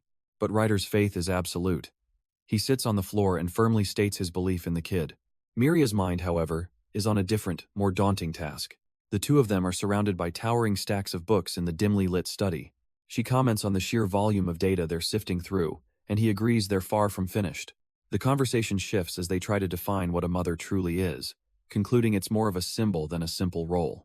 She muses that the responsibilities are so vast, she doubts even all of them combined could fulfill half of them. In the past, she found records of humans viewing the concept of mother as something akin to a star. This only deepens her doubt. She's not sure she'll ever be accepted, no matter how much she tries to imitate what she's learned. For a brief moment, she had allowed herself to feel a flicker of hope. She confesses she'd hoped to find data on Morris' birth mother, but their search came up empty. Miria concedes that's possible, but she can't shake the feeling there's a deliberate reason the judge never looked for Morris' mother. Ryder offers a few cold possibilities. Perhaps the woman is no longer in this world, or was simply judged unfit to be a parent. Her thoughts shift to another piece of lost human history. She'd researched an old data file of a child and their pet. This research led her to create something for Mori, a strange, shaggy puppet. She presents the creation to Ryder, clarifying that it's her attempt at making a puppy. She sighs, admitting it looks nothing like the real thing, but Ryder tries to be supportive, saying there might be a resemblance if you look hard enough. She explains that puppies were the gift human children wanted most, but with the species long extinct, she had only text descriptions to work from. Holding the sad-looking doll, her mind draws a parallel puppies, mothers, and she's struck by a wave of despair, realizing that in this world, there are only fakes of everything real. But Ryder cuts through her bleak thoughts with a simple, powerful truth. Fake or not, Mori loved it. Her glowing eyes widen, processing his simple but profound statement. A memory flashes through her mind. Mori, with a look of pure bliss, hugging the little creature. And for the first time, a small, genuine smile touches Miria's lips. She asks if it's true, if the boy really liked it, and Ryder confirms without hesitation. A quiet moment passes between them in the candlelit study, the air heavy with unspoken thoughts. Then, Ryder's own gaze sharpens, his tone turning surprisingly serious. He confesses that, to be honest, he was actually envious of her. The admission completely blindsides Ryder, who sputters in disbelief, envious of him. Miria explains it's because he and Mori overcame everything, the good and the bad, together. It was that kind of bond, that close relationship, that's what she had always wanted to become. Ryder continues his confession, recalling their very first meeting in this exact room. He admits that at first, he just wanted to get rid of her, using Mori as a convenient excuse. Miria listens, her own memories of that day playing back in her mind. She, too, had been scheming, believing that simply forcing him away wasn't the right path. Her brilliant plan was to just offer him a huge pile of cash to make him disappear voluntarily. But his reaction to the idea was, well, let's just say it wasn't the dignified refusal she expected. The demon's many eyes lit up, practically buzzing with greedy excitement at the thought of a payday. Miria was left speechless. He was actually going to take the bribe. A bitter, self-mocking smile touches her lips as the memory concludes. She looks at Ryder, her voice laced with irony, and asks, wasn't she just pathetic back then? Ryder stammers for a moment, caught off guard by her vulnerability. He turns away slightly, a smile creeping onto his face as he murmurs that this is a good start. At least, it's a better confession than what he was hiding. A dry chuckle escapes him, and then he just can't hold it in, erupting into full-blown laughter at her question. The laughter subsides into a genuine, knowing grin. He looks over at Miria, telling her they're actually a bit alike. He admits he was also petty enough to be jealous of her, a confession that clearly surprises her. In fact, he continues, when he first saw that kid's unique pattern, Head considered something drastic. A flashback reveals his secret. He thought about bringing Mori directly to her, watching from the shadows. He would have just watched as she, completely absorbed in her complex research, found herself suddenly responsible for a strange child he'd left on her doorstep. He remembers watching her from the shadows, ready to act on his petty jealousy. But his plan was cut short when he found his partner, AIA, critically damaged. The little robot could barely flicker to life, weakly calling out his name. With its last bit of strength, it ran a crucial calculation for him. The probability of winning the coming judgment was a devastatingly low 36.1%. The number hits Ryder like a physical blow, and he slumps in utter defeat. But AIA isn't done, reminding him of their last resort, the bike. It urges him on, its voice filled with digital desperation. They need to leave, now. His despair hardens into cold resolve, the demon within him surfacing in the shadows. The scene shifts to a quiet, candlelit room, far from his desperate flight. Ryder sprints down a moonlit hall, AIA's urgent warning pushing him forward. His destination is a towering, monolithic structure piercing the night sky. Inside, a high-tech corridor leads to a familiar, private chamber. A small leg is visible on the floor of the sterile, futuristic room. Suddenly, a yellow energy field scans the space, declaring the area disinfected. The light reveals young Mori, sleeping soundly and completely unaware. But the scan wasn't for him. It isolates a single glowing pendant on a cord. With a soft hum, the small stone begins to float, pulsing with latent power. The light subsides, and Mori stirs from a troubled sleep. Its power spent, the pendant clatters onto the cold, sterile floor. The small object skitters across the vast chamber, away from the boy. Mori, small and alone, just watches it roll into the darkness. It finally comes to a stop right up against a set of imposing bars. And from behind them, a familiar demonic face grins. Ryder has found him. The little boy's face absolutely lights up, tears of fear turning to tears of joy. Ryder's voice is full of relief, telling Mori has been looking everywhere for him. He reaches through the bars, scooping the child into a tight, safe embrace. Mori clings to him, finally reunited with the one person he trusts. A single tear of his own rolls down Ryder's cheek, overwhelmed with relief. He gently wipes Mora's face, telling the boy there's no more need to cry. He makes a solemn promise. He will save him, and they will leave this place together. As he begins to ascend the massive wall, his vow echoes in his mind. He'll be his mom. Heck, he'll be his dad too, if that's what the kid needs. He'll be his grandparents, his siblings, his aunts and uncles. With a fierce, determined grin, Ryder declares he will be Mori's entire family from now on. Images of their journey together flash by, a testament to that unbreakable bond. They'll just wait for the AIA to come back online, and then they're leaving again. And this time, they'll ride even further, soaring beyond anyone's reach. A quiet thought surfaces just like before, the three of them together. He remembers that feeling watching the sunset over the vast, empty wasteland. A faint smile touches his lips, recalling the dream of true freedom. He could just grab Mori and AIA and simply run again. But holding the small boy, his resolve hardens. No, he won't do that. He can't force Mori to live a life like his own, always on the run. As he climbs, he explains their dire situation. Others are coming for Mori, and their chances look slim. Even the strange being who locked him up seems more curious than anything, wanting to know what the boy thinks. He recalls AIA's own words. It insisted they needed to go to them. Looking at Mori, he admits that the answer to all of this seems to lie with him. He tries to explain it plainly. They need Mori's power, but he struggles to find the right words. Inside, Mori just fidgets nervously, not quite grasping the weight of the situation.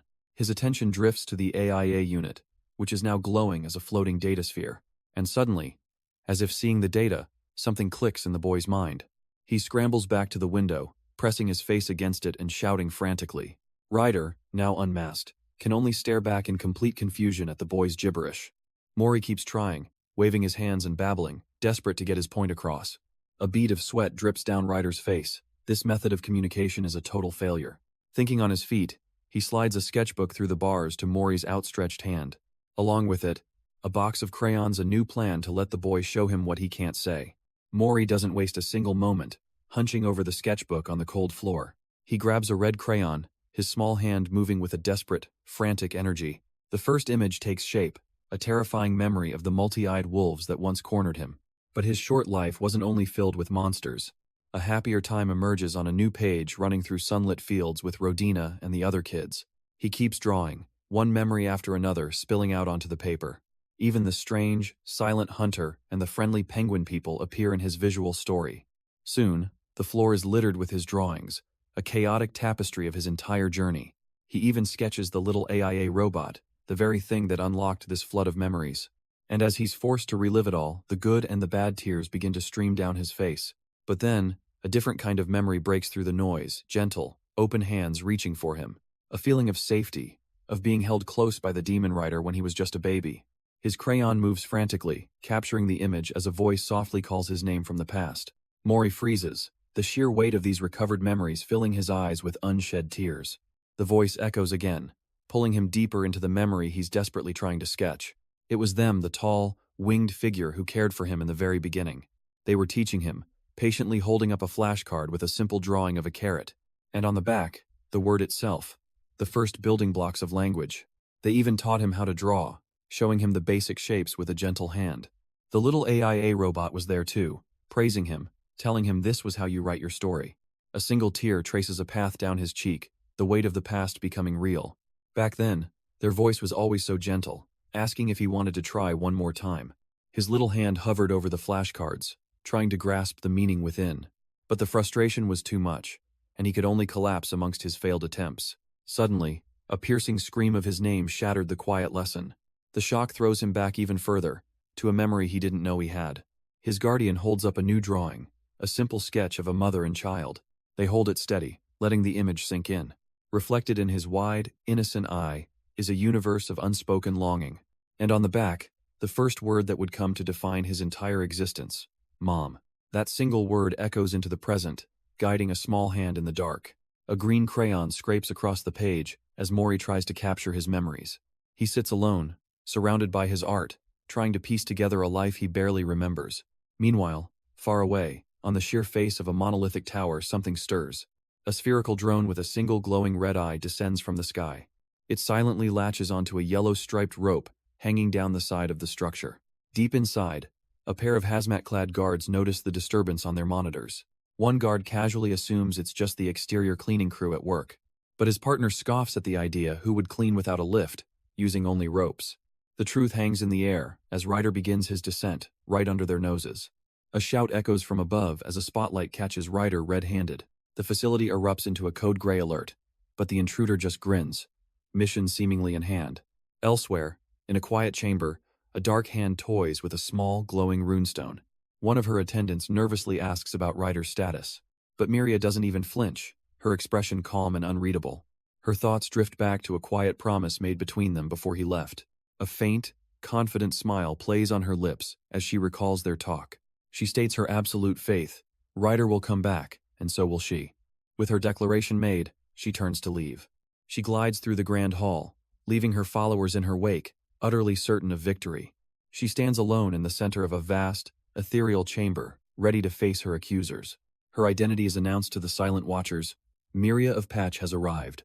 As a cosmic presence looms overhead, the robed figures declare that the judgment will begin. One of the multi-armed judges chides her, revealing the restricted area is already being discussed. From their dais, they question her audacity, asking if she truly refuses to back down. Miria's voice rings with conviction. She will not give up unless Mori himself chooses to leave her side. The council scoffs, mocking Mori's intelligence and questioning how a non-human can possibly educate him. But Miria is a step ahead, calmly explaining she's already arranged for his education at a shelter. The judge smirks, pointing out the fatal flaw that shelter is in Shalom, which falls under their direct authority. Miria calmly concedes the point, fully aware the judges now hold authority over Shalom. But then, in a stunning shift, she bows her head and desperately pleads for their help. The judges are completely thrown, their smug superiority vanishing in a flash of shock. They roar back, calling her shameless for entrusting Mori to a shelter they deem negligent. Unfazed, Miria simply pulls up holographic files, ready to dismantle their argument. She presents the faces of the caretakers, the very women who run that shelter in Shalom. She explains their noble cause, showing an ancient carving of a guardian protecting the small. The shelter isn't some derelict facility. It's a peaceful-looking church on a green hill. These women are carrying on a sacred will, protecting the innocent children left behind by war. She reminds them that caring for living beings is hard, and that even good people can make mistakes. Miria then turns the tables, asking the judges to remember their own past regrets. She brings up a devastating memory of a pointless war where countless intelligent beings were sacrificed. With a piercing gaze, she prepares to land her most critical point. She claims the one who was saddest of all back then was none other than the judge themselves. One of the statues retorts, questioning how Miria alone can prove she's a worthy guardian. In response, she doesn't speak but summons a stream of glowing data from her hand. The information floods the chamber, causing one of the judges to recoil in absolute shock. This, she explains, is not just her word. It's a formal statement submitted by her entire people. Miria explains that this decision was not hers alone. Her people told her this. The data reveals their applications, with the first candidate's sole reason being their absolute confidence in loving Mori more than anyone. In a flashback, her people gathered, concluding that human society had collapsed too far to be trusted with the child's future. More profiles flash by. One promises he will never starve, another offers to be firm when needed. They understood the immense responsibility, debating the weight of a guardian's duty. Even the imposing hunter stepped forward, their only cited qualification being the ability to hug him all day. After careful consideration, every single one of them reached the same, unified conclusion. They presented their collective will to Miria, formally petitioning to become Mori's new family. With tears welling in their eyes, they made their solemn vow, a silent promise to protect him. Miria, their chosen representative, stands firm before a higher power. She conveys her people's simple, heartfelt request. Can't they all share in raising him? But the towering judge is unimpressed, their voice echoing with disdain. Are they just playing house with a human child? They address Miria directly, warning that no matter how good the intention, their relationship would be fundamentally unequal. A power imbalance like that, they argue, could ultimately prove dangerous to the boy. They press the point, reminding Miria that she knows better than anyone the dangers that come with authority. It's the same inequality between adults and children that defined humanity itself, leading them to ruin. A grim flash of memory, war, destruction, and a lone child standing amidst the rubble. But Miria simply gazes at a sphere of dark energy in her palm, thinking how this very power from the judges has always protected her. She clenches her fist, her resolve hardening with every word she speaks. If this power of authority is a danger to Mori, then she will give it up.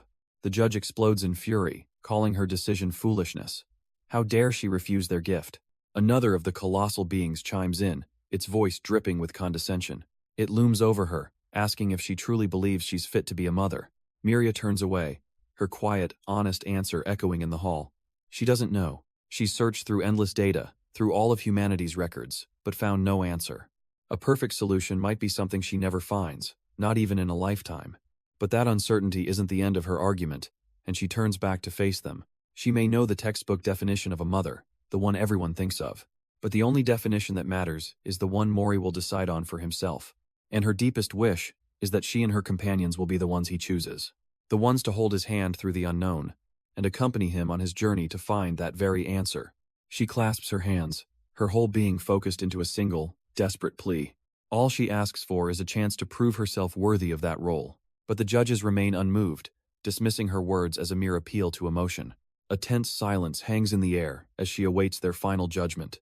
But just as the judgment is about to be sealed, a deep, mechanical hum vibrates through the hall. The judges rise in fury, demanding to know who dares to interrupt their sacred court. Miria's eyes snap open in recognition she knows that sound. A fleeting vision flashes through her mind, a memory of two hands connecting. It's a hazy glimpse of a different time, a different place. Suddenly, the ceiling shatters as a complex machine crashes down from above. The judges recoil, utterly stunned by the violent and unexpected intrusion.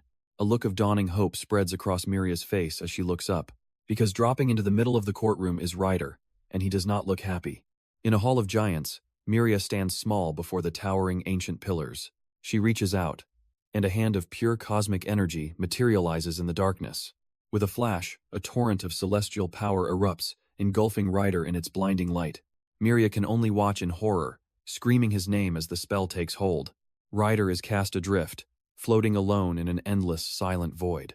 He looks up, a single tear escaping as he surrenders to the unknown. His body drifts through the silent emptiness, a solitary soul in the dark. But then, the void shatters into a river of stars, pulling him into its current. He is drawn inexorably toward a swirling maw of darkness, a gate to another world. The cosmic energy converges and implodes, sealing the path behind him with a final, silent flash.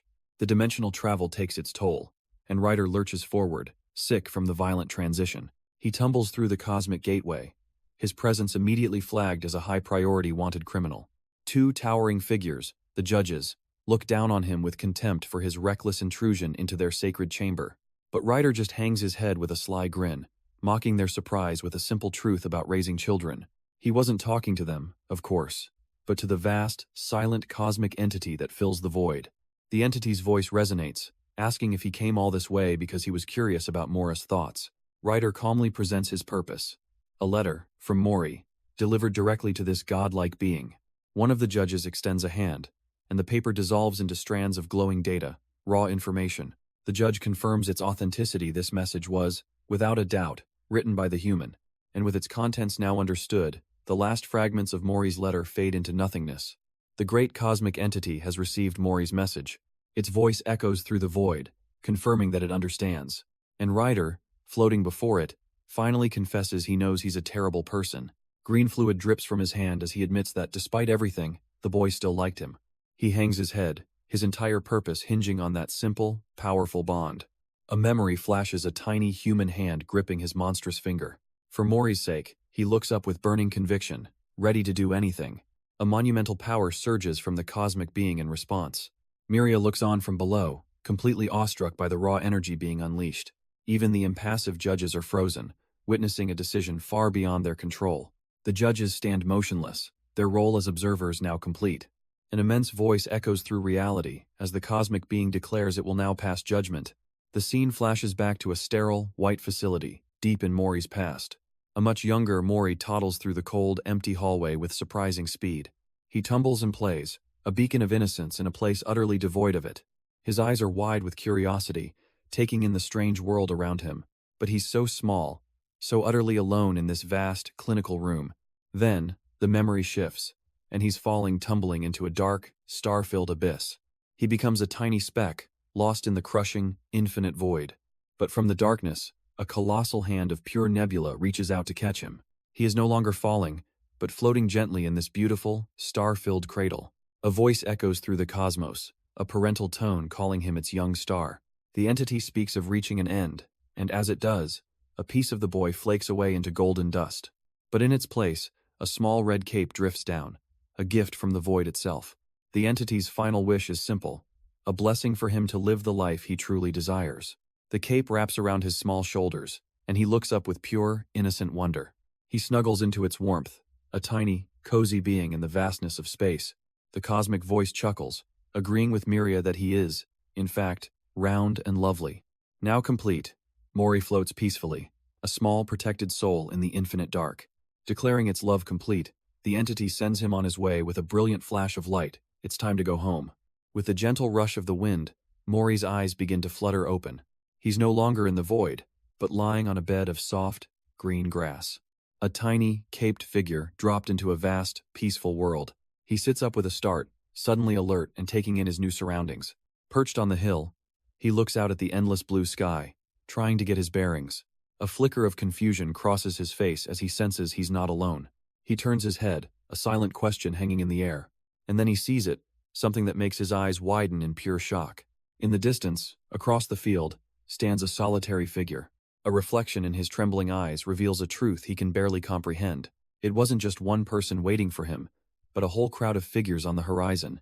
Familiar faces: Ryder, the winged guardian, the penguin people. They were all here, waving and calling out his name. And a smile of pure, unadulterated joy bursts across Mori's face. The scene fractures, and his life flashes before us, told through the simple scrawls of a child's drawings. Every memory, every friend, every battle, laid out like a scattered storybook of his entire journey. A detached voice cuts through the silence, addressing a higher power as it presents these memories as pieces of evidence. One of the silent judges listens intently, as the voice asks how this extraordinary life should be officially recorded. The judges look on, contemplating the cosmic significance of his journey as more drawings float by. He finally reaches them, running into their open arms in that perfect, sunlit field, a moment of pure reunion. Then, from the depths of space, a godlike entity of starlight gives its simple, final verdict. Yes, his entire journey, all the friends he made, immortalized in the innocent scrawls of a child. The final chapter closes with a simple, peaceful thought. The path to meeting his mother was a good one. As a baby, he laughs with pure, unburdened joy, calling out for his mama. And his strange, wonderful family gathers to answer his call, looking down upon him. His mother and Ryder share a warm, knowing smile, their quest finally over. This is the perfect ending. Everyone he loves, together in a sun-drenched field. But this idyllic scene is framed, contained, as if being viewed from a distance. The camera pulls back, revealing two silent figures slumped over a desk in a plain room. The illusion shatters as we see discarded machine parts scattered across the floor. A small device boots up, loading the final, programmed fairy tale, and they lived happily ever after. But as the simulation ends, the small machine whirs to life with a single, chilling question. Who are you? Ryder and the others stare back, the blissful dream still fading from their minds. The machine's voice echoes again, completely lost, asking where this place even is. Ryder steps forward, trying to jog its memory, only to be told it doesn't know anyone so ugly. From the doorway, the hunter watches on, his worst fears about that day finally coming true. A surge of violent, purple energy erupts from AIA's core, a system in total distress. The mother and Ryder can only watch, a heavy silence falling over them. Panic begins to set in among the penguin people. How could they possibly explain memory damage to Mori? If AIA, his constant companion, doesn't recognize him, the boy is going to be utterly shattered. And so the little machine just sits there, its memory wiped clean, a blank slate of a friend. Miria tries to get a handle on the situation, suggesting they all calm down and figure this out. But their planning is cut short by a tiny figure bursting into the room. Mori is here, and he's seen his friend. The boy peeks in with a huge, innocent smile, his eyes fixed on the little robot. He lets out a joyful babble, absolutely ecstatic to be reunited with his companion. AIA, however, remains completely still, its green eyes blinking with zero recognition. Unaware of the drama, Mori happily toddles forward to greet his best friend. Then, a small component from AIA's body detaches and floats gently toward the boy. Mori snatches it from the air, babbling happily as he holds his new toy. Ryder and Miria rush in, utterly bewildered, finding Mori holding the piece like a microphone. He thinks the robot's garbled noises are it trying to say his name, and Ryder is just beaming his kid as a genius. Ryder's inner thoughts reveal his grand scheme. He was playing dumb to squeeze out more upgrades, all because Mori was just that good.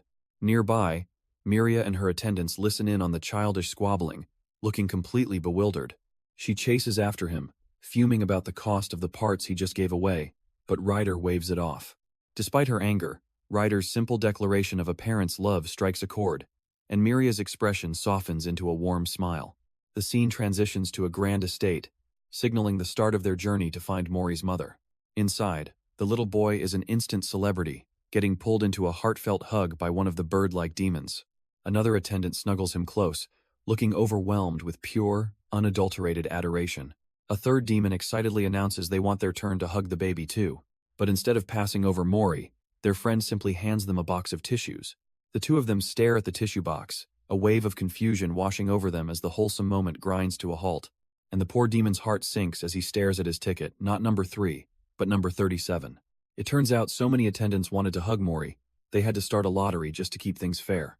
The system is brutally efficient.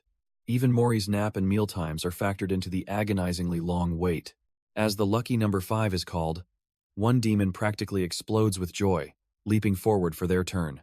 But amidst the adorable chaos, another figure sits waiting patiently on a bench, a silent observer. He glances down at his own ticket, revealing an even more unfortunate draw. Number 64. It's the hunter, his masked face unreadable, those eerie blue lights glowing with silent intent.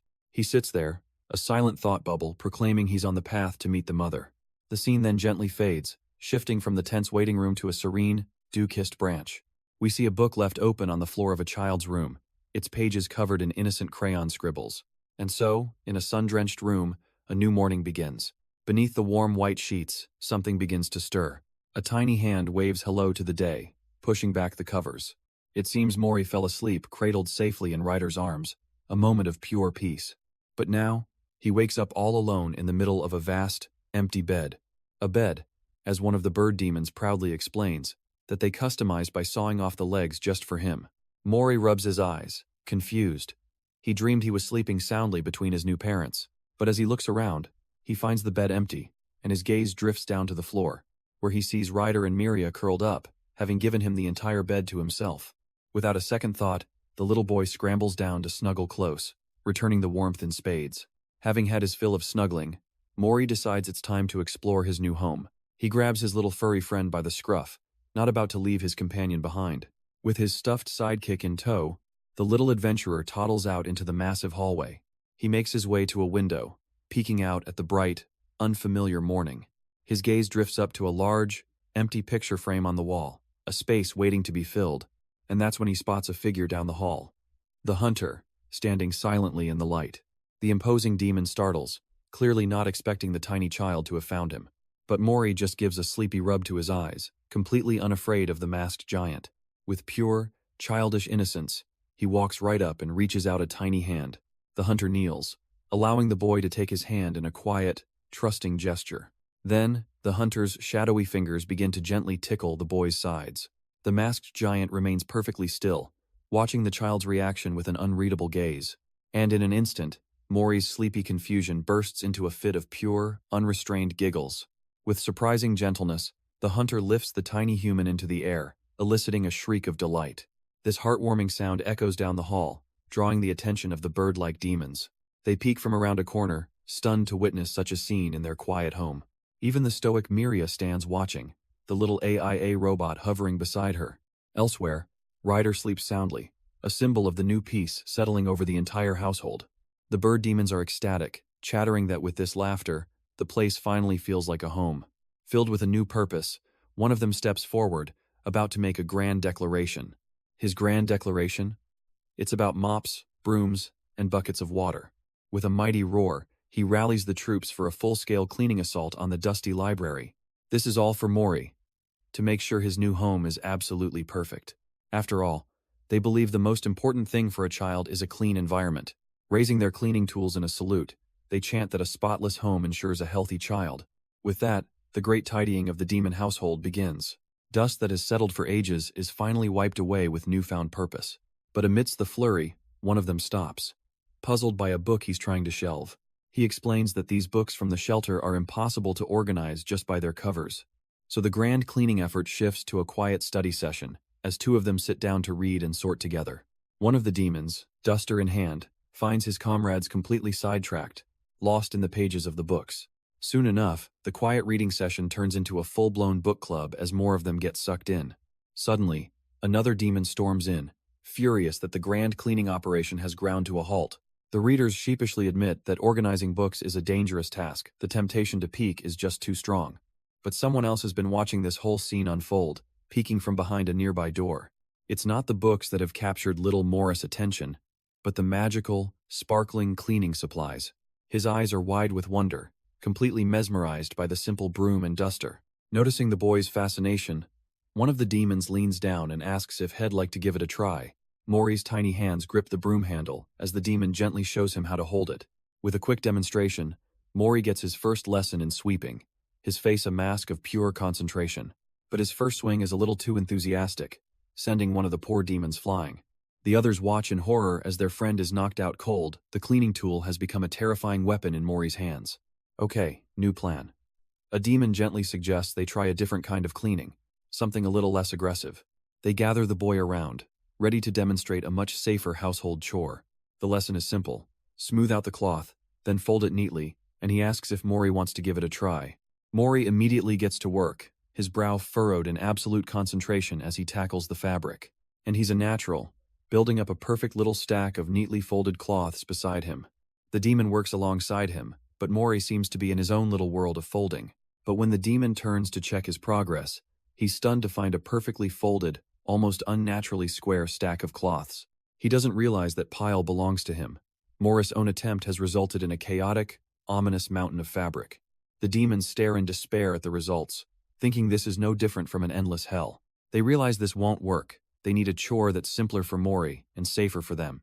Then, one has a flash of genius, presenting a single, clean cloth. He demonstrates the new task.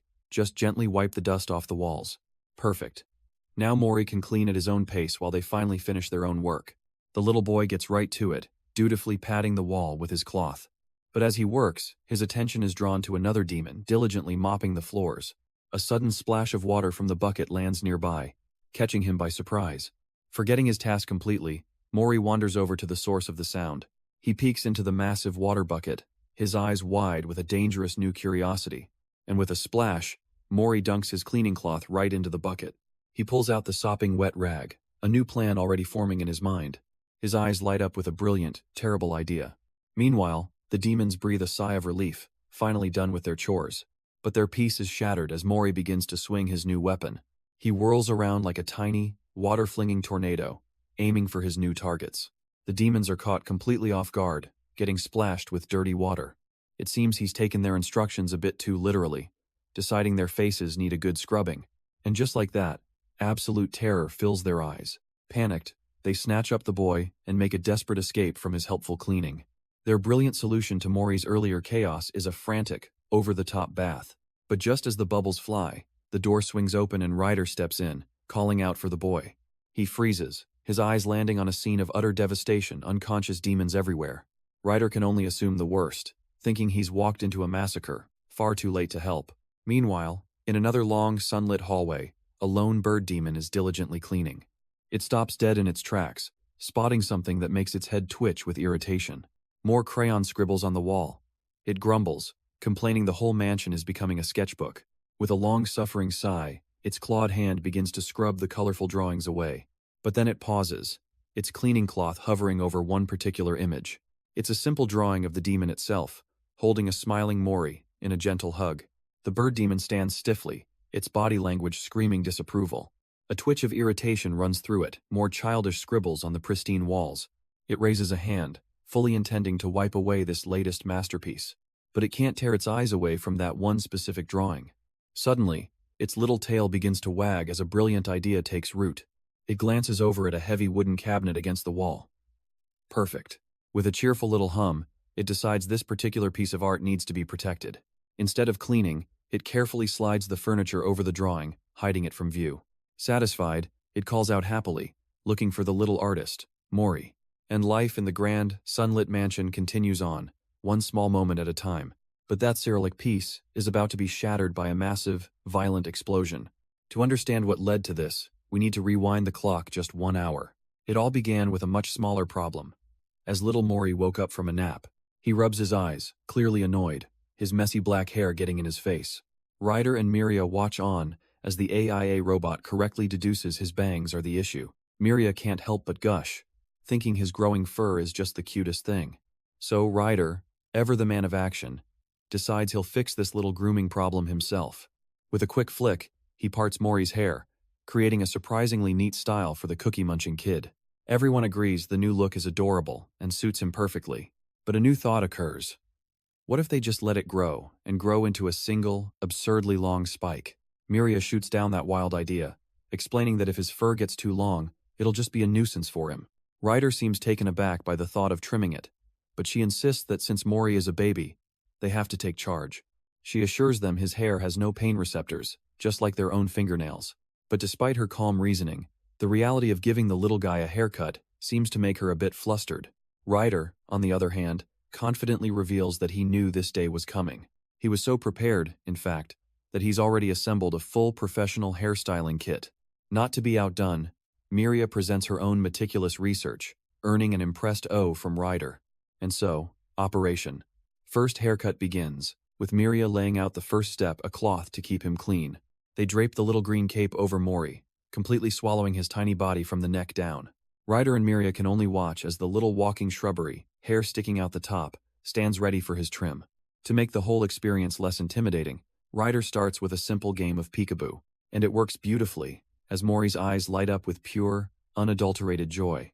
In fact, he gets so excited that he suddenly bolts, leaving the cape behind in a flash of speed. Ryder, absolutely loving the energy, gets a huge grin and eagerly joins the chase. Once the little guy is wrangled, he sits patiently on the floor, finally wearing the cape correctly. Miria realizes her instructions might have been a bit unclear, but she quickly pivots to the next step. She holds up a spray bottle, explaining their first task is to fill it with water. This is to lightly dampen Mori's hair, a pro tip to make it much easier to cut evenly. She's quite proud of her research, which even suggested using a fun mist spray to keep him interested. With Mori's full attention, she gets the bottle ready, calling his name to start the process. But instead of a gentle mist, a powerful jet of water blasts Mori directly in the face. The sheer force knocks everyone over, and Miria instantly realizes her mistake. The nozzle was set to stream. A vital lesson is learned. Always, always, check the nozzle setting before you spray. Once everyone recovers, Mori's hair is perfectly damp, puffed up into a fluffy, round ball. With Ryder's nod of approval, Miria announces it's finally time to begin the cut. She carefully gathers the first lock of his hair, her scissors poised for the first snip. The entire room falls silent. Ryder's extra eyes are wide open, watching her every move with rapt attention. In the warm, sunlit room, The haircut becomes a quiet, focused ceremony. This strange little family sits together, a silent and supportive audience for the simple, domestic moment. Miria herself seems lost in concentration, a gentle, almost tender expression on her face as she works. After the first few snips, Miria praises Mori for being so good and suggests a break, but Ryder can't help but point out she's the only one who did any work. The quiet moment is broken by a nervous, bird-like demon peeking through the doorway, stammering her name. It seems an urgent matter has come up, and they need her to take a look. Miria agrees to step away for just a moment. She hands Ryder a glowing file with instructions, leaving him in charge of the situation. He casually scans the complex holographic data on the tablet, and a dangerous thought pops into his head. This has to be easier than fixing AIA, right? I can totally do this. With a flash of unearned confidence, Ryder imagines a perfect result and declares that he will be the one to finish the haircut. Mori looks up at him with wide, uncertain eyes, but Ryder simply tells him that somebody's got to do it anyway. One of the bird-like attendants gives a final, crucial warning. Miria adores Mori's bangs, so he better not cut off too much. But the second Ryder gets his scissors ready, the little boy starts wiggling, making this easy task suddenly a whole lot harder. Ryder panics, realizing Mori is about to move, and desperately calls for AIA to grab his attention. The little robot immediately zips back and forth, creating a dazzling display of light. It works like a charm. Mori is completely captivated by the impromptu light show. This is it, Ryder thinks, ordering the bird-like attendant to hold the boy perfectly still. With a swift and decisive snip, he makes the first cut into the boy's bangs. A sudden, horrified silence falls over them as they both stare at the result. Mori looks up, his once perfect bangs now a jagged, lopsided mess. Ryder tries to salvage the situation, mumbling that it's okay, he just needs to trim the other side to match. But another look at the choppy disaster confirms there's no coming back from this. The attendant lets out a piercing shriek as AIA's system delivers the cold, hard truth. It is ruined. Ryder and the attendants completely lose it, spiraling into a panic over the choppy disaster. Before he can make things worse, Mori senses the chaos and makes a bolt for freedom. Just then, a calm presence appears in the doorway. Miria has arrived, apologizing for being late. But the boy isn't upset in the slightest. He runs right up and happily hugs her leg. He looks up at her with a beaming, innocent smile, utterly thrilled with his new hairstyle. A gentle, unseen smile seems to form on Miria's face as she gazes down at him. This was one of the few peaceful moments they shared in that grand, sunlit mansion. A peace that was often shattered when Miria would go berserk, unleashing waves of destructive energy. Fortunately, the haircut crisis resolved itself, as Mori's hair grew back incredibly fast. And as for the attendants, it seems they were put on library duty, counting books for the foreseeable future. One of the bird-like attendants, while organizing the library, notices something odd. He pulls out a book he's never seen before, likely one of the gifts from the shelter. As he flips through the pages, his eyes go wide in utter shock. The book tells a simple, illustrated story of Ryder comforting a tiny, crying Mori. In the tale, Ryder explains that Miria is so busy because she's working hard to make time for him. He was trying to teach the little boy that all her efforts were for his sake. All Mori had to do was wait just a little while longer for her to come back. The story ends with a gentle pat on the head, a promise understood without words. Touched, the attendant rushes over to the real Ryder, who's watching over Mori at that very moment. He needs a package delivered urgently, and knowing Ryder's speed, asks for his help. And what was Mori doing this whole time? Having a rare, peaceful moment drawing with Miria. He proudly held up his latest creation, a colorful little flower. Miria was absolutely blown away, gushing over how amazing his artwork was. She jokingly worried about what she'd do if he became a master artist, carefully saving the drawing. But their quiet time was suddenly interrupted by a voice calling for help from upstairs. She promised she'd be right back, leaving the little boy to his own devices. Alone again, Mori simply picked up his crayon and started on a new project. This time, he drew exactly what was on his mind. A picture of Miria holding him close. He examined his work with a serious, satisfied expression. A true masterpiece. With his new drawing in hand, he pattered off to find her, already imagining her delighted reaction. He quietly peeks around the corner, ready to surprise her with his latest creation. But instead of the person he knew, he finds Miria in a room swirling with golden light and ancient knowledge. His smile vanishes, replaced by wide-eyed confusion. What is she doing? A voice seems to echo in his mind, telling him to listen closely. She's not just busy, she's weaving intricate patterns of power, completely lost in her work.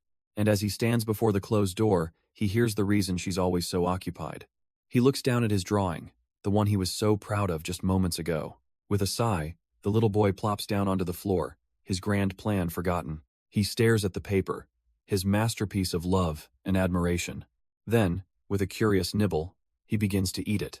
And so, the little boy waits until his eyelids grow heavy, and he drifts off to sleep. The sun sets, and the hours of the night creep by.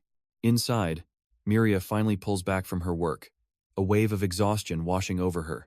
She realizes just how late it's become, with so much still left to do. One of her attendants informs her that Mori fell asleep and was put to bed. She quietly makes her way to his room, just wanting to see his sleeping face. Stepping inside, Miria approaches the bed with a gentle softness. But when she looks, the bed is empty. A flicker of confusion crosses her mind. Did he go to the bathroom, perhaps? The silent, empty hallway outside offers no answers. The grandfather clock chimes, each tick echoing the profound silence of the late hour. A hint of panic rises in Miria as she desperately scans the moonlit halls. And then she sees it a small shape huddled on the floor right outside her own room.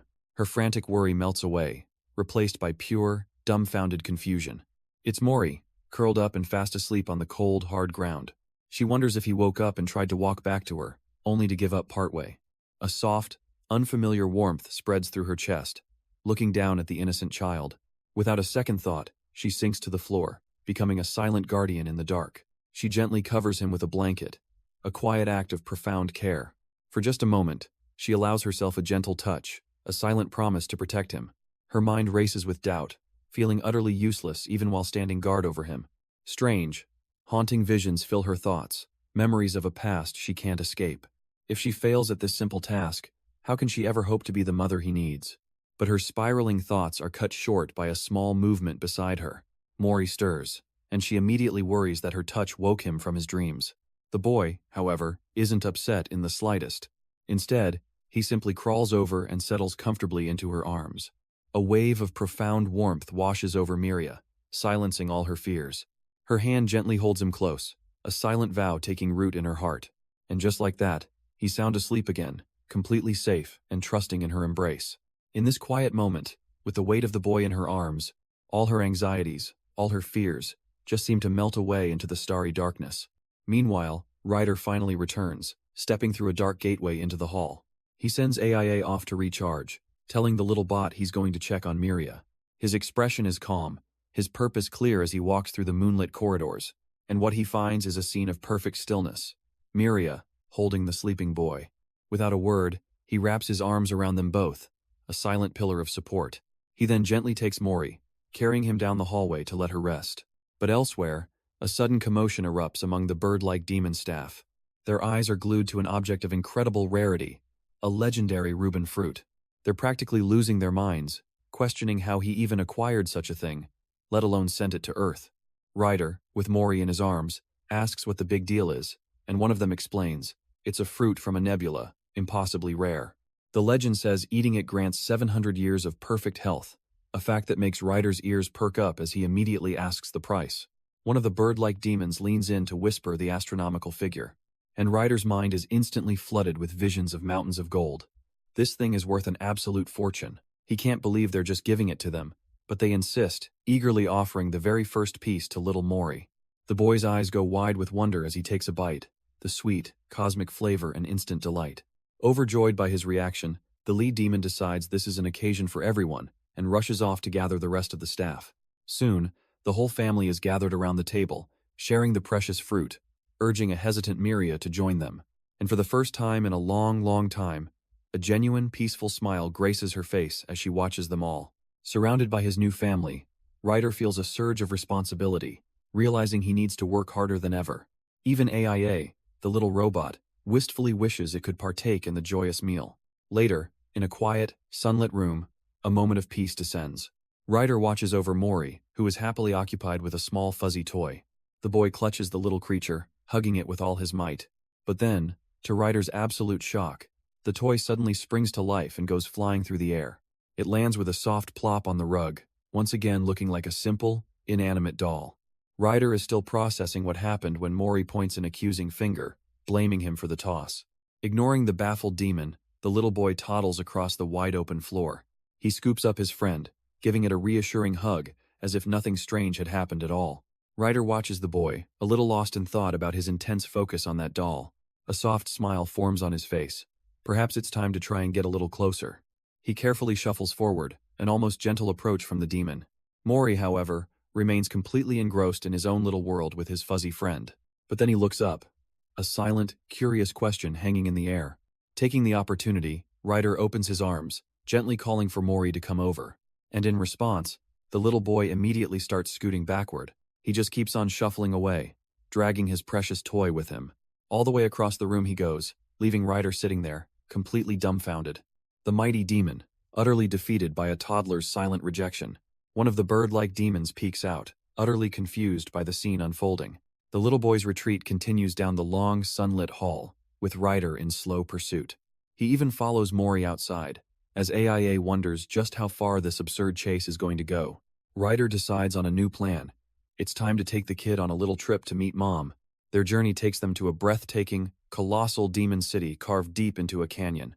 As Ryder steps into a local establishment, a horned figure at the bar looks up in surprise. It's an old acquaintance named Valentine, who greets him with a knowing smile. Valentine calls out their names, happy to see Ryder and AIA after so long. Ryder sits down, confirming it's been a while as they casually catch up. Valentine teases him, asking if they should use his new title, Rider of the Pack. But he just tells them to call him what they always have. Valentine is shocked, exclaiming that Ryder really did get a mark on his rear end from the kid. But after the jokes, they get down to business, asking what he actually needs. Ryder needs a Tuma stone, explaining that he made a toy for Mori, who then lost it and cried all night. He was just going to ask for a replacement, but then a better idea pops into his head. Why not just get a whole bunch? Valentine is momentarily stunned by the sheer audacity of the request, a slight smile playing on their lips. With a knowing look, they disappear into the back of the establishment for a moment. Ryder doesn't have to wait long before a heavy sack is slammed down in front of him. Valentine returns, presenting a bag far larger than anyone would expect for a simple toy. With the goods secured, Ryder sits back, looking perfectly content.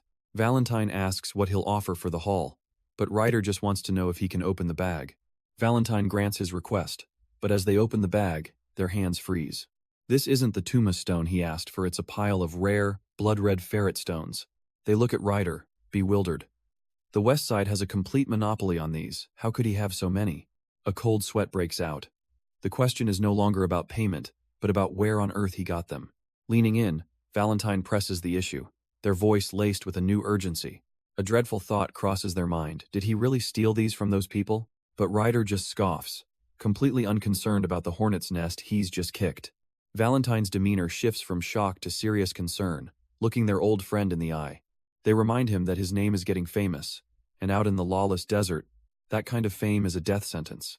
If he keeps pushing forward all alone, they warn, he's going to end up destroying himself.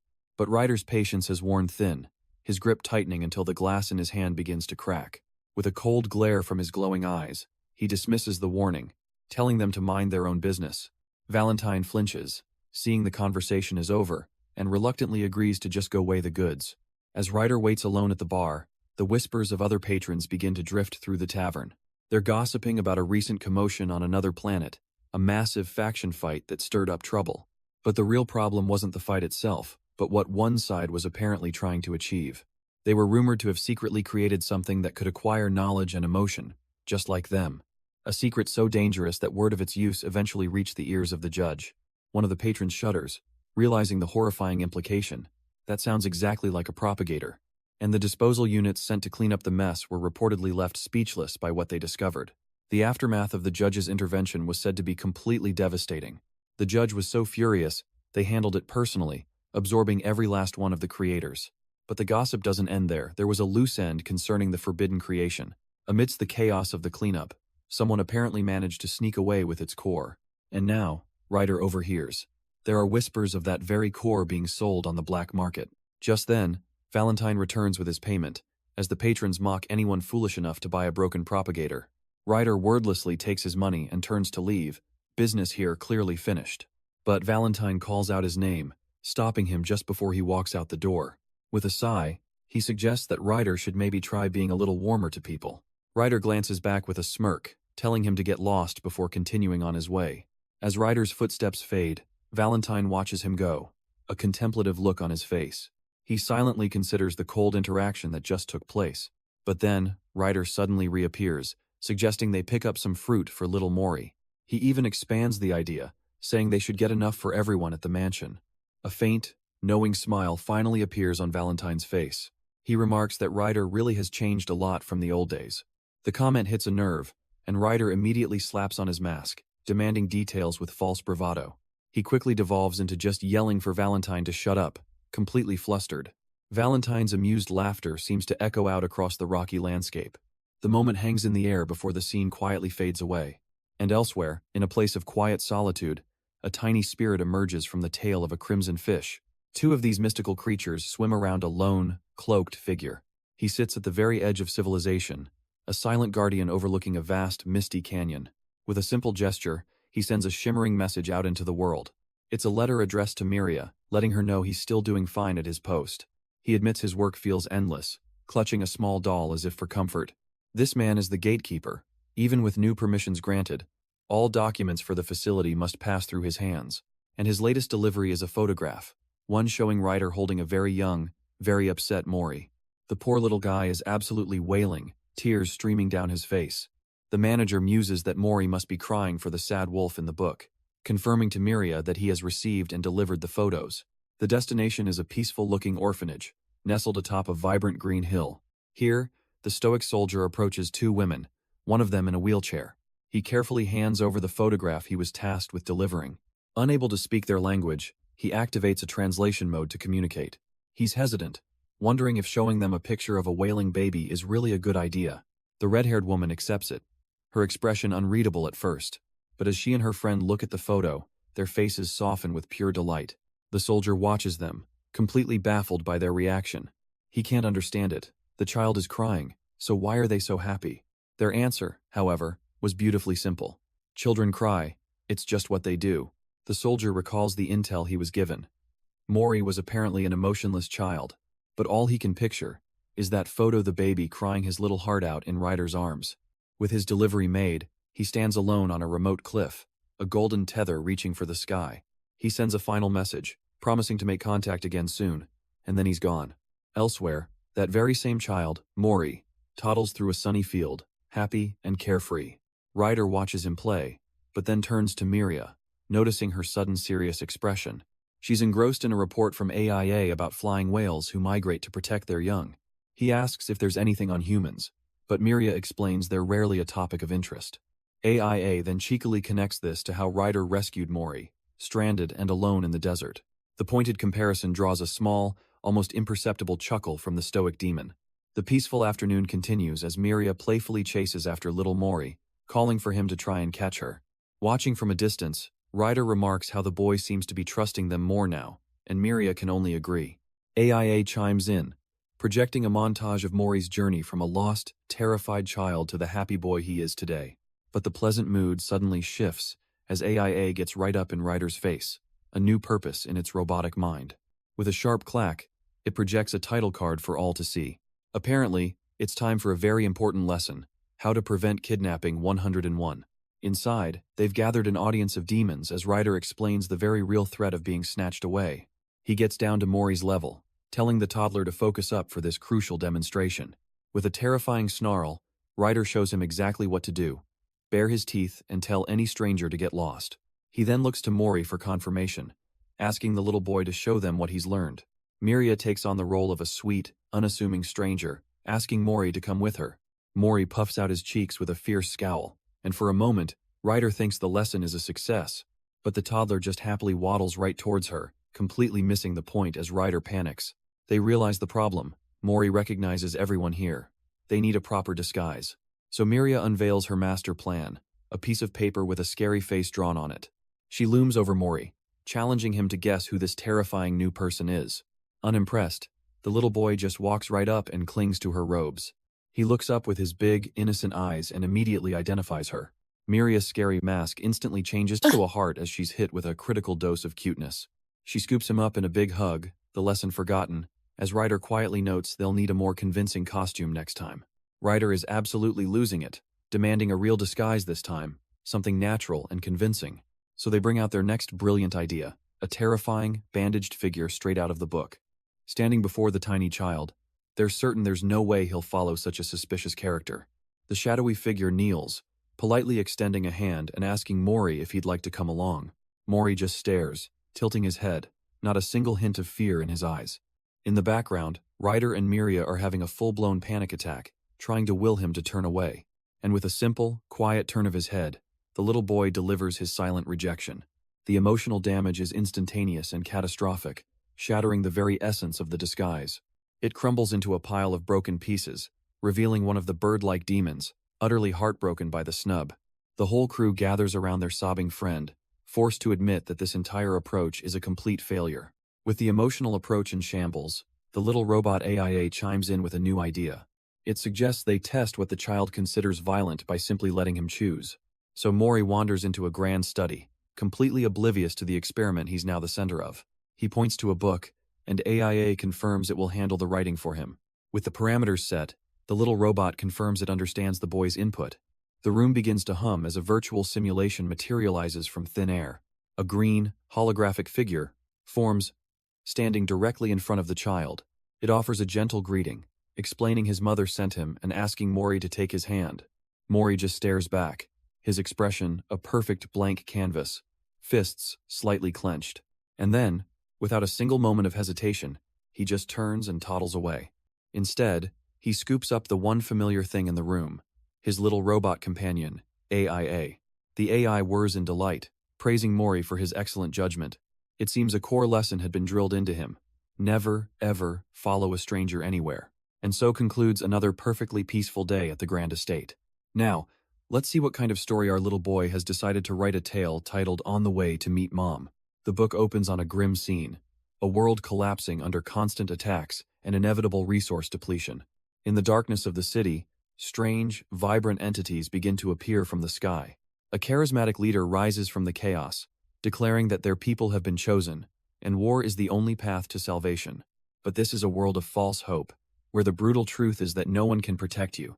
In the end, everyone is on their own, forced to survive in a world where caring for others has become an impossible burden.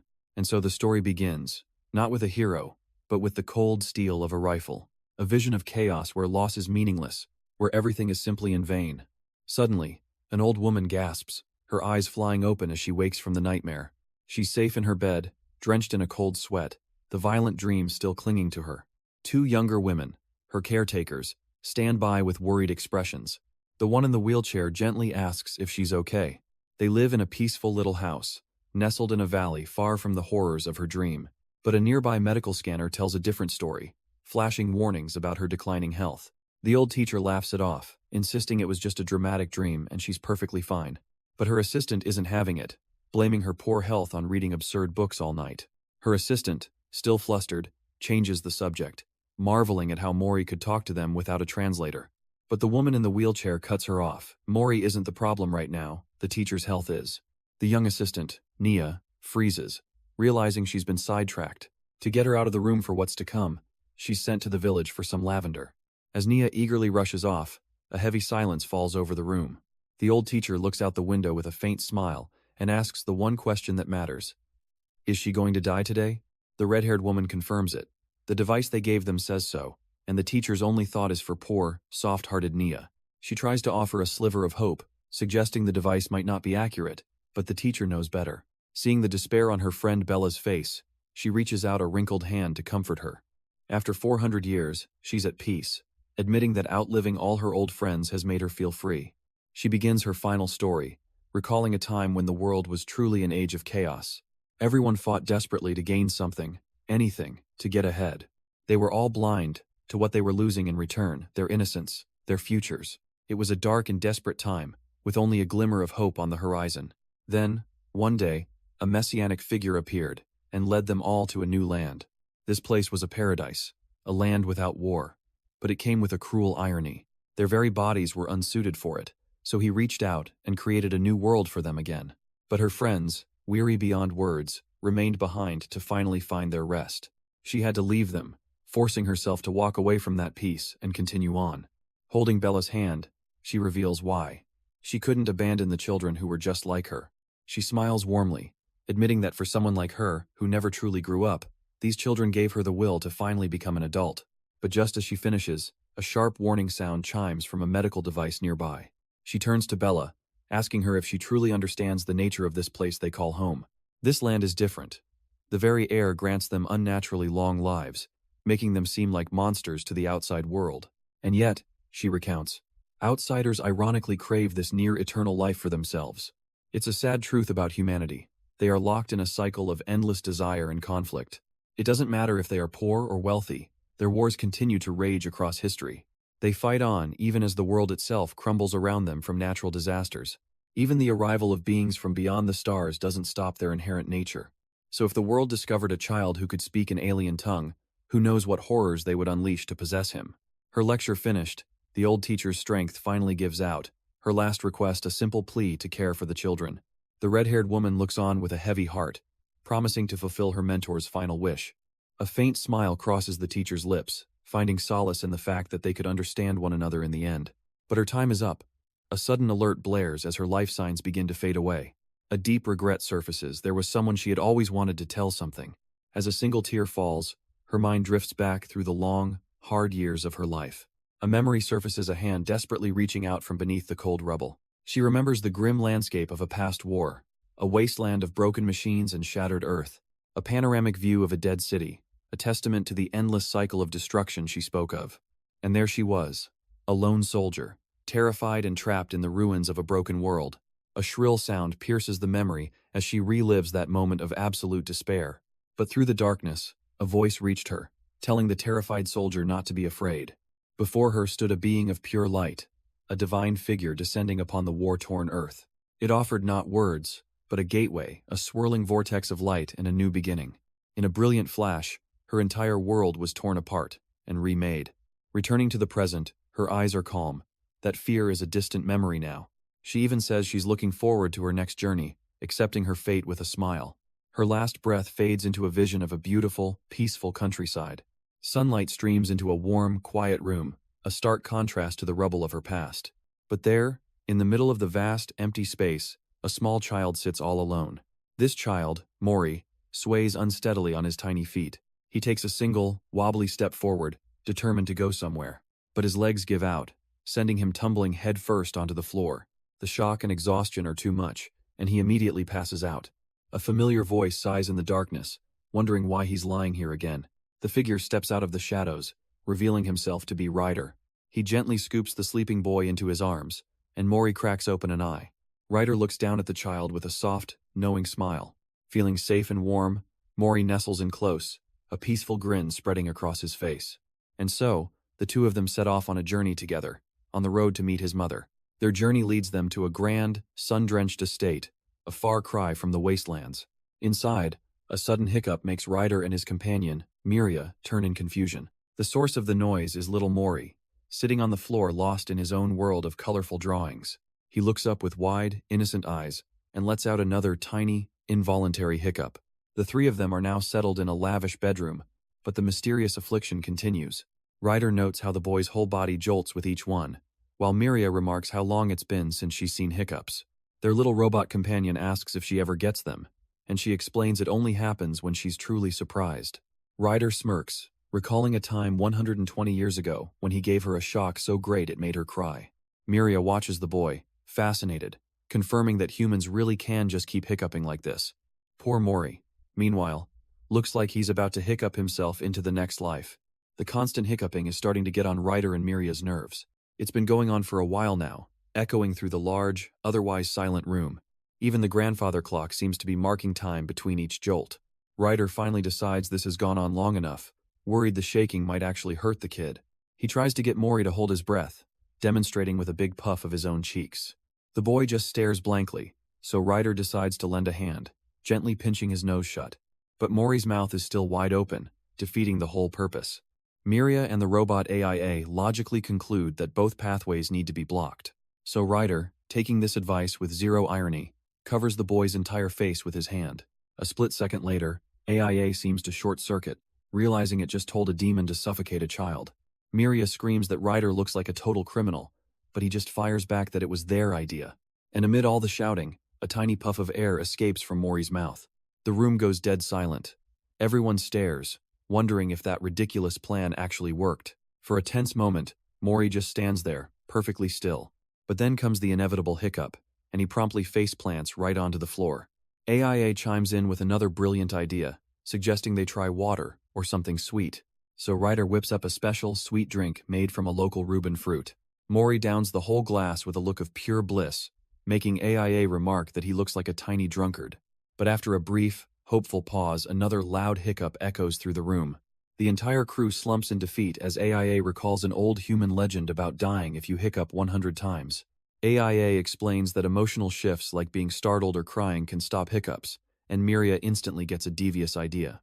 She dramatically produces her secret weapon, a single, delicious-looking cookie. Waving it in front of the boy, she threatens to eat all of his precious cookies to make him cry. Mori just gives her a completely deadpan, unimpressed stare. The plan backfires completely. Miria can't believe he's too mature to care, while Ryder just watches the failure unfold. He then points to another strategy in AIA's database, this one about provoking jealousy. The robot explains that babies often get upset seeing their parents act lovey-dovey, and a light bulb goes off in Ryder's head. He calls out to Mori, making absolutely sure the kid is paying attention to their next move. Then, Ryder grabs a very confused Miria in an awkward, over-the-top hug, boasting about how great their relationship is. And just like that, a flicker of shock finally flashes across Mori's face. Ryder sees its success. It's working, but he feels like it's not quite enough to seal the deal. Frustrated, he demands a more reliable method from the floating AIA unit. The robot processes this request and projects its next logical step, a diagram of a kiss. It just floats there, presenting the data as the most obvious solution in the world. Ryder and Miria are absolutely floored by the suggestion, their minds short-circuiting. He spins around, demanding to know if the robot is actually telling them to kiss. AIA calmly confirms, sending Ryder into a rage as he insists it's talking nonsense. But the tantrum is cut short when Miria suddenly hiccups, and the chaos takes another sharp turn. Her hiccup comes out as a strange, ominous sound that sends a chill down everyone's spine. Ryder's eyes widen in confusion and then sheer terror. He starts sweating bullets, his mind racing. What did she just say? All he can see is her tiny form reflected in his eye as he internally screams that she's about to just flop over. He yells out her name in a panic, and suddenly, she's back to her tall, imposing self, answering him immediately. He stammers, asking if she's all right, and she insists she is, promising to lower herself a bit. Awkwardly, she crouches down, and Ryder can only manage a flustered thanks. He watches her for a second, a wave of realization hitting him she's actually going through with it. Steeling his nerves, he reaches up and gently pushes the feathers on her head aside, clearing the path. Putting on a brave face, Ryder announces to Mori that he needs to watch very closely. With a surge of nervous energy, he pulls Miria in, his grip tight with resolve. He carefully lifts the feathers away, his expression hidden behind the mask as they look into each other's eyes. From their perspective, little Mori, the AIA unit, and two tiny demons stare on with rapt attention. The air crackles with tension as their faces draw closer and closer, and then, their lips finally meet in a moment that seems to stop time itself. Morris' jaw hits the floor, his mind completely blown by what he's just witnessed. But elsewhere, a tall, menacing figure in a wide-brimmed hat appears, carrying a heavy barrel. His mask flares with blue light, a system alert flashing in his vision. A threat has been detected, aimed at his master. Suddenly, the heavy barrel smashes through the window, crashing onto the polished floor. The hunter is already there, bursting through the doorway to intercept the projectile. Ryder and Miria are ripped from their kiss, their eyes wide with shock and confusion. With no time to explain, the hunter's mask ignites with a furious blue energy. He unleashes a massive wave of power that obliterates the side of the building. The force of the blast knocks everyone unconscious, scattering them across the floor. Everyone, that is, except for a stunned Mori and his robotic companion, left standing in the ruins. The chaotic scene fades away, dissolving into a quiet, peaceful memory of nature. A much younger Mori is playing with blocks when a gentle voice calls his name. The jarring violence gives way to the serenity of a sun-dappled memory. The voice asks him to come over for just a moment. Little Mori obediently stands and toddles across the warm, sunlit room. He peeks around a large doorway, drawn toward the person waiting for him. And there, he sees a young girl with kind eyes and braided red hair. She stands alone in the center of the spacious room, looking right at him. With a smile that could outshine the sun, she calls out his name. Mori's tiny brain just stops. He is completely, utterly, and comically overwhelmed. So he does the only logical thing. He starts running in frantic circles around her. The frantic running ends as Rodina sweeps him up into a joyful, tight hug. Mori, still completely stunned, can only stare as she tells him he's really here, at her house. But this isn't just a memory, it's a live feed. Ryder and Miria watch along with Mori, explaining this girl was his dearest friend. They admit they've known her location for ages but lacked the authority to reunite them until now. In the memory, the two children stand together, two small figures in a vast, sun-drenched room. Meanwhile, in the present day, a mysterious figure in a plague doctor's mask has arrived, standing beside Rodina's mother. Back in the past, little Rodina holds Morris' hands, cheerfully noting that he's eating well these days. Miria watches the wholesome scene from afar, her glowing eyes filled with a quiet, gentle warmth. The two toddlers are completely absorbed in their reunion, holding hands and just being together again. A kind voice interrupts their moment as Rodina's mother kneels down, smiling as she welcomes Mori to their home. She tells little Mori she's heard so much about him, and the boy just stares, clutching his tiny fists. Rodina proudly presents her mom, who gently reminds Mori that this isn't the first time they've met. The gears in his little head start turning. He remembers this kindness. Overwhelmed with emotion, the boy suddenly bows deep, his head touching the sunlit floor. But in the present, the real Mori watching this memory suddenly points and cries out, startling Ryder and Miria. He's pointing right past the confused Ryder, his tiny finger aimed directly at Miria. The whole viewing party is here now. Even the hunter and his little bird demons are baffled by the outburst. Mori's voice rings out again, his hand outstretched as he calls for his mama. Ryder and Miria just look at each other, completely lost. What is he even talking about? Back in the memory, toddler Mori finally looks up at Rodina's mother with a bright smile and calls her mama. Back in the memory, little Rodina watches Mori, her expression thoughtful and confused. Suddenly, she seems to see them, the strange, demonic figures watching from the future. Her confusion melts away into pure, dawning comprehension. With a radiant smile, she realizes these must be Mori's family. In her mind, she sees the perfect, if unconventional, family portrait, with Mori right in the center. A wave of warmth and acceptance flows from the past into the present. Ryder and Miria are caught completely off guard, blushing at the sudden declaration. The memory then jumps forward to another happy day, as Rodina shows off her new white dress. She turns to Mori, asking if he isn't coming along, but the little boy just looks puzzled. With a cheerful laugh, she announces their destination. It's time for preschool. The word echoes from the past, leaving Ryder utterly baffled by this human concept. Miria calmly explains it's a place for young humans to get an education. She reveals she's already discussed it with the people at the shelter where Mori used to live. They all agreed that it was time for Mori to learn about human society. A new facility, built right next to the shelter, is almost finished and ready for him. Just then, a servant arrives with a special delivery, a gift from an ally. Inside is Mori's very first piece of school gear, an impossibly cute bear backpack. His new demonic parents completely lose their minds, gushing over how adorable he is. They even tailored a shorter cape for him so it wouldn't get tangled with his new bag. Then, showing him a memory of Rodina, Miria proudly announces that now, it's his turn to go. Mori is practically vibrating, his tiny form bouncing with pure excitement. His eyes are sparkling, completely captivated by this new chapter of his life. And so, he arrives at the grand facility that will be his new school. His trusty bear backpack, a gift from a friend, is ready for adventure. He takes his first steps down the long, sunlit hall, a small boy on a big journey. The first day is spent exploring the grounds, collecting little treasures from nature. By the end of it all, he's completely exhausted, drooling on his new best friend. That night, Miria and Ryder watch over him, the perfect demonic parents tucking their son in. Even the little bird-like servants can't help but smile at the wholesome sight. The next morning, Mori's heart is so full, he can only babble with overwhelming joy. After a night of happy drooling, Mori's precious bear backpack gets a much-needed wash. He watches it dry with one of the servants, who seems quite amused by the little boy's attachment. Later, he and Ryder spend some quality time on the floor, a father and son art session.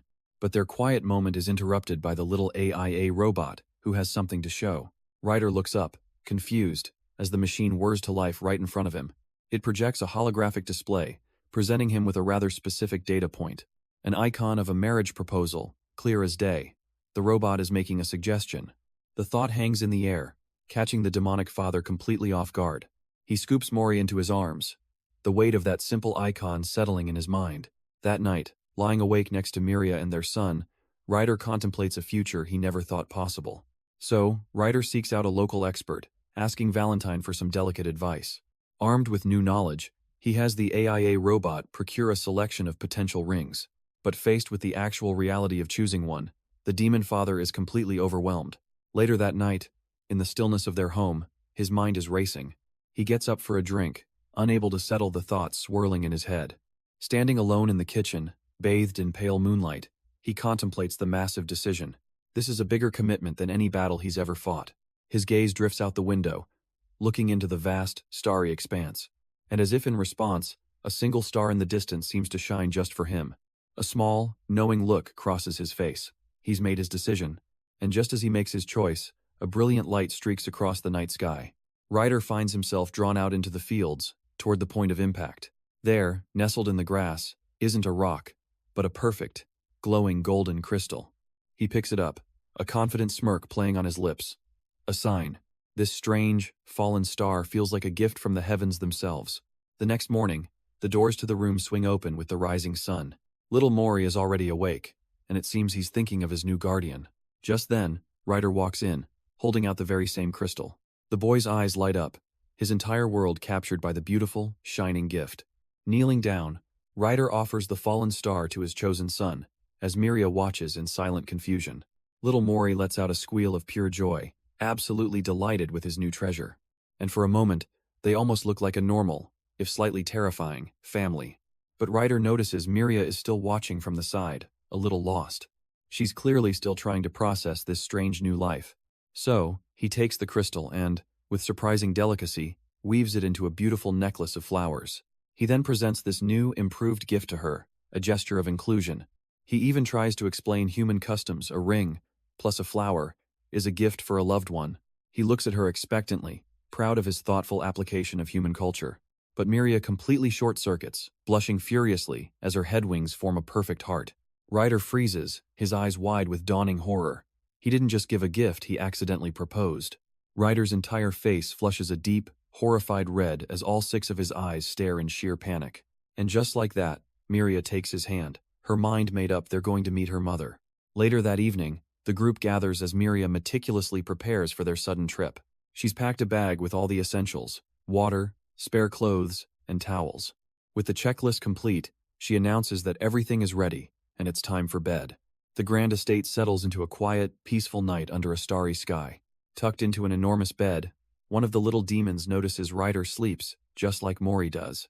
The room is still and dark as Miria rests peacefully, her long white hair fanned out on the pillow. Side by side, the new couple and a little Mori plushie are all fast asleep. But in the darkness of a dream, a tiny Mori begins to cry they're out of extra clothes. That dream cry pierces the silence, and Miria's eyes fly open in a sheer panic. She slips out of the room, her mind racing. She'd packed extra clothes, but was it enough? The thought fills her with dread. Returning to the bedside, a wave of anxiety washes over her as she watches them sleep. In the quiet of the grand room, a single candle burns, marking the passing hour.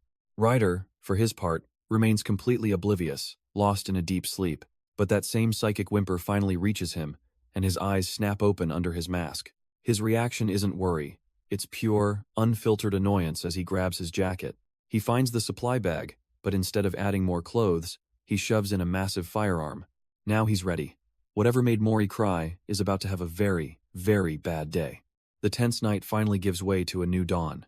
Morning light reveals they're in a grand, secluded estate. And inside, the imposing figure known as the Hunter has arrived, greeted by their excited followers. Mori is ready for his journey to find his mom, his bag packed with snacks, supplies, and Ryder's special protection. The Hunter kneels, attempting a gentle approach with the small, nervous child. But Mori shies away, leaving the Hunter's bird-like attendants flustered. It seems everyone, from Miria to a very grumpy Ryder, volunteered to be his escort. But the Hunter's answer is a resounding no. They announce that for safety, they alone will accompany Mori on this critical mission. With the decision made, the Hunter summons a strange, rune-marked object into their hand, and in a swirl of shadow, they prepare their unique method of departure. Mori stares into the inky black portal opened by the Hunter. Left behind, the entire crew watches him go, Ryder looking especially sour about it. The boy clutches his backpack straps, bracing himself for the journey ahead, and with a single step, he crosses the threshold. He's swallowed by the abyss, tumbling through the void between worlds. Mori lands softly, finding himself not in a wasteland, but a peaceful green field. He stands alone for a moment, a tiny figure in an endless sea of grass. Then, a voice cuts through the silence, calling his name with desperate relief. A woman runs to him, tears in her eyes, overjoyed to finally see him again. She kneels for a hug, expecting him to run into her arms, but Mori just takes a wary step back.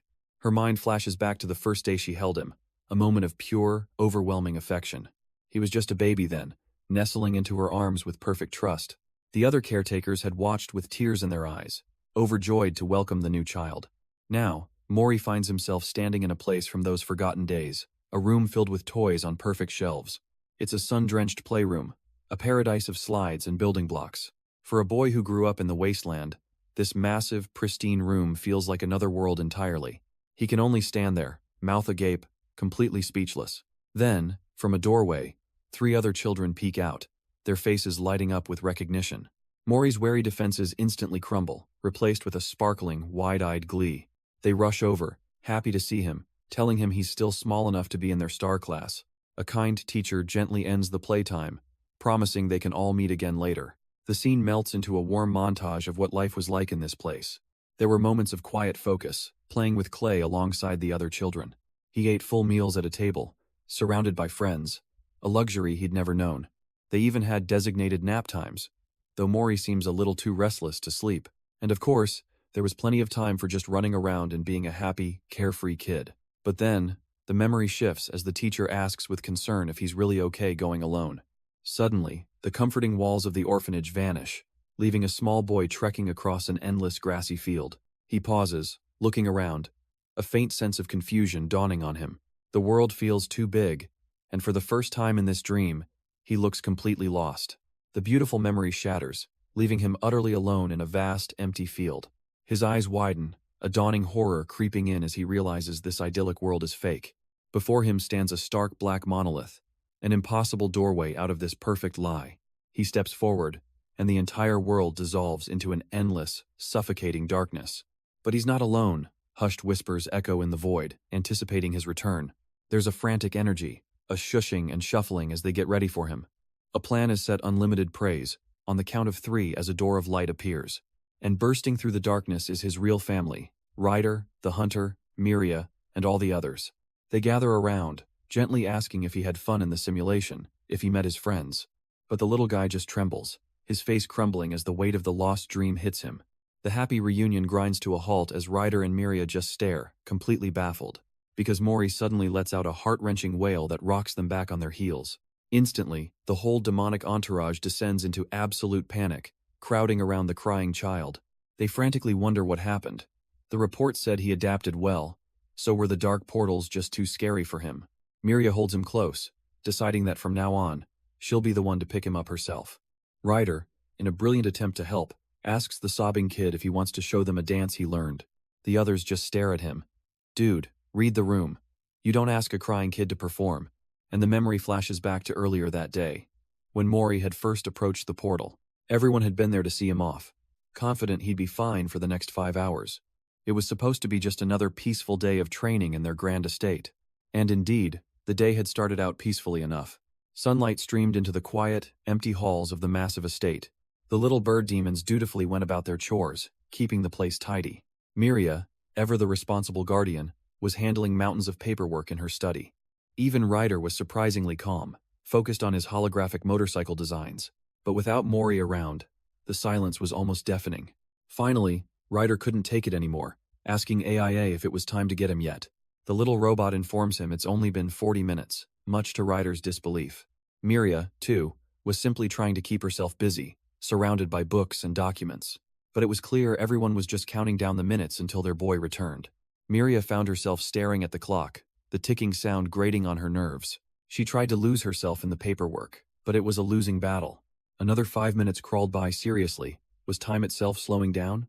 The entire house seemed to be holding its breath, a silent tension in the air.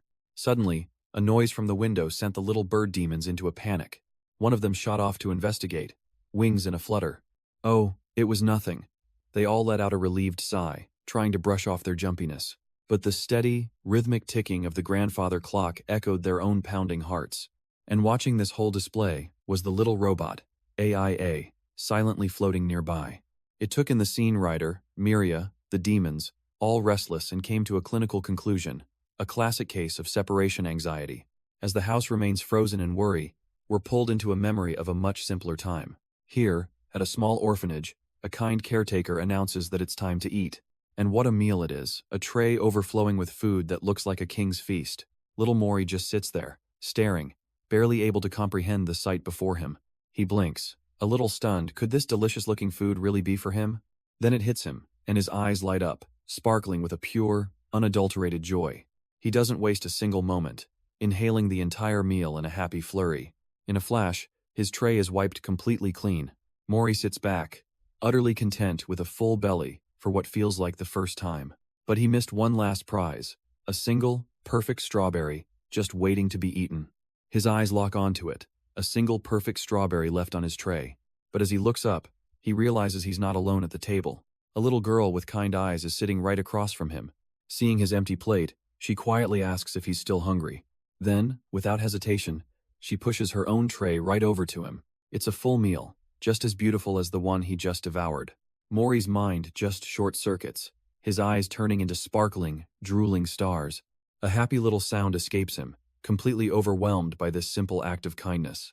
The girl just watches his reaction with a thoughtful, almost sad expression. She leans in closer, asking him a strange question. He doesn't know, does he? Before Lily can explain her reasoning, a sharp voice cuts through the air. A caretaker rushes over, immediately seeing the swapped food trays. Lily, not again. Lily tries to deny it, but with Mori's plate piled high, the evidence is pretty damning. Cornered and out of excuses, the little girl makes a tactical retreat, hopping off her stool.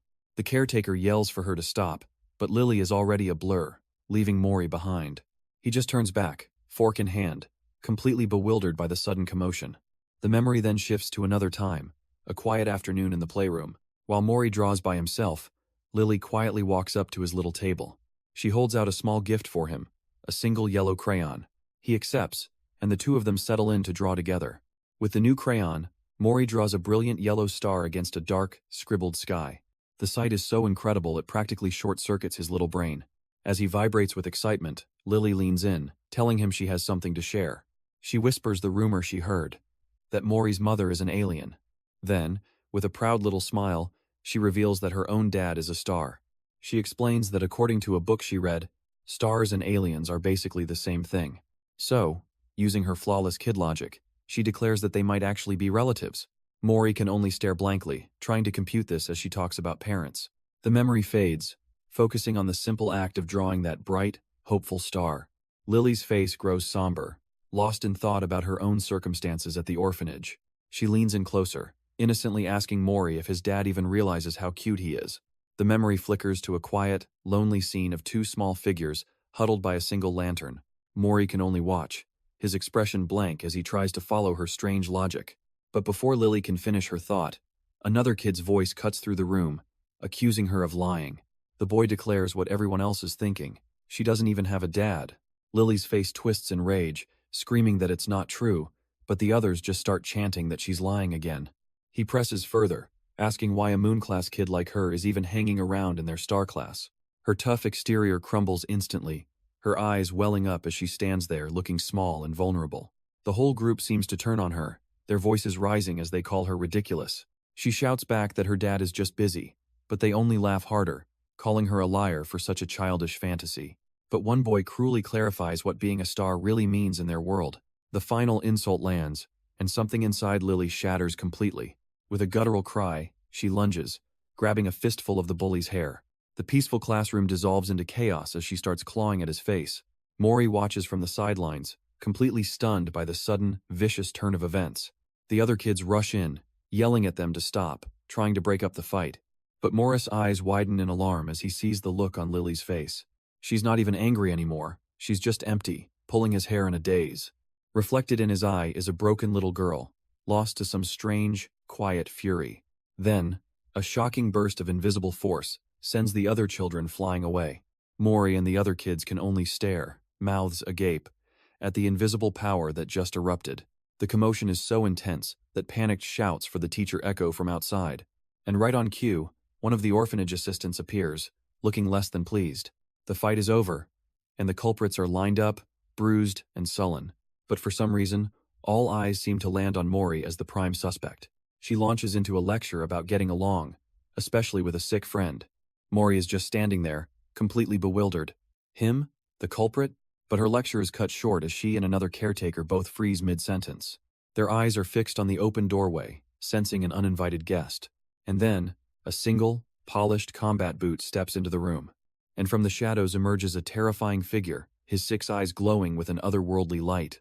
He speaks, but the words that come out are a garbled, demonic static. The 2 caretakers can only stare, completely frozen by the sheer presence of this being. His little floating robot companion chimes in, explaining the communication issue. And just like that, a holographic translator interface springs to life. The commotion draws the attention of a woman in a wheelchair down the hall, the orphanage's director. Stepping forward, the visitor calmly asks if she is the one responsible for Mori. The director, introducing herself as Bella, seems surprised, admitting she was expecting a Miss Miria. The translator kicks in again, conveying his response to her and everyone else in the room. He says it simply, with no room for argument. His wife is busy right now. The 2 caretakers are left dumbfounded, trying to wrap their minds around the fact that this alien is married. Ryder, however, seems to have lost interest in the adults, his attention shifting elsewhere. His glowing green eyes fixate on a group of small children who have gathered to see what the commotion is. The orphans can only stare back, their little faces frozen in pure terror at the intimidating sight. He walks over to Mori, placing a large, red hand on the boy's head. But instead of a threat, he kneels down, bringing himself to their level. The children look on, confused, as their mysterious guest seems to be searching for something. He then opens his hand, revealing a small collection of colorful candies. One by one, he gently offers the sweets, his intimidating presence melting away in the small act of kindness. From her wheelchair, Director Bella watches the entire exchange, a warm, knowing smile spreading across her face. A few of the braver children tentatively accept the candy, their fear melting into shy gratitude. Director Bella restores order, telling the kids to hug it out and instructing Mori to get his bag. The little boy obediently heads over to the shelves to pack his things, preparing to leave. But the other orphans are no longer paying attention to him. Their eyes are glued on Ryder, utterly struck. Mori returns with his little bear pouch, only to find himself surrounded by kids buzzing about his new guardian. He's just so cool, so tall, so red. The children can hardly contain their amazement. One of them finally asks the big question on everyone's mind. Is this amazing person Morris' dad? But Mori just shakes his head, a little confused by all the excitement. Instead, he points a tiny thumb at his chest and lets out a happy little sound. The other kids mishear completely, thinking he just called the big red demon Mom, which is somehow even more incredible. But the scene suddenly shifts, cutting to a dreamlike, starry expanse. A disembodied voice calls out a single name, Lily, as a small hand reaches into the void. In a quiet room, a little girl with huge, innocent eyes gasps and sits up in bed. One of the orphanage teachers turns from the window, relieved to see that Lily is finally awake. She sits beside her, explaining gently. The teacher promises to go get her something to drink, leaving the room. But the moment she's gone, Lily's eyes widen with a sudden, urgent thought. She immediately scrambles out from under the covers, her bare feet hitting the wooden floor. With a determined look, she climbs onto a small stool placed right beside the window. She presses her face to the glass, desperate to see what she missed outside.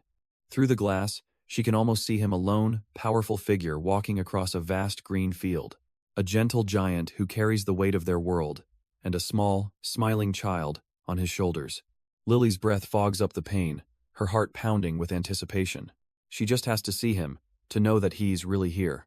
Meanwhile, the man himself, Ryder, gets a quick lesson on human customs from his AI companion. He finally arrives at the Grand Orphanage, a place filled with children who see him as a father. Inside, a sweet aroma fills the air as an attendant proudly serves him a special new tea. But Ryder is curious about the sudden hospitality, and he learns that they have another guest. His mind flashes back. Right, Miria did mention she had a favor to ask of someone.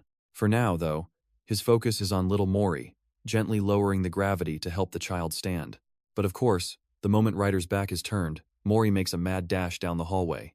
The little guy peeks around a doorway, his curiosity getting the better of him. His eyes widen as he spots the person they're all here to see. Seated calmly on the couch is a mysterious figure in a white tactical suit. Their face is completely hidden behind a sleek black helmet, with only a single slit of light glowing ominously.